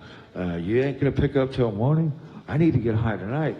So she gives me a little over half a gram, and we go out to the car, okay? And I knew I had dope coming in the morning. Everything will be cool. But Yana is over my shoulder, leaning while I'm trying to fix this dope up. And she goes, get the cotton. I said, stop it, just stay back. I'm gonna get this, don't make me spill it. And I'm trying to get it, and all of a sudden, she and I both get guns touched to the side of our heads. They don't move, police. And I freeze, so does she. And I just look with my eyes and turn my head a little bit, and I see that it is a police officer. So I just do what he says. He says, put everything on the dashboard. Okay, put your hands in the air. Okay, get out of the car. Okay. So he said, sit down. I sit down. And I'm thinking, what the hell do I do? Okay, number one, I don't want a co-defendant. I can't have a co-defendant, so I don't want Yana involved in any of this. I don't want her to have to try to figure out how to beat the case because I haven't briefed her on what to do and not do. So I need to be involved in this alone. I need to take the heat. And the cop says, what is this? And she said, oh, it's not. I said, it's methamphetamine, and it's damn good shit. And he said, is that right? I said, yeah, that's right. He said, so she's involved in this? I said, no, this is my car, my drugs. I'm the one fixing it up. And chances are I probably would have cheated her out of her end anyway, because I'm just a dirty dope dealer like that. So you got any problem, you take it up with me. And they said, well, we want to take her in too. I said, no. I said, she has nothing to do with this. Right about then, Yana says, well, hey, give me some money. Our baby's at home alone with no food. And the cop says, what? Where do you live? Oh, 13931 Alessandro, Moreno Valley. They said, send the cop car out. We need to check out this. There should be child endangerment. No. I said, this child is 13 years old. She can take care of herself. She's old enough to be left alone, and she's been schooled in what to do. No, you don't need to send anybody out there. Well, we'll deal with that. And they let Yana go. So they take me and they put me in jail, and I don't know what's happened to Yana. And I fight the case. They send me to Orange County. Oh, you need to get out of the way. Okay. So as it turned out, I was in jail, I don't know, about a week and a half, 2 weeks. And I got out, but I didn't know what happened to Yana, where she was, or anything else. But I knew that I had placed dope in the lockers at the bus station. So I went to the lockers at the bus station, and I was able to pick up a 16th there and a set of rigs. And man, I got too busy, getting. Oh, there's my water. Thank you, Monique. Yes, sir. You're very welcome. And so I got too busy with that, and sure enough, Yana and I had such an incredible connection Now, we had actually been separated in Riverside, and I was now in Arlington, or actually Orange County, where I was being released from the jail, and we had spent most of our time in Lake Elsinore. So there was no reason to expect that I would run into her in Riverside. And so I'm hustling, making money, and all of a sudden I'm walking with this guy, and I've got all the money. I've got like $35. I'm holding the cash, and we got some beer, and I'm walking and talking because I tend to run my mouth a lot. And all of a sudden I hear Yana's voice, and she says, "A voice from the past." And I heard that. I knew it was behind me. I turned to this guy, and I give him both the beers. I said, "Here, take this. Here." I give him all the money. I said, "Take that." I said, "I don't need it. My power is back. I'll be fine." "So you sure?" I said, "Move along. Get on out of here." So he left with everything, and I had my Yana back. And man, we got back together, and I don't know how it actually happened, but this happened many times. We were able to find each other over vast distances. We were able to communicate in ways that are astounding, that just didn't seem to be possible. Well, we got back to Lake Elsinore, and it didn't take very long, and they had a guy that needed to be brought down. The guy was a definite rat, and he had to be found. And it turns out that there was a place on the Ortega Mountains. The Ortega Mountains go from Lake Elsinore to San Juan Capistrano through a mountain range. It's one of the most dangerous roads in America. It has great drop-offs of 1,000 feet in a 2-lane road. And but there's, every once in a while, you see the dirt road that comes off of it. And people usually are in too much of a hurry and too nervous to try to do any fancy turning around or anything. You miss these dirt roads, and good luck finding it from the other direction. And it was just the way it was. But this guy,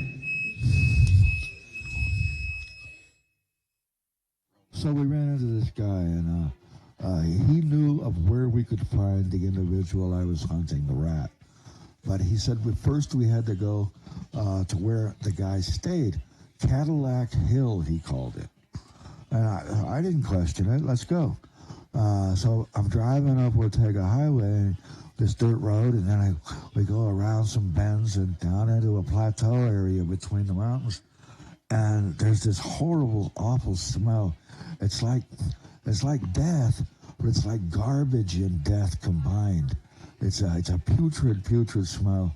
And apparently it was the smell of human corpses. I looked, and there was all these cars, new and old. And some of them were just crashed into trees.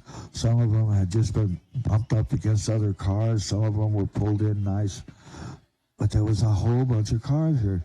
And I said, "What the hell is this place?" He said, "It's Cadillac Hill." "Cadillac Hill? I don't see any Cadillacs."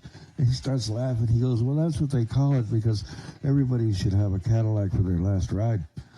I said, "What?" And he takes me to the first vehicle. It's a pickup truck with a back seat. And he said, "Look in the window." And it's a corpse in the back seat. And I'm like, wow. He said, "Every vehicle here, this is a dump ground for people that needed to get took care of. And the guy you're looking for, this is where he hangs. He hangs up above in that house up there." "What?" He said, "Yeah, but hey, man, I've got to get me a vehicle. I'm interested in this Corvette." And it was a beautiful-looking Corvette, but it had a body in the trunk. I said, "I'm not moving that body.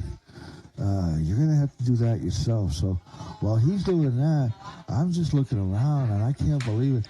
I find a pistol. I found several bags that had markings on them that are made from a pair of needle-nose pliers and heat, where they pinched the bag. And that was a sign of Mexican mafia. And so I knew these bags, this was drugs that came from the Mexican mafia. And that just showed me that there was power here I didn't want to play with. I don't mess with the Mexican mafia. They kill their own.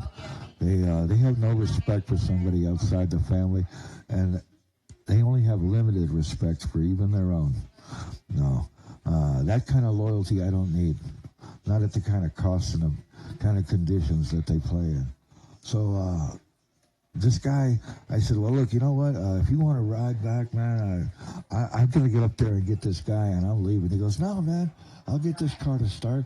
And he kept punching holes in gas tanks, finding gas that hadn't turned to lacquer. And he found his gas, and he got the thing filled up with gas. And, you know, he taking care of his own business. I don't even want to know anything about this, because whoever put these cars here, they may come back while we're here. And they're going to want to know how much we know and what we're doing here. And I don't have any answers for them. So I wanted to get my car out of there. So I went up there and I got this guy and I brought him back. And we were able to make some money. We were able to do good. And we used that money to get out of the area. But I saw the guy in the Cadillac. And he had done, in the Corvette. He'd done everything he could to get rid of the smell. And he asked me what to do. I said, well, you tore the carpet out, you changed out the seats, you tore out the headliner. I said, try spraying bleach all over everything, you know, and letting it sit overnight. He tried that, it didn't help. It only helped for a few hours, and then the smell was back. You know, I didn't know. You know, I told him to clean it up in the car wash and try to spray it out. You know, and that didn't work. Apparently, the smell of dead bodies had gotten into the metal, and it couldn't be gotten out. Now, I know today that you can use O3, and you can get that smell out. They use it to get the smell of smoke out from fire damage, and it will get the smell of a dead body out. But I didn't know about that at the time. And so, you know, I left the guy with his Corvette. It was a beautiful car, but he'd done so much to get rid of that smell, it wasn't so pretty anymore. So I don't know why he bothered keeping it, but, you know, he wasn't getting no more rides from me up to Cadillac Hill. I'd had my fill of the place. I was glad it was nighttime when we were there, and I wasn't going back in the daytime. I didn't want nothing to do with the place. Cadillac Hill? Yeah. Where was this at? It was right off the Ortega Highway, on the highway going to San Juan Capistrano from Elsinore, through all the canyons that are there. It's a very, very dangerous road. In fact, at the very beginning and the very end of the road, both of the stores sell the same T-shirt that says, I survived the Ortega Highway. Dang. Yeah. But I ended up doing some work in San Juan later on with a company, a paint company. So we had to drive that highway every day. And I remembered that road. I didn't even tell the guy, the painter that I was with, about Cadillac Hill, because I didn't want anybody to go there. It would definitely be a place that you could be threatened real easily. And there wasn't anything really to be gained by going there. There was much more to lose. And so enticing anybody or luring anybody there would just be a bad move. Not only would it be poor taste, that it would be very dangerous. And if it's dangerous for them, they could lead any kind of trouble to me. And I had several rules in California. Number one, watch my own ass, because nobody will do that as good as me. Number two, watch out for everyone around me. Friends, enemies, associates, even strangers. I watch out for them, because if I can keep them out of trouble, it's a secondary defense before trouble comes to me. It gives me an early warning system so that I can take measures to avoid trouble. And it also keeps people from having the desire to want to give somebody up. And number three, don't ever let rule number two interfere with rule number one, because sometimes you can look out for someone else so much you lose sight of your own protection. And if I did that, I made good politics. And that's something that I was very adamant about. I always had to make good politics with everyone around. And sometimes that meant violence, sometimes that meant negotiation, sometimes that meant improvising. But, you know, I was taught in the military to improvise, adapt, and overcome. You know, and what that meant was to analyze the situation, come up with secondary measures, do secondary behaviors, and it's only through that you have a chance of winning, of overcoming. And so I took that to heart, and much of what I learned in the military I was able to translate to civilian life, and it came in very handy. Any place where I could learn, any place where I could become more skilled and more adept at surviving and dealing with the world around me, I took advantage of. They say that good students had good teachers, great students had great teachers, but the best students had teachers that will always be students.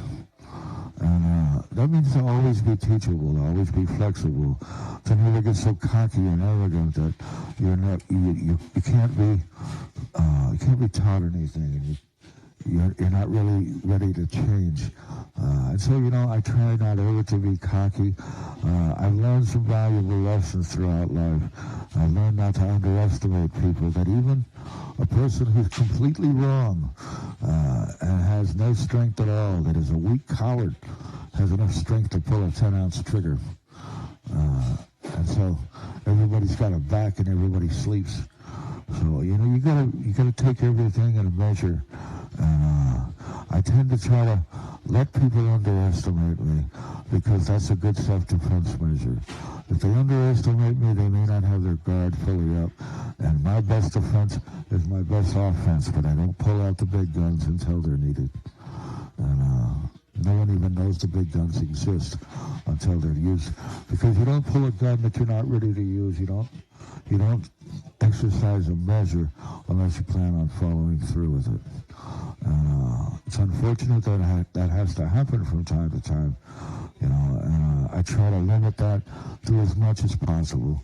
And Yana could see that. Yana could see that there was a certain strength in reservation, and there was a certain power in not exercising power. And so, it was something that she kept me amazed at how much I could count on her, and I kept her amazed at how deeply I could protect her from any environment. And, I'd spent a lifetime learning wisdom from unusual sources, and she had spent a lifetime being abused, and I was going to free her from that completely and totally, so that she had her opportunity for her spirit to flourish. I gotta go into the very beginning with Yana, though. The very beginning. Yana came to me as a drug dealer, and then she came to me one day, and she said, "Oh my God, Jim, I've done something so horrible, I don't know what I'm gonna do." And I said, "I don't think so. What could it possibly be?" And she pulled down her shirt, and she showed me she had, look, it's a tattoo. And it was a tattoo of a butterfly landing on a rose, but it was just the outline. It was just the black ink. And she said, "I know you're a Christian, and I know you're a man of God, and you got to tell me, is God going to condemn me for marking my body?" Man, I didn't know what to say. How did you know I was a Christian? How did that ever come out? She said, "I can just tell. I can feel it." Wow. But she was really upset. And I really wanted to explore this. How did you figure this out about me? But I could see that this needed to be addressed with her right away. She was in distress. And so I said, hold on. You're a Christian? She said, yeah. I said, you've accepted Jesus Christ as your Lord and Savior? She said, absolutely. I said the sinner's prayer, and I've invited Jesus into my heart a long time ago, but I don't always follow his way. But now I believe the Holy Spirit is causing me grief because of this tattoo.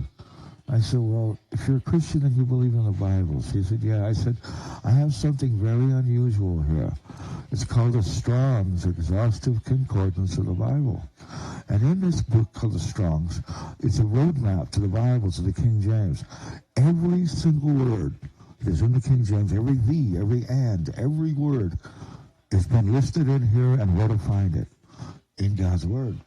And so we're going to look up colors, and we're going to look up what colors mean, because the colors are all transliterated in the back.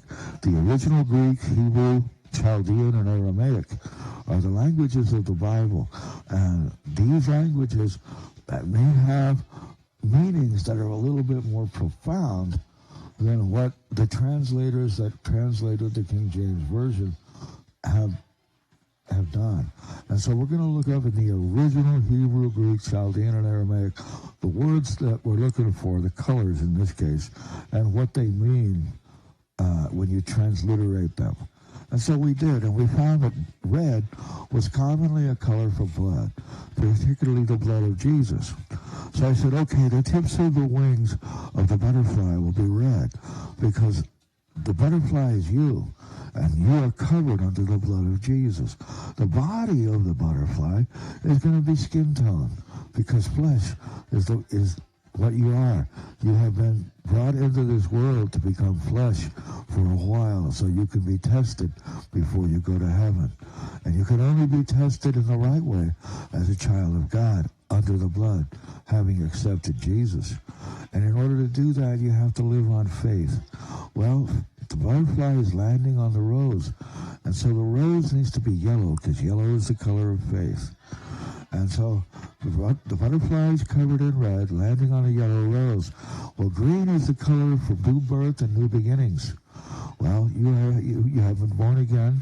All things are made new, and you are a new creature in Christ. And so you get new beginnings and new birth. That's why the leaves and the stem of the rose are going to be green. So if anyone asks you, you tell them, oh, that's a freedom fly. Everyone that knows about tattoos knows that a butterfly is a freedom fly, and it means freedom. In this case, the butterfly means freedom from sin. And so you are the butterfly, freed from sin because you're under the blood, and you live by faith, and that's how you get your growth and new beginnings. And this is a symbol of salvation, and you can explain it to them if they ask about it. So you never need to be ashamed of this tattoo again, because it brings glory to God. And it says in God's word, whatsoever you eat or whatsoever you drink or whatsoever you do to the glory of God. And so what you've done, you have marked your body, which is the temple of God, which you're supposed to present as a living sacrifice. Well, you put up with the pain, and you put up with the marking and the identification. So you have made a sacrifice. And that sacrifice is to be able to have the knowledge of salvation and to be able to explain it. And so in the act itself and in the residue of it being on your body, it gives you an opportunity to share the gospel, which is always God's will. So if this tattoo helps you to perform God's will and carry his good message, he cannot be ashamed of it. And he will not condemn you for it. And man, it just relieved her of all guilt. And we got that butterfly filled in. You remember seeing it on the shoulder back there. Yeah, that was a beautiful tattoo. And it meant so much to Yana. And it's what brought us together.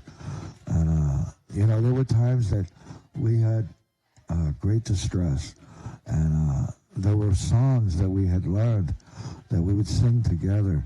And sometimes it was the only thing that we had to flush away the dark spirits and the bad feelings. We would quote scripture, we would rebuke the devil, but that was for a moment. As we would sing, and we would sing with joyousness the glories of God, it just seemed to melt away all our fears. And it was a beautiful thing. And we were able to share that because we both did seek God.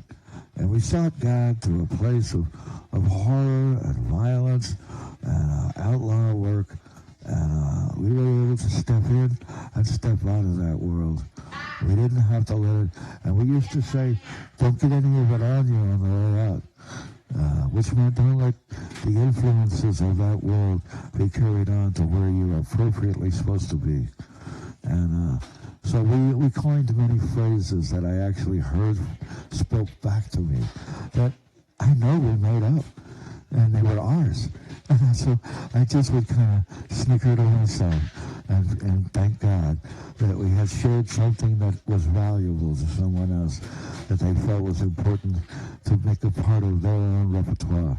And I found that there was a lot that Yana and I could do to help educate and bring peace to a lot of troubled souls that were in California. But we also brought fear and justice to those that wanted to step out of their lane and wanted to be harmful to others. Because there are a lot of lanes. They call them urchins, street urchins, and we had our The first lane y'all met. probably Larry Gilbert. Larry Gilbert, there had been word on the street that he was a rat. And so I knew his brother, Steve, and Steve was a cool guy. So I asked Steve about his brother. He said, "Man, my brother, he's no good. You don't want to meet him. He's bad news. I don't even hang around him." But I went ahead and met Larry anyway. You know, Larry was, he didn't impress me very much. He talked a lot more smack than he could back up, and you could see that. And as it turned out, I had a good friend that was old school, and I'm driving by a Chief AutoZone. That was a Chief Auto Parts. That's one of the auto parts places they had in California.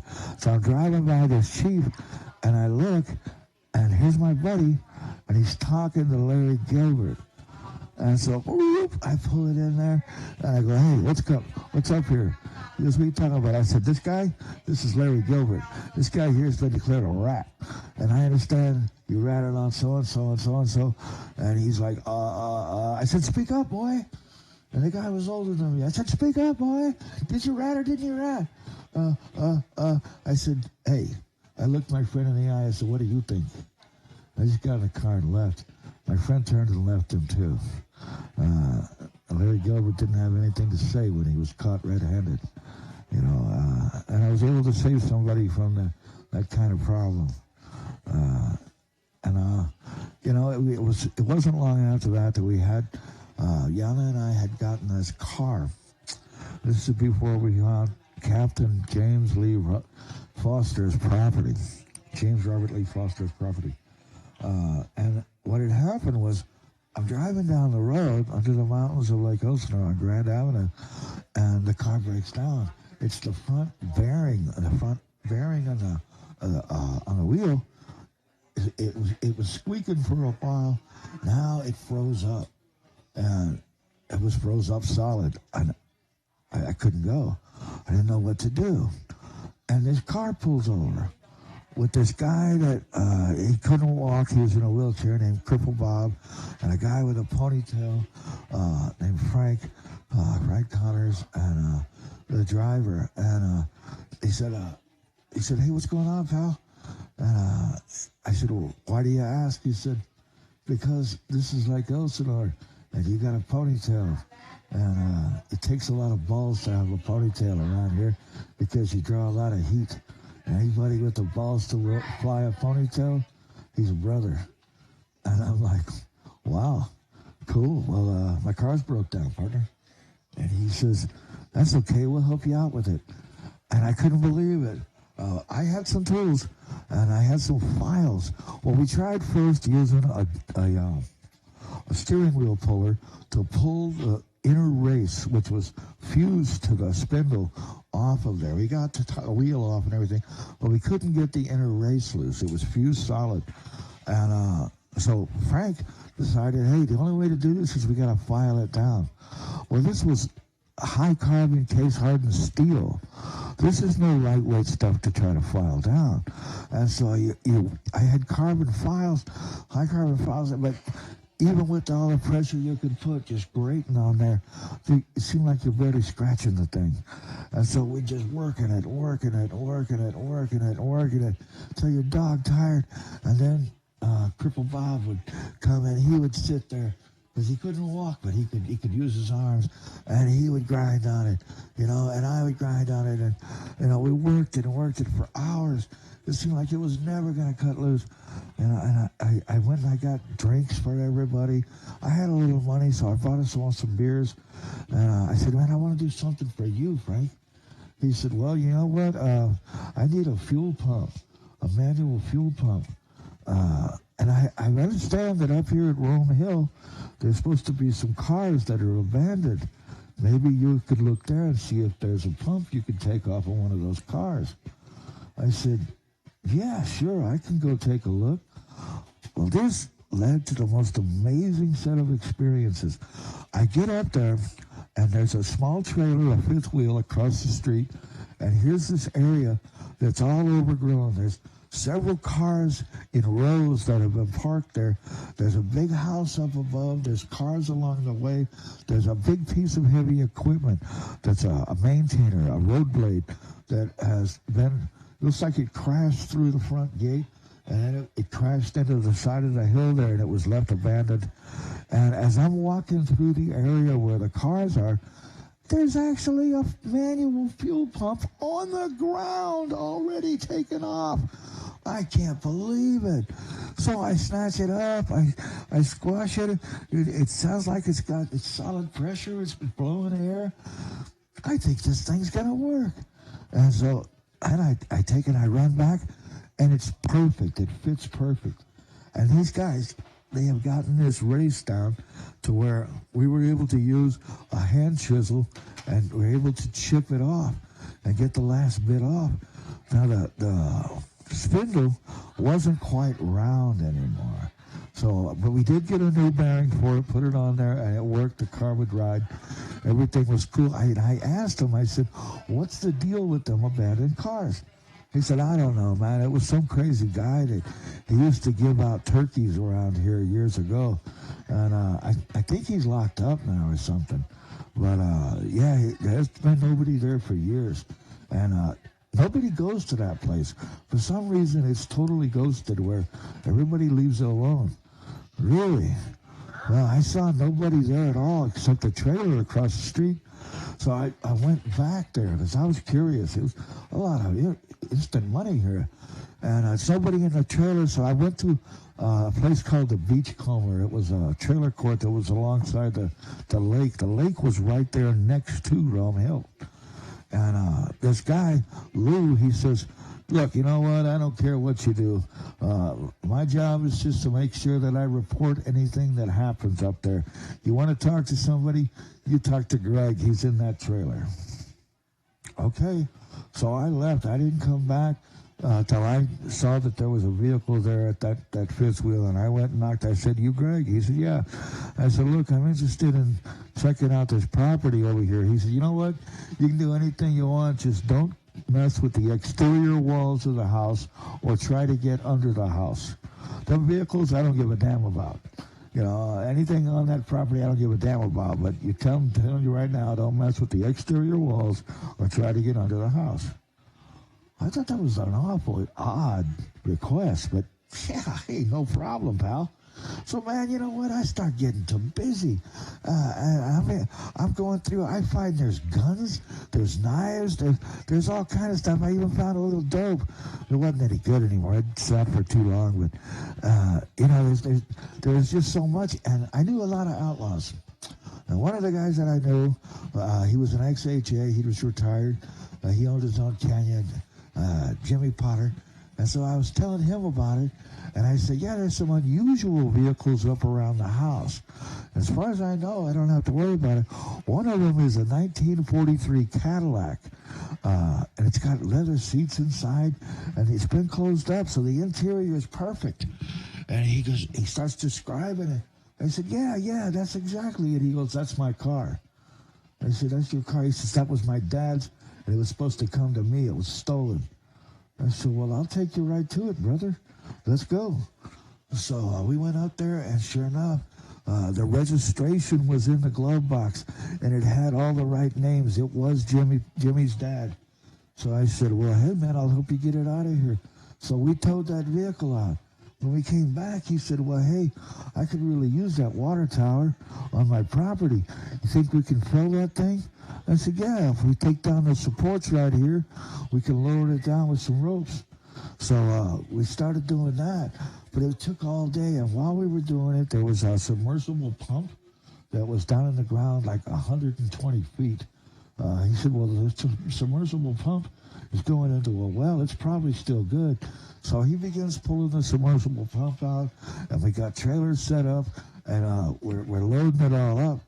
Well, the guy from the beachcomber, Lou, he comes over and he says, "Hey, Ralph is getting real nervous." I said, "Who's Ralph?" He's over there, and he's on the street called Rome Hill. He's one of the three watchmen. Me, Greg, and Ralph. We're the three watchmen. But you might want to check with Greg because he's a little nervous. Ralph, he's a little nervous. And so I didn't know which house Ralph lived in or anything else. I didn't know how to get a hold of him. But if he's watching, if he's paying attention, then you know what? He'll see me. I took a lighter and I started flicking it so that it was just the spark of a lighter flicking, and I held it up over my head as I walk across the field toward Rome Hill. And all of a sudden I heard a rifle bolt slap. Bang. And the guy said, "Freeze." And I said, "I'm here to see Ralph." "What do you want with Ralph?" "Well, look here. My name is Jim Binkley. I spoke with Greg. I have not tried to touch the exterior walls of the house and have not tried to get under the house. Those were my only precautions. Lou told me that there was somebody getting nervous over here, so I came to straighten it out. If you want everything to cease and stop, say the word, and I'll go over there and I'll make sure nothing leaves this property.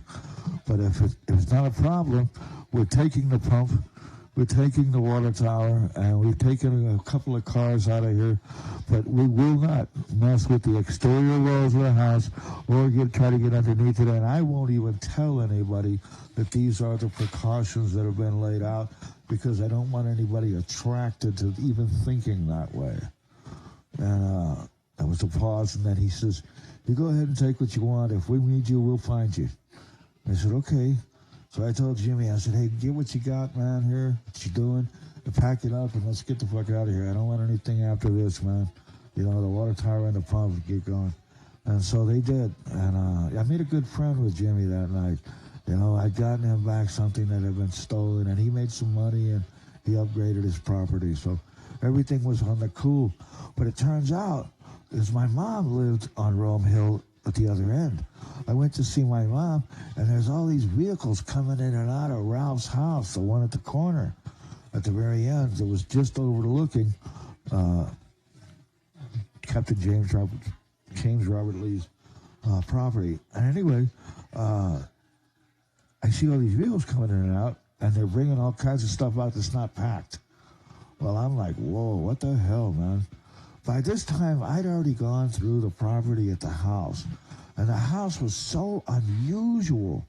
It was a 5-bedroom house, but the kids' bedroom, it had 6 different exits to leave the house from the kids' bedroom. Why they would have a kid's bedroom with that many exits, considering kids could sneak out, you know, it made no sense. And all the windows, the lowest one was 5 feet off the ground. You'd have to be standing on a chair to see out of most of the windows.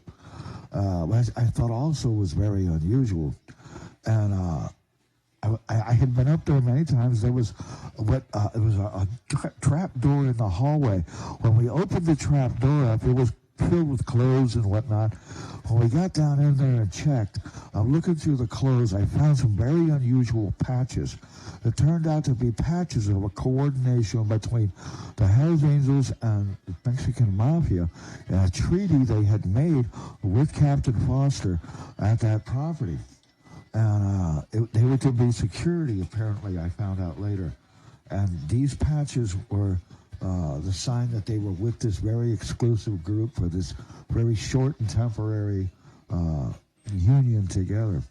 And all these patches had to be retrieved and taken back to HA. And they were. I made sure they got them all back. But while we're digging through, I found a wire that went down into the dirt. The dirt was loose.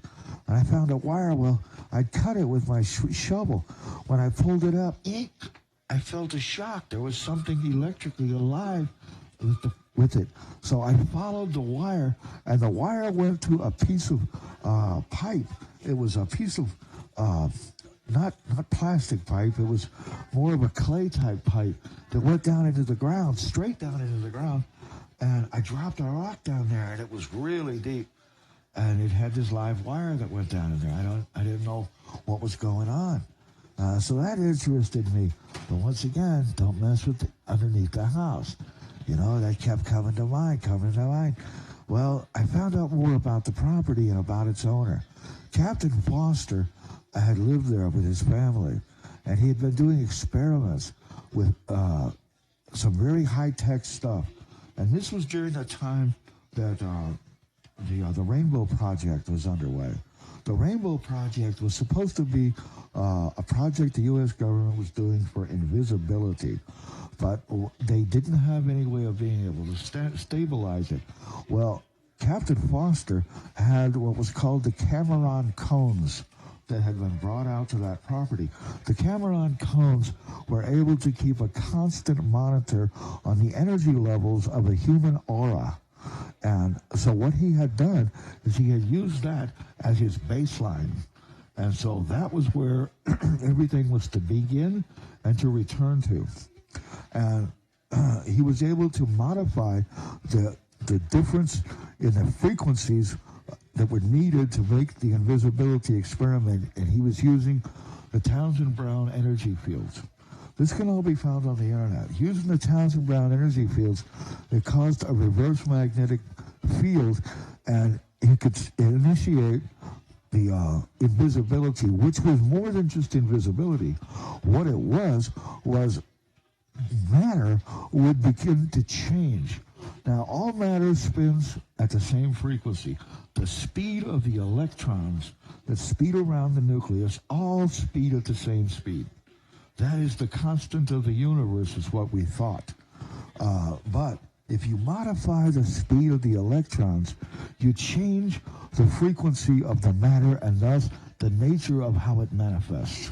And the example given is if you had a highway and you had cars 5 feet apart traveling 90 miles an hour going to the left and the right in 2 lanes, high speed 90 miles an hour, it would be as if there is a solid line of matter. You couldn't walk across that street because you'd obviously be crushed and destroyed before you could get there.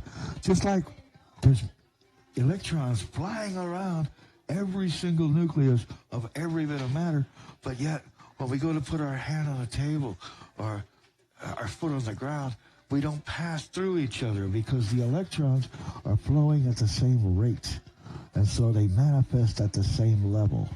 They cannot pass with each other, but change the rate. It's like changing the speed of the cars. Now the cars are traveling 1 foot per hour, and you're moving the speed of light.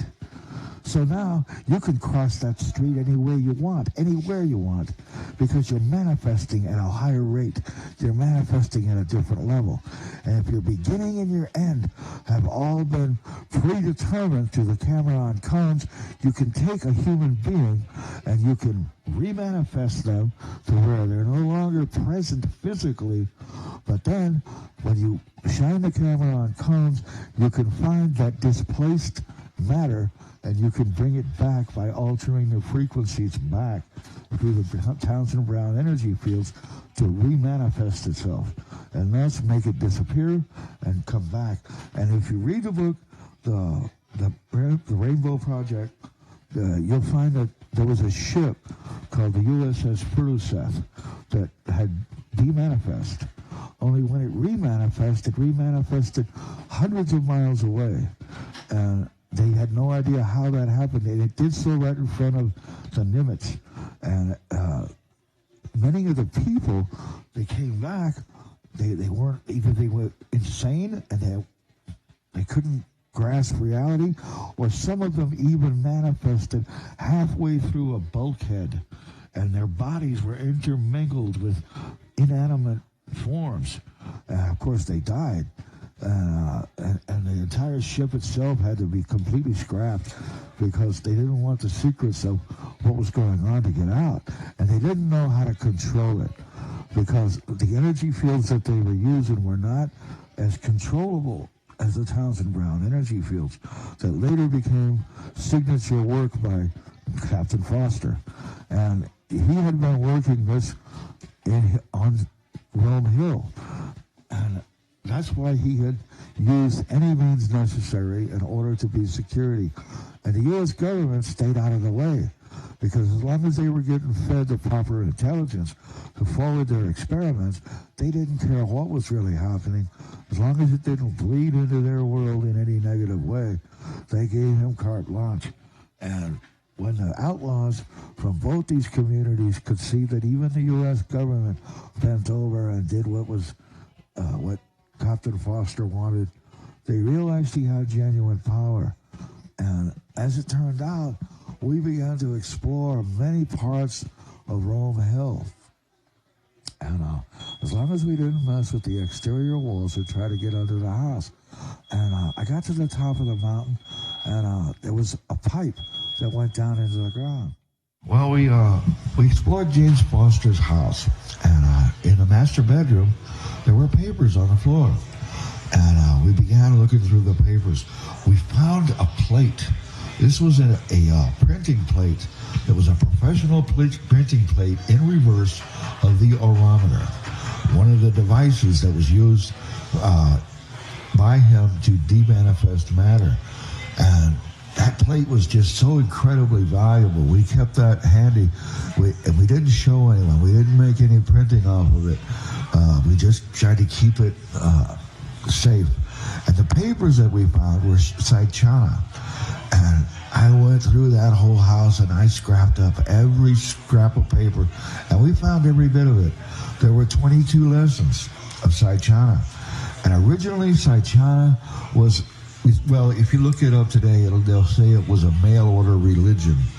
But what it was an experiment by the United States government to refine and recruit people that they could help merge their conscious and subconscious together. That's what the purpose of the lessons were. And they were sent out every 2 weeks, and you were supposed to follow the exercises incessantly. And if you weren't ready, there were indicators whether or not you were ready to go on to the next lesson. And if you hadn't reached those goals, you were instructed not to read the next lesson, but to continue with the previous lesson until you reach those goals. That was very important. And so, Yana and I, we picked up all of the Saichana, and we did the exercises. And some of the early lessons seemed oversimplistic. And so, once we got done with those, we were telling people about, what we had expected from Saichana and what it promised. And they said, well, hey, hand me a few lessons. I gave several lessons to my friend Cripple Bob. He read them, and he read them right away. He just jumped ahead, and it screwed him up really bad. He lost his mind, and he had to be committed. But we got the lessons back, and we were real careful after that when we shared anything to do with them. And we made sure that we saw the results of the lesson conclusion before anyone moved on. But most people would go through the first 2 or 3 lessons, and that'd be it. They'd stop. They'd go, no, I don't really believe that there could be the kind of promises that you have, that Saichana makes.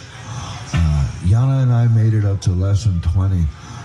And we had saved every single page, and we put it inside clear plastic, inside folders to preserve the papers, because they were from 1943, and they were fragile. But we had all the lessons, and they were in the car, and they, along with the plate, got stolen, and so we never got to complete this. And it was interesting. We tried to get Saichana. We tried to find it because it was out of Moscow, Idaho, by Frank B. Robinson. And apparently, everything to do with the printing of Saichana had all been destroyed. The government had come in there, and they were denying anything to do with Saichana or that it ever existed because of all the damage that it caused to so many people.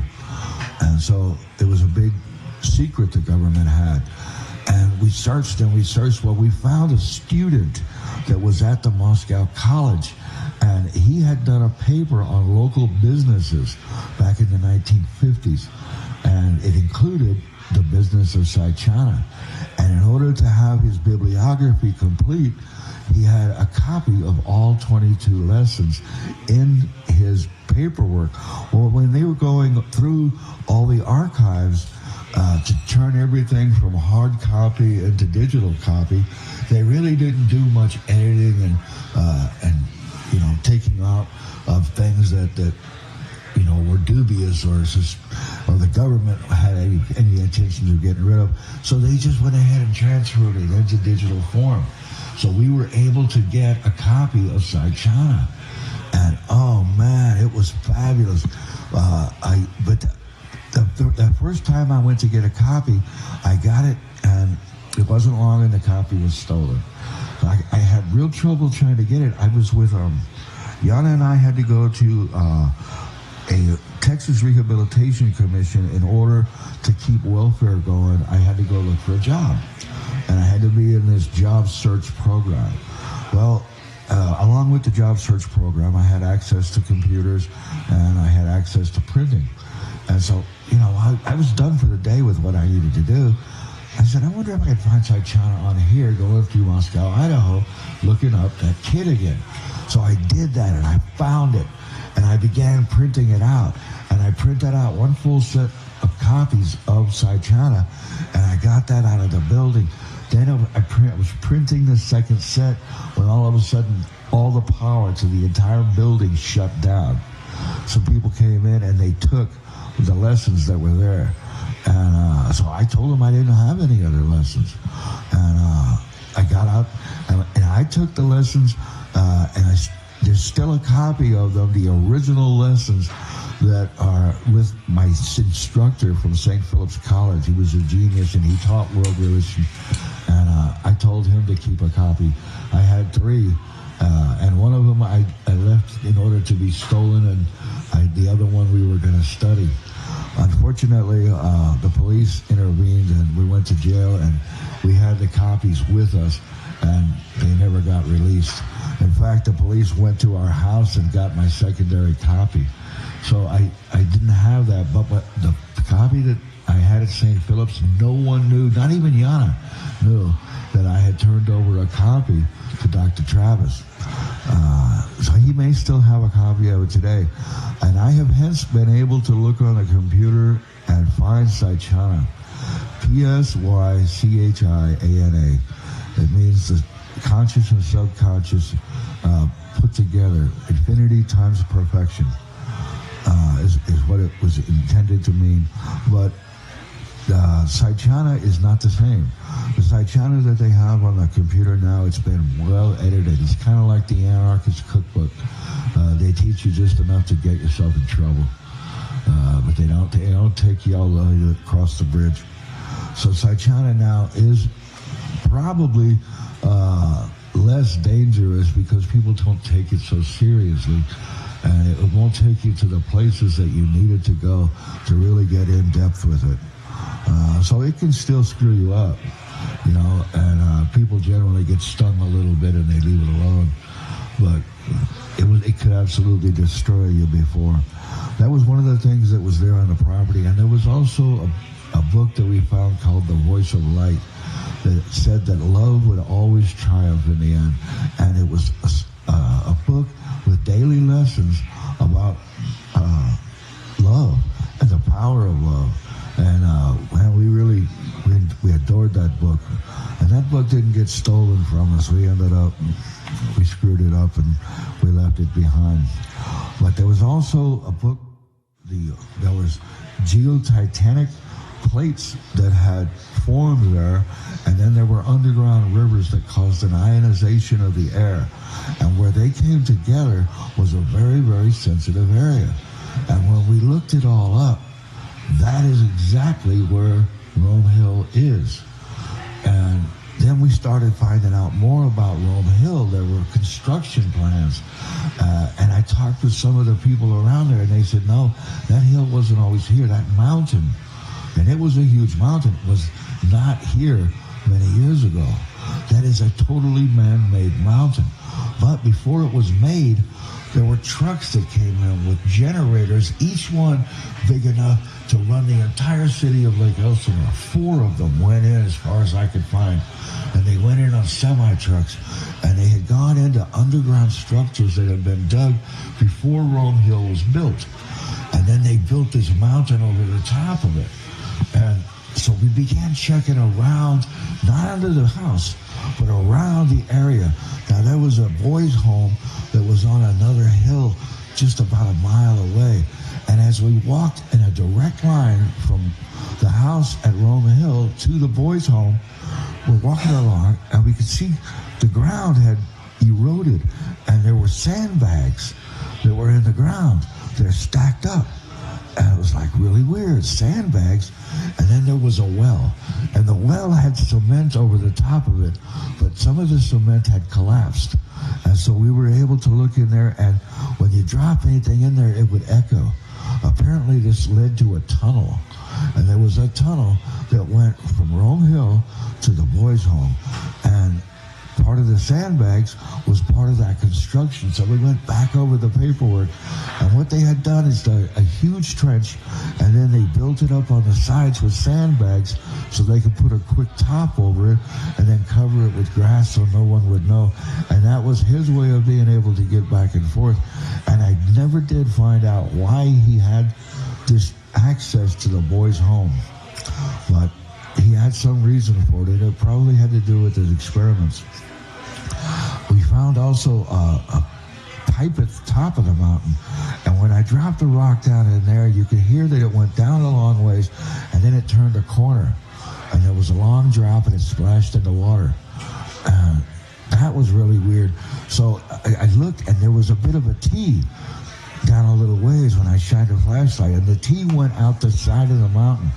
Well, you know, there's this big pipe about 18 inches around that's sticking out of the side of the mountain. And so, you know, I mean, even though it was dangerous, I went out on the pipe, scooting along, and I stuck my head over it to see inside the pipe, and there was cool, fresh air blowing from inside the mountain out this pipe. And I couldn't understand that. And so we went back through all the paperwork, and there was tons of it. He had libraries and stuff. And we found that the United States military had tried to breach Rome Hill at one time. And they sent specialists in there, and all of them died from booby traps. And there were books on Egyptian booby traps and how they could be reused in modern day. And what he had done is he had used the weight of the water from the lake, and there were access points of the lake, so that if you made a mistake, the water from the lake would flood the area and trigger booby traps that, I don't know what they would do, but it would definitely cause harm. And there was also a set of explosives that were put there, so that if this intersection with, also there were underground rivers, and the underground rivers had been dammed off, and he had used the tunnels that had been made from the underground rivers as his own thoroughfare to be able to get around access to the city. And so that's how the gargoyles came to be in Lake Elsinore. There were 3 castles that were built, and they were all tied in together with underground tunnels, and they were tied in to James Robert Lee Foster's property. And so I don't know what their original purpose was. There was never any explanations about things, but there were plans, and there were a lot of things that were drawn up on how it was to be done and how it was to be set up. And Yana and I, we had done all this, and then all of a sudden there was a problem. We got to the house one day, and the kid's bedroom, somebody had smashed in the walls. And we looked, and there was this square asbestos-type pipe in there, and it had rounded seals on each of the ends. It was just a sealed container that was in the wall, and it had been breached. And I looked, and there was nothing inside of it, but we didn't know what was going on. Outside one of the entrances to the kid's bedroom, the ground was about 4 feet deep, or 4 inches deep. They had pulled the dirt aside, and there was a stone slab that had been broken. and stone slab, part of the rock was down in a hole and part of it was gone, and there were impressions in the dirt that were from canisters, large canisters, and they were gone.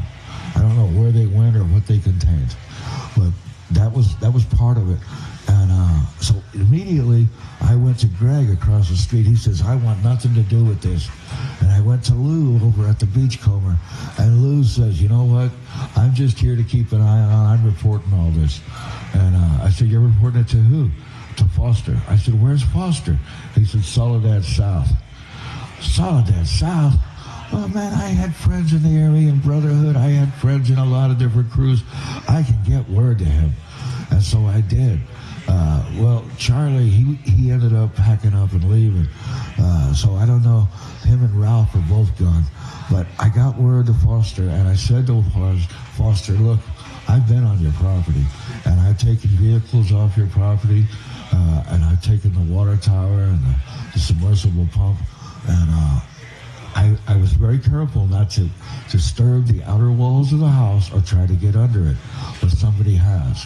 They breached the wall of the kid's bedroom, and there was a canister in there made of asbestos, and it's empty. Also, outside the kid's bedroom, there was a slab under the back door, and it's been breached, and all the canisters or whatever was there was very heavy, and it's all gone. And I want you to know I had nothing to do with taking any of your things out of there. And if you want to talk to me, all you got to do is put me on your visiting list, and I'll come and you can look me in the eye, and we can talk this through. But I don't want anything to happen to my old lady. She was just following with me, and I just want to make sure that I touch base with you, because I know you're the one that's in charge. I know you lost your family because your family was killed, and that's why you came back. And you had to take the rap for all that happened, and I know you didn't do it, but you're standing up like a man, and you're doing your time, and I'll come to you because I know you can't get out. So how do you want to work this? And he sent back a word through my friends, through my Aryan Brotherhood friends, don't worry about it. You're safe on my property. No one will bother you there. Because I had warrants again, me and Yana had warrants. We always had warrants. And we didn't want to get pulled over. We didn't want to go to jail. We didn't want to get separated. And so at night, when we were done with all business, we'd drive to Rome Hill, and we'd go to the top of it up there. And we could sleep in our car, and we knew nobody would bother us. Well, we were doing that for about, a month or so. And we felt so secure there. We had our own spot. We had water. We had everything. And all of a sudden, we were there one night, and some guy come knocking on the window. I said, what the hell are you doing? He says, what the hell are you doing here? I said, this is Rome Hill. This is Captain James Robert Lee Foster's property. I have permission to be here. He says, you have permission? You can't get permission. He's not around here. I said, yeah, he's in Soledad South. Why don't you go do your homework and check it out, pal? And so the guy walks away, and he comes back. I don't know, somebody must have chewed him out, because his whole attitude was different. He said, sir, I'm very, very sorry. You can do anything you want. Just please don't disturb any of the workers that are going to be here. Workers? Yeah, we got some things going on you don't need to know about, but you're safe. Everybody will be told not to mess with this vehicle. And I said, cool. Well, some of the entrances down below where they had driven in the generators, and there were also entrances where they had been collapsed and corrugated metal was now still visible from the outside from erosion. And there was activity around these entrances. Well, we didn't go and investigate any of that. We just considered them to be another form of watchdogs watching over us.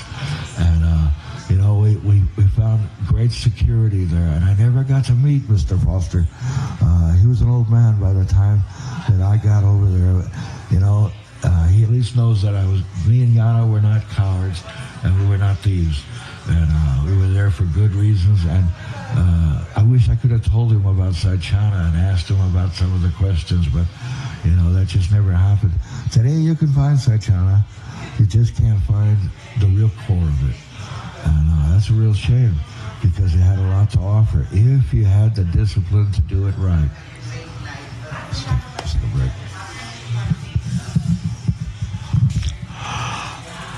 period of time when Yana and I were just doing a little too much of the dope.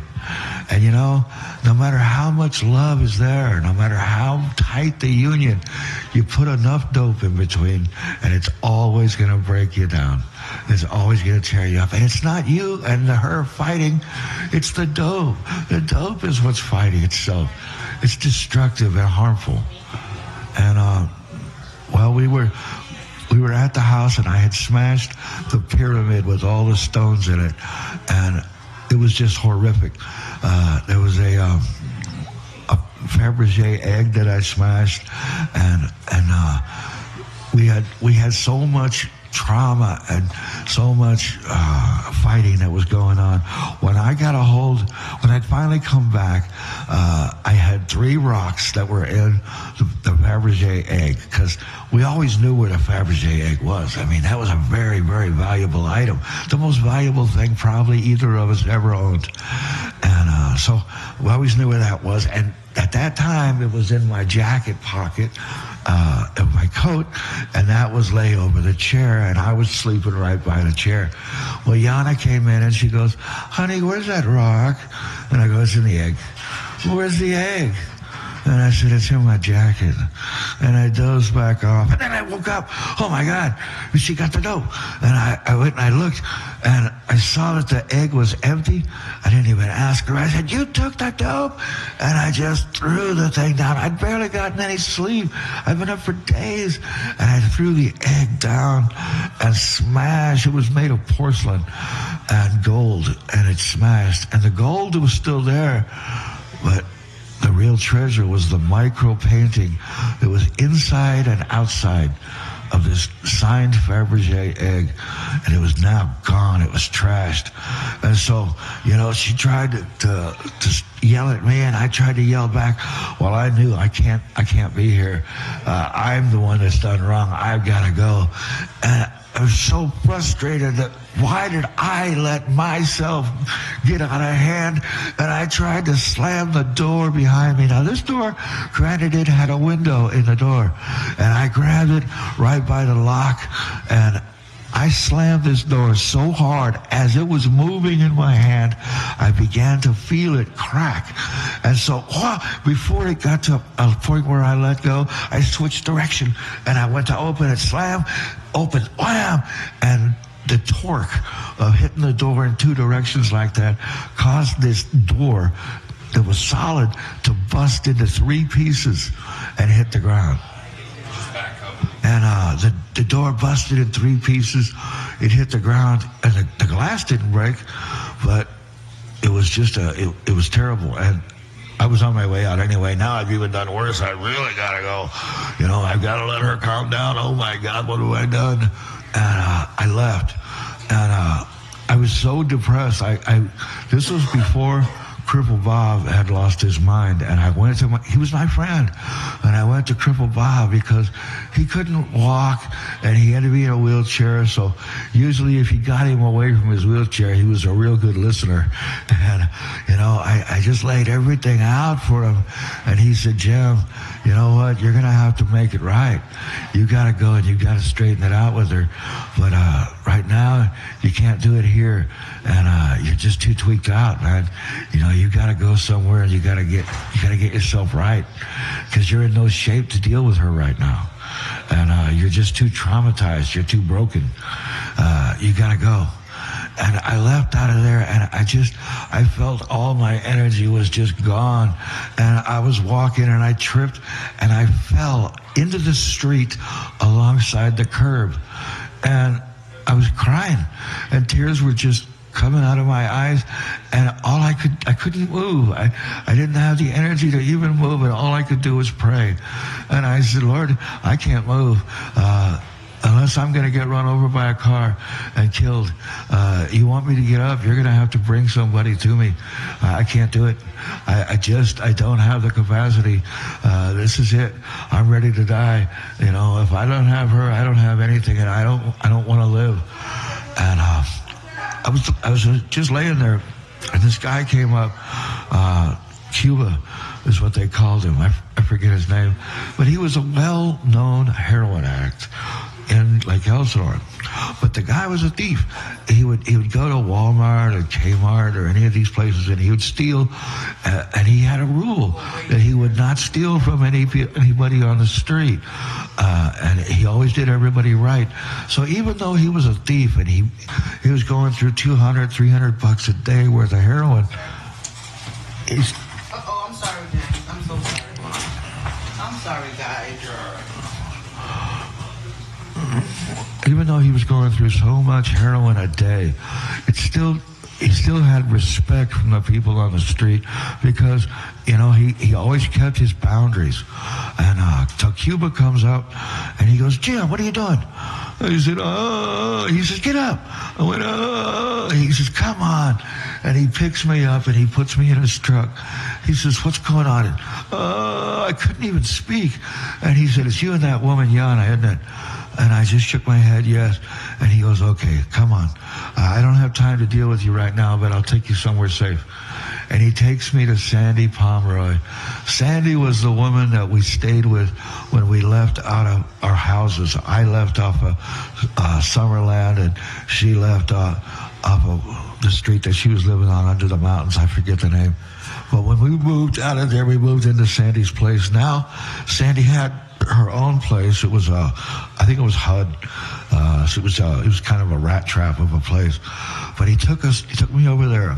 And I got there, and Sandy was all so sweet and so nice, and she was very accommodating, and I felt a kinship to her because we had helped her, and now I was needing help, and it was kind of a role reversal. So I was trying real hard to step up and be a man, but I was just so broken.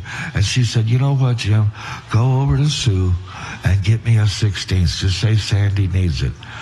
Well, Sue was our dealer, and so it was only a block away. I walked over to Sue's, and I said, yeah. I said, Sue needs something, 16th or whatever. And she said, all right, well, sit down. Let me take care of this. And so she's doing what she's got to do, and everything was going on. Well, at one point, some guy came in, and he was always after a nickel, whatever, and Sandy had just had this film container, and she had given it to me for them to put the drugs in. Well, I didn't know that Sue's daughter had poured a 16th of loose dope in there. So Sue says, hey, where's the dope? I got to get something for Sandy. And her daughter says, oh, it's in that film container. So she opens it up and she slings it like she wants to throw the packaged container of dope to this guy to pull out a nickel, but it was loose dope. And it just, and it rained down on all the stuff on the table, china and knickknacks, and it was like, oh my God, there's all this dope just, and it was good shit. So I said, that's okay, let me see what I can do. And I scooped on it, I scraped, and it was dirty. So she said, don't worry about it, I'll just sell this to the snorters. They don't know any better anyway. And so then she ends up giving me a little over a 16th. I get over there to Sandy's, and I go, okay, Sandy, here it is. Let me split it in half. So I split it in half, and I took my half, and I put it into a spoon, and it drew up 96 units. There were only 4 units left to be able to register blood. So, man, I had to be real careful, and whoa, and I got it, and I was already rushing before I got all of it into my arm. And I coughed, bam, bam, bam, and I hit the wall and slid down. And I had to get up, and I flopped into the chair, and I thought I was going to die. I just had to keep moving my hand every now and then just to make sure it's still here. And finally, after about a half an hour, the rush was over, and I woke up, and I said, Sandy, I'm starving. You got anything to eat? And she goes, yeah, there's a bunch of chorizo on the stove. Man, I ate 7 tacos. Wham, wham, wham, wham. I was starving. I said, hey, Sandy, can I lay down in your bed? She goes, yeah, go ahead. Boom, I hit the pillow. I was asleep, nodding out right away, immediately. And all I can figure is that I was so low and so depressed and so destroyed behind losing Yana that it took a half of 16th just to get me to a point where I could eat and sleep. And I was that exhausted from all that I'd been through and just that destroyed. Because Sandy, she did just a dime of the same stuff, and she was buzzing all over the place. She just loved it. She said it would last her all weekend, and I'm like, okay. Sue never sells any bunk. Okay, and I was fit, but I got over there, and Yana didn't get the privilege of being able to do a 16th and a nap and a bunch of food. So she was pretty tore up. She couldn't put up much of a fight. And so I just came in there with lots of love. And I just curled up next to her in the bed. And I kissed her. I hugged her. I told her what she meant to me. And I apologized. And I said, it's all stuff. Don't worry, baby girl. It's all stuff. That Fabergé egg, all the junk, this whole place. Even the fact that Mom signed for us to be here, it's all just stuff. And we can replace it all. Nothing is destroyed as long as we're together. And she hugged me back, and that was it. We were back together again, and nothing could separate us. And it was great, because I could sleep again, and she could sleep deeply in my arms, and we did recover. We recovered, and not long after that was Linda Marie's 13th birthday. I'll never forget. Oh my gosh. Well, where we were, a lot of crack dealers used to sell crack there, because there was a big crack house behind us, and there was a parking lot in the front where they parked their cars and they would sell crack. Well, I went out there to the parking lot and I said, hey, listen, today's a big deal. Today is my daughter's birthday. Today you guys have got to go. You guys can't be here. I need everybody to split because we're going to have a birthday party for Linda Marie. And they laughed. Ha, ha, ha. You don't tell us what to do. I said, man, you know what? You got to go. You don't seem to understand. You got to go. And the guy pulled out a gun. He goes, what you going to do, white boy? I said, oh, guns. Oh, excuse me. I didn't realize. My bad. Let me step off. So I went straight down the road to a friend of mine, Storm and Norman Greer, and I said, hey, man, them puppies up there at the yard, they have to go because it's Linda Marie's birthday. And I told him, and the guy pulled a gun. And he thinks that that's going to just end the situation. What do you got to say about that? He goes, here. He throws me an AR-15, and he grabs the AR-15, and he throws me a 12-gauge shotgun.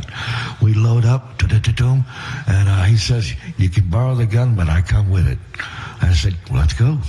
So we went up there, and I just walked into the front yard, boom, boom, and he threw down on them with that AR. And I said, there's two ways we can do this, boys. And they just started driving off. No problem. And that was it. We invited all the kids to come over. Everything was cool. We had a party all night long. I said, but you kids start drinking, you can't leave the house. Period. You stay inside, no matter what. That's the rule, okay? And you guys can do a little bit of dope. You guys can do a little partying. I don't mind. But anybody that does anything, they have to stay inside the house. Period. And okay, so we got into close to the morning, and the next thing you know, I step outside, and the police were pulling up, and they're stopping and talking to neighbors. I'm like, what the hell? I said, Yana, give me all the paraphernalia and the nunchucks and everything.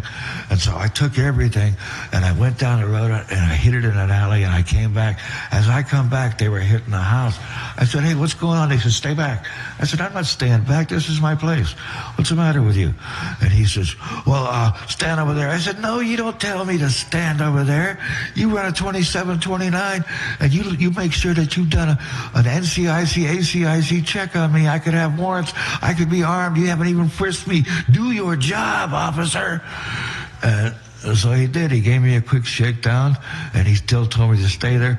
Well, one of the drug dealers, the only other white boy that had come around, he come out of my place, and they had him in handcuffs. I forget his name, but I told him, I said, hey, look, you can be courteous to these people. You do not give them any information. There will be an attorney assigned for you. Don't you worry about it. I can help you work this case.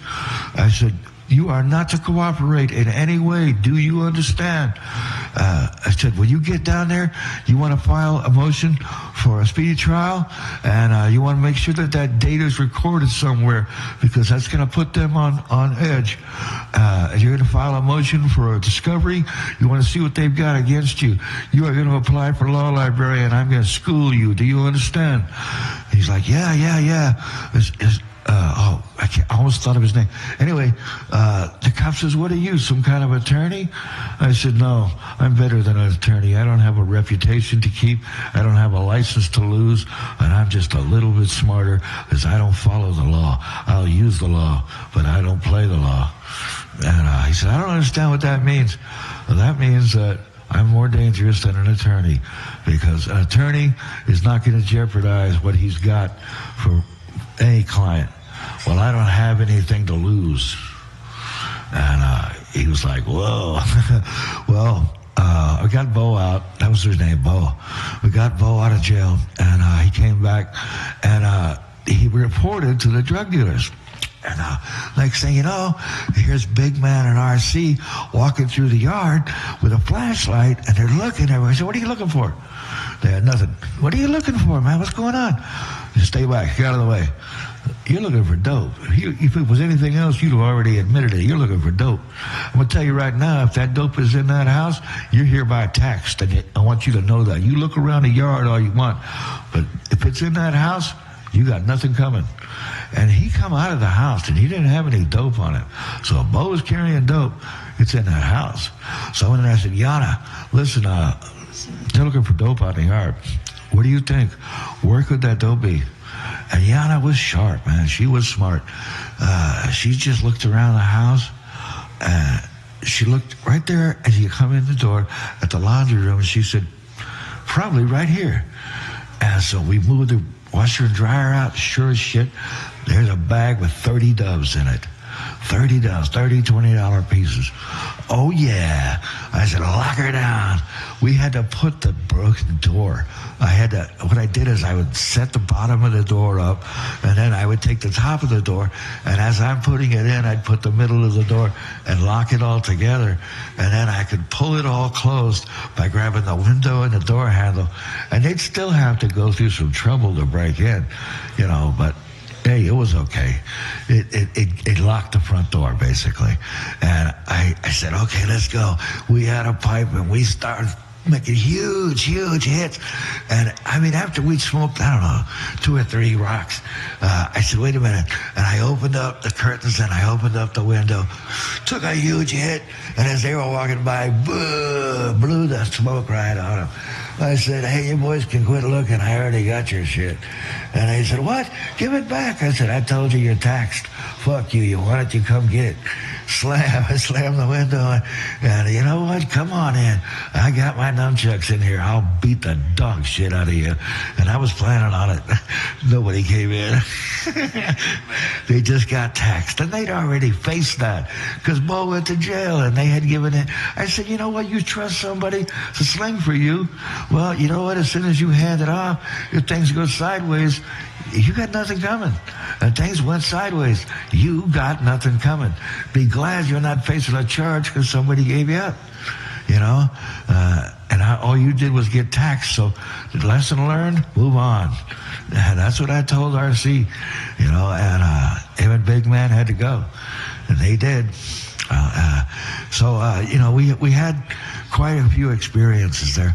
But Linda Marie's friends, they all left, about close to noon, because we had to make sure they were all sober before they left. We didn't want them going home intoxicated.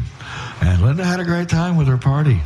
It was something she'll never forget, I'm sure.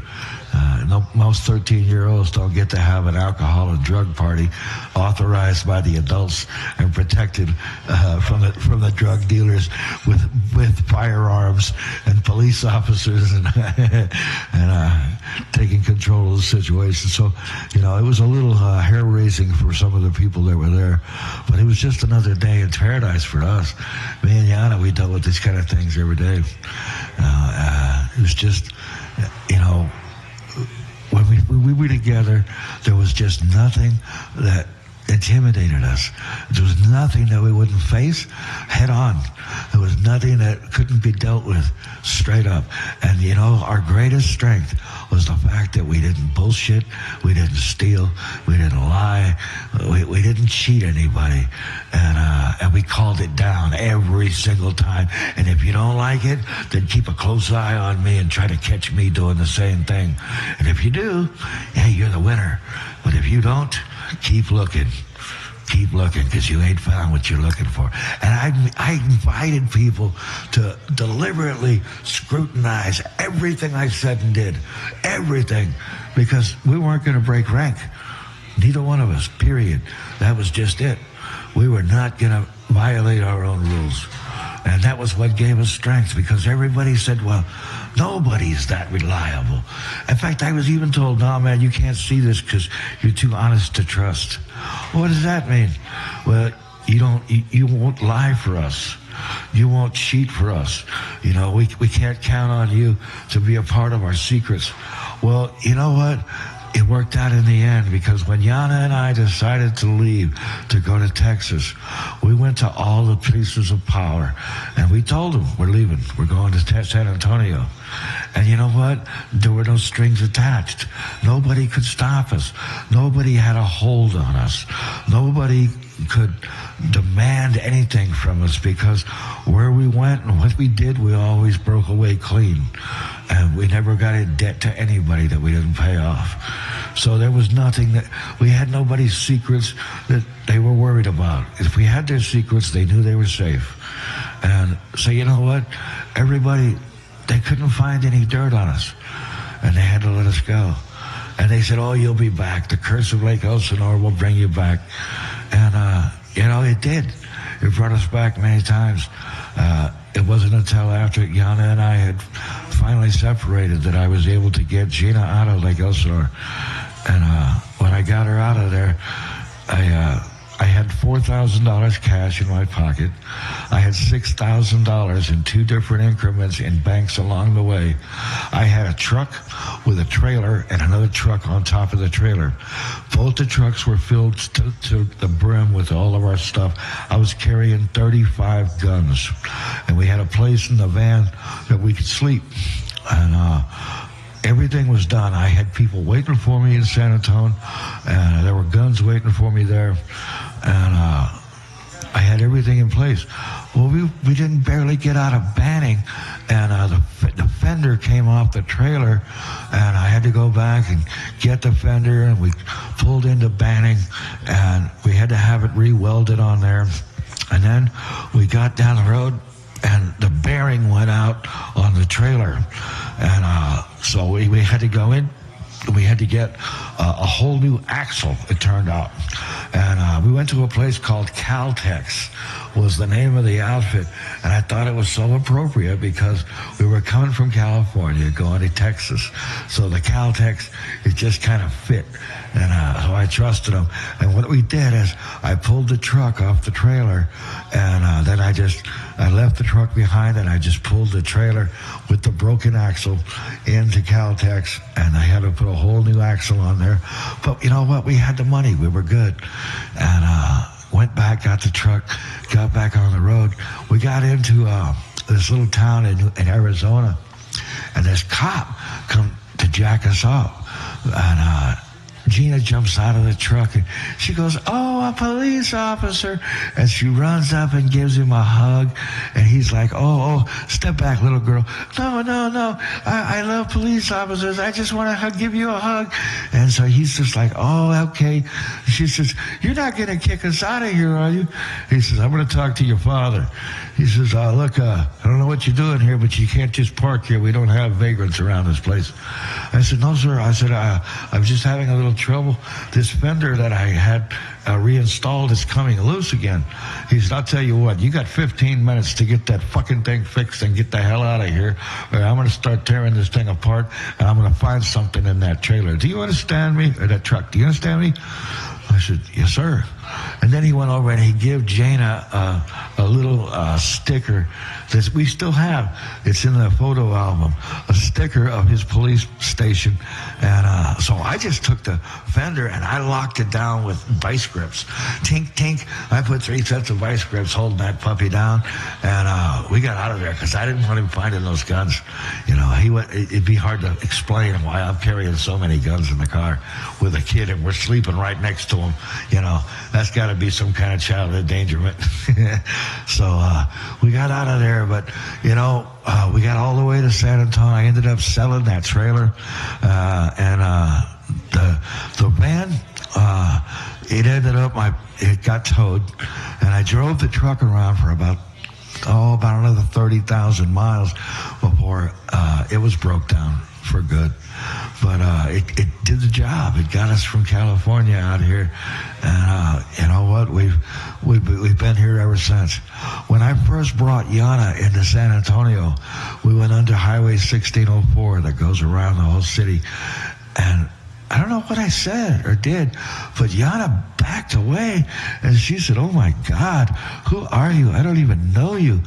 I said, "What are you talking about?" She goes, "You changed since we passed under that freeway. I don't understand it. What's going on with you?" I said, "We are home.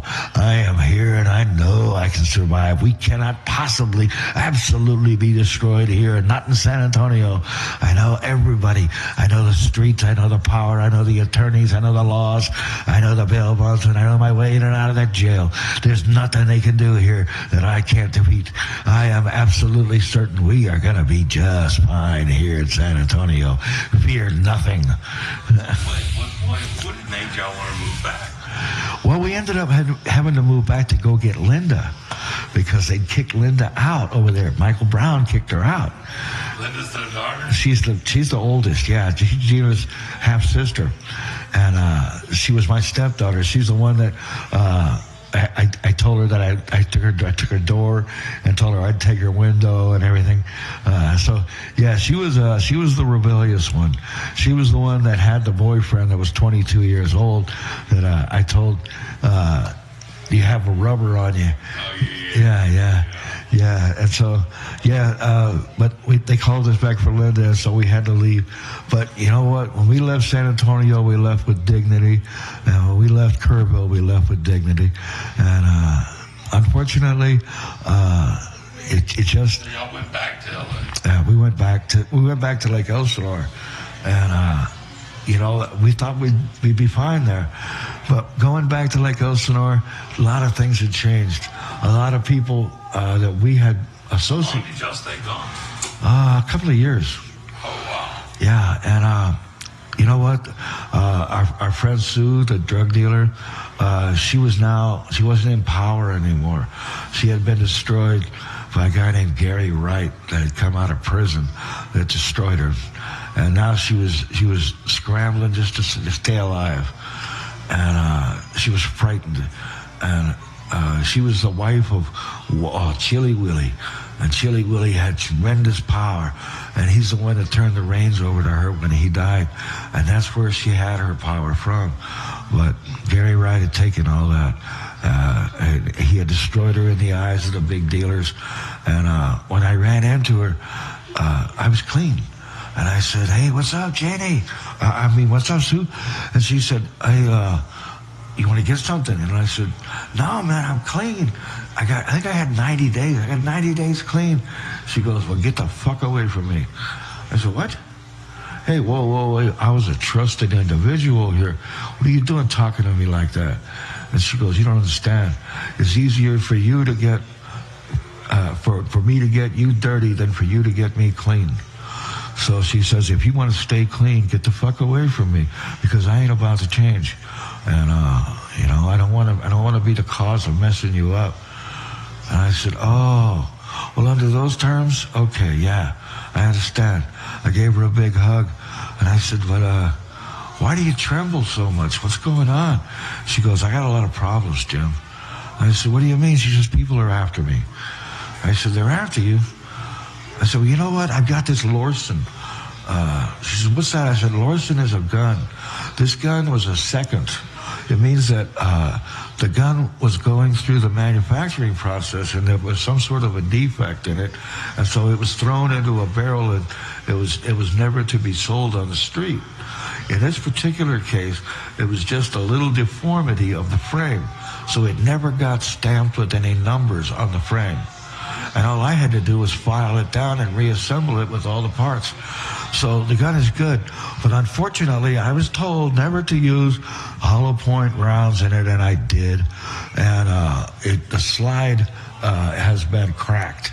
And so if you fire it with you can only fire one round, and because of the cracked slide, it's going to come detached at the top, and you have to reassemble it, and then it's good for one round again. So until I can get parts for it, I just left it sitting. I'll give it to you. It's good for one shot, and it's good to bluff with. If you have to use it, shoot one guy with it, and use it to bluff the rest of the way, because no one's going to know it's not functional but you. That's the best I can do for you. I can arm you with what I have, and it's free. And I did. It wasn't long after that they found Sue in Lake Elsinore floating. And it was sad, because I went to the funeral, and Sue,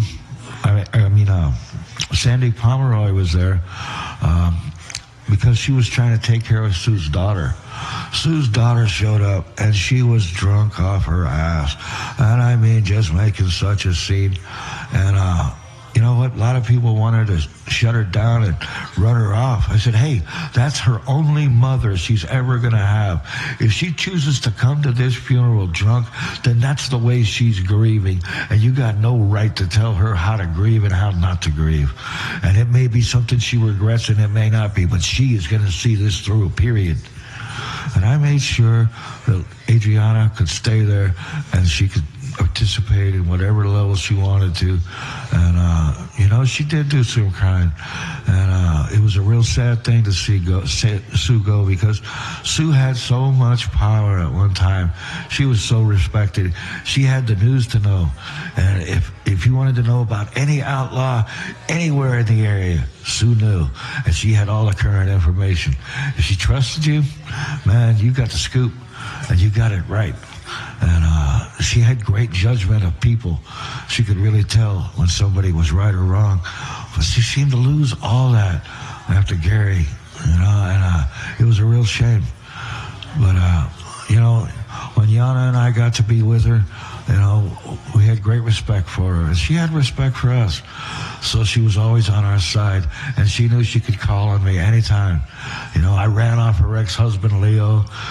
She had a piece of property that she was staying at, and I was there one day, and I said, hey, man, I got to have a break. So I go to get ready to split. Well, they had what's called a house mouse, and that's somebody that just does errands for a drug dealer, and they just hang around, and they're just a gopher, basically. And that's what Francis did. And so Francis goes, wait, I want to go with you. Yeah, okay, come on, let's go. So we went to my apartment, because I'd maintained my apartment. Well, Frances somehow got it in her head that we were in a relationship, and because we made love one time, and I could never find a clit on this woman. It was really disturbing. And when she would come, she would cry blood tears, which I thought was very unusual too. They were watery tears that were half blood, half water, and they left stains on the pillow. It was really bizarre. But she had had my rental agreement changed so that she was on there as my wife.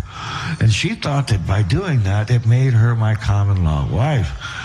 There's also the law we got to be together for 6 months in California to be common law, which we were not.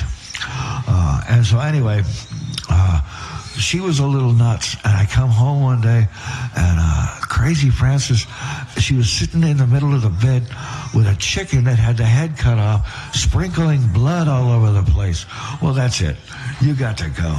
I ran her out of there, and man, it was bizarro. I had to clean the place up. I couldn't handle it. Well, it seemed like every time I'd leave, I'd get somebody breaking in the house. So I got to the habit of all my valuables, I'd hang them on the wall. That way, there's no sense tearing the place up. If you want to rob me, there's the stuff to rob. It's all easy peasy, teasy. Take it and go. I'll hunt you down later. And but I was afraid for Sue, and I was afraid that Frances would go back there and mess things up.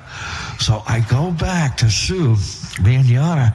As me and Yana were driving up, Yana goes, "Hey, there's some guy in this tree." I go, "What?" And so I pull up to a tree, and I look, and I go, "What the fuck are you doing?" And he goes, I said, "Come down from there." I said, "Is that Sue's gun in your hand?" He goes, "Yeah, give it to me." "Who the hell are you?" "Oh, they call me Godfrey." "Godfrey? Come along with me, Godfrey." And I get up there, and the dogs have gotten into the trash, and there's rinse bags that are sitting on the ground in visible sight where they have residue of methamphetamine on them. It's like, oh my God, I can't believe how this place has just gone to hell. And I just bust in. I go, "Sue." She goes, "What? What's going on?" I go, "What are you doing?" She says, "Business like usual." I said, No, not like usual. Who is this fucking Godfrey guy?" Oh, I just met him. He's my security." "Security?" "Sue, he was in a tree with a gun and a flashlight." So, do you think it's a little odd that somebody's in a freaking tree at 2 a.m? The cops drive by and they see him flashing that flashlight. That gives them probable cause to come on the property. "Well, what's that going to prove?" "Come here." I said, "Look, what is that?" "Those are rinse bags." "Rinse bags." Now a cop has probable cause. He comes onto the property. He sees those. He gives it a minor test. Now he's got probable cause to search and seize anything in this place he wants, and everybody can go to jail. The whole operation is destroyed because of Godfrey and your bad judgment. What the fuck do you think you're doing? Godfrey, you're fired. Get the fuck out of here. You don't work here anymore. He looked at Sue, and she just nodded her head. And he turned around and left. Well, that night, I had everybody on alert. I had everything cleaned up. Everything was organized, isolated. And we got word, because I had posted up guards. And one of them had given them the message that somebody's coming onto the property. So immediately, I said, "Okay, give me all the dope. Give me the guns." I took the guns and the dope, and I was going out the back window when Frank, the guy with the ponytail that saved me on the side of the road, him and Cripple Bob, his little brother was there. And so he says, "Can I go with you?" I said, "Let's go, keep up." And we get up on top of the hill above the property. Well, if I go too far, I get to the main road. I know the main road is going to be covered by cops. And if I go too far the other direction, I go into a neighborhood. That could get the cops called on us or get somebody seeing us. And the other 3 sides were covered by the police coming around the corner to get to the front door of Sue's place. So we had to post up at the top of the mountain. And I look, and there was a bit of a ditch, and it was filled with leaves. So the first thing I do is I have me and Jimmy push this boulder, and we lift it, and I put all the drugs and the guns underneath it. It was so heavy, it took both of us to do that. Now I said, "Jimmy, lay down and cover up in the leaves." So we're laying in the leaves, and the cops come, and one of them stepped in the ditch, and he saw that it was deep full of leaves, and he didn't want to have to trudge through the leaves. So him and his partner walked along the sides of the ditch, and they did a complete grid surveillance at the top of that mountain. They could find nothing, but they walked right by us. They were inches away on both sides, and they went back downstairs. Well, Sue knew that I had a signal system, that I'd whistle once, and she whistles back twice, and I whistle back 3 times. And that means I'm coming. If she whistles anything or nothing that's beyond 2 whistles, that means there's danger, I don't come back. And so that was our code. And we're up there, and I've got everything ready to go. And I whistle, I get 2 whistles back, 3 whistles down. We come down, and everything's cool. The cops could find nothing. They went through the whole place, and she totally trusted me. Anything, including rinse bags, were all picked up and given to me. But if I hadn't gotten there, they would have been laying there on the ground, and everything would have been lost. There wouldn't have been anything left. And that was just one of many occasions that Yana and I were able to be there and to present with them the way the old school was meant to be run, not the way these new cats and their reckless behavior was. They just didn't take the time. We had, in our car, I had cut a hole in the floor with a torch, and I had a flapping rubber mat. And anytime I was transporting drugs, I always put the drugs on the floorboard right there next to the hole. That way, if a cop gets on my tail, I'll do all kinds of crazy things, and then I hit the brakes so that he's right up on my ass. Once he's on my ass, with my foot, I knock the dope out the hole and put the rubber mat back. Boom. And I had to do this 3 times. 2 of the 3 times, I was able to drive back and get the dope. But one of the times, I went back and the cars had hit it, and it was busted open. It was all over the place. It was lost. But never got caught with any dope because of this innovation that we did with the cars. And you know what? It was a little extra work. It was a little extra time and trouble. It took a little bit more risk to have to put it there, and carry it there. And you had to be a lot more mindful of what you were doing. And most of these kids are too lazy for that. They're not going to go to these extremes for just in case. But I absolutely refused to lose. I could not be separated from Yana. And that was the only motivation that I really had. I didn't care about going to jail. I can handle it. I can handle dealing with them in prison or whatever I got to do.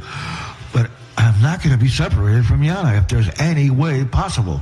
And if a little more work is all it takes, sign me up. That was my baby girl. That was my love. That was my life. That was the air I breathed and the strength in my arms. She was everything. So was there ever any times that y'all got locked into too much drugs? Oh yeah. Well, like I said, when we got into the fights over there on Granite Avenue, and I smashed that door, was bad. But we had ended up when we got back together. See, Yana and I separated for 12 years. And 12 years? For 12 years, we were separated. We didn't get a divorce. She ended up marrying this guy named Holmes. That's where little Frankie came from. That was his son. That's how she had a son beyond me. Hold on, how did y'all separate? We ended up separating because the police had gotten in between us, and we lost track of each other. And y'all both went to jail. We both went to jail. When I got out, again, since I was in jail, I was seeking God. I was seeking the Lord. It was the only thing that gave me peace. It was the only thing that gave me hope. And I knew that God could bring us together.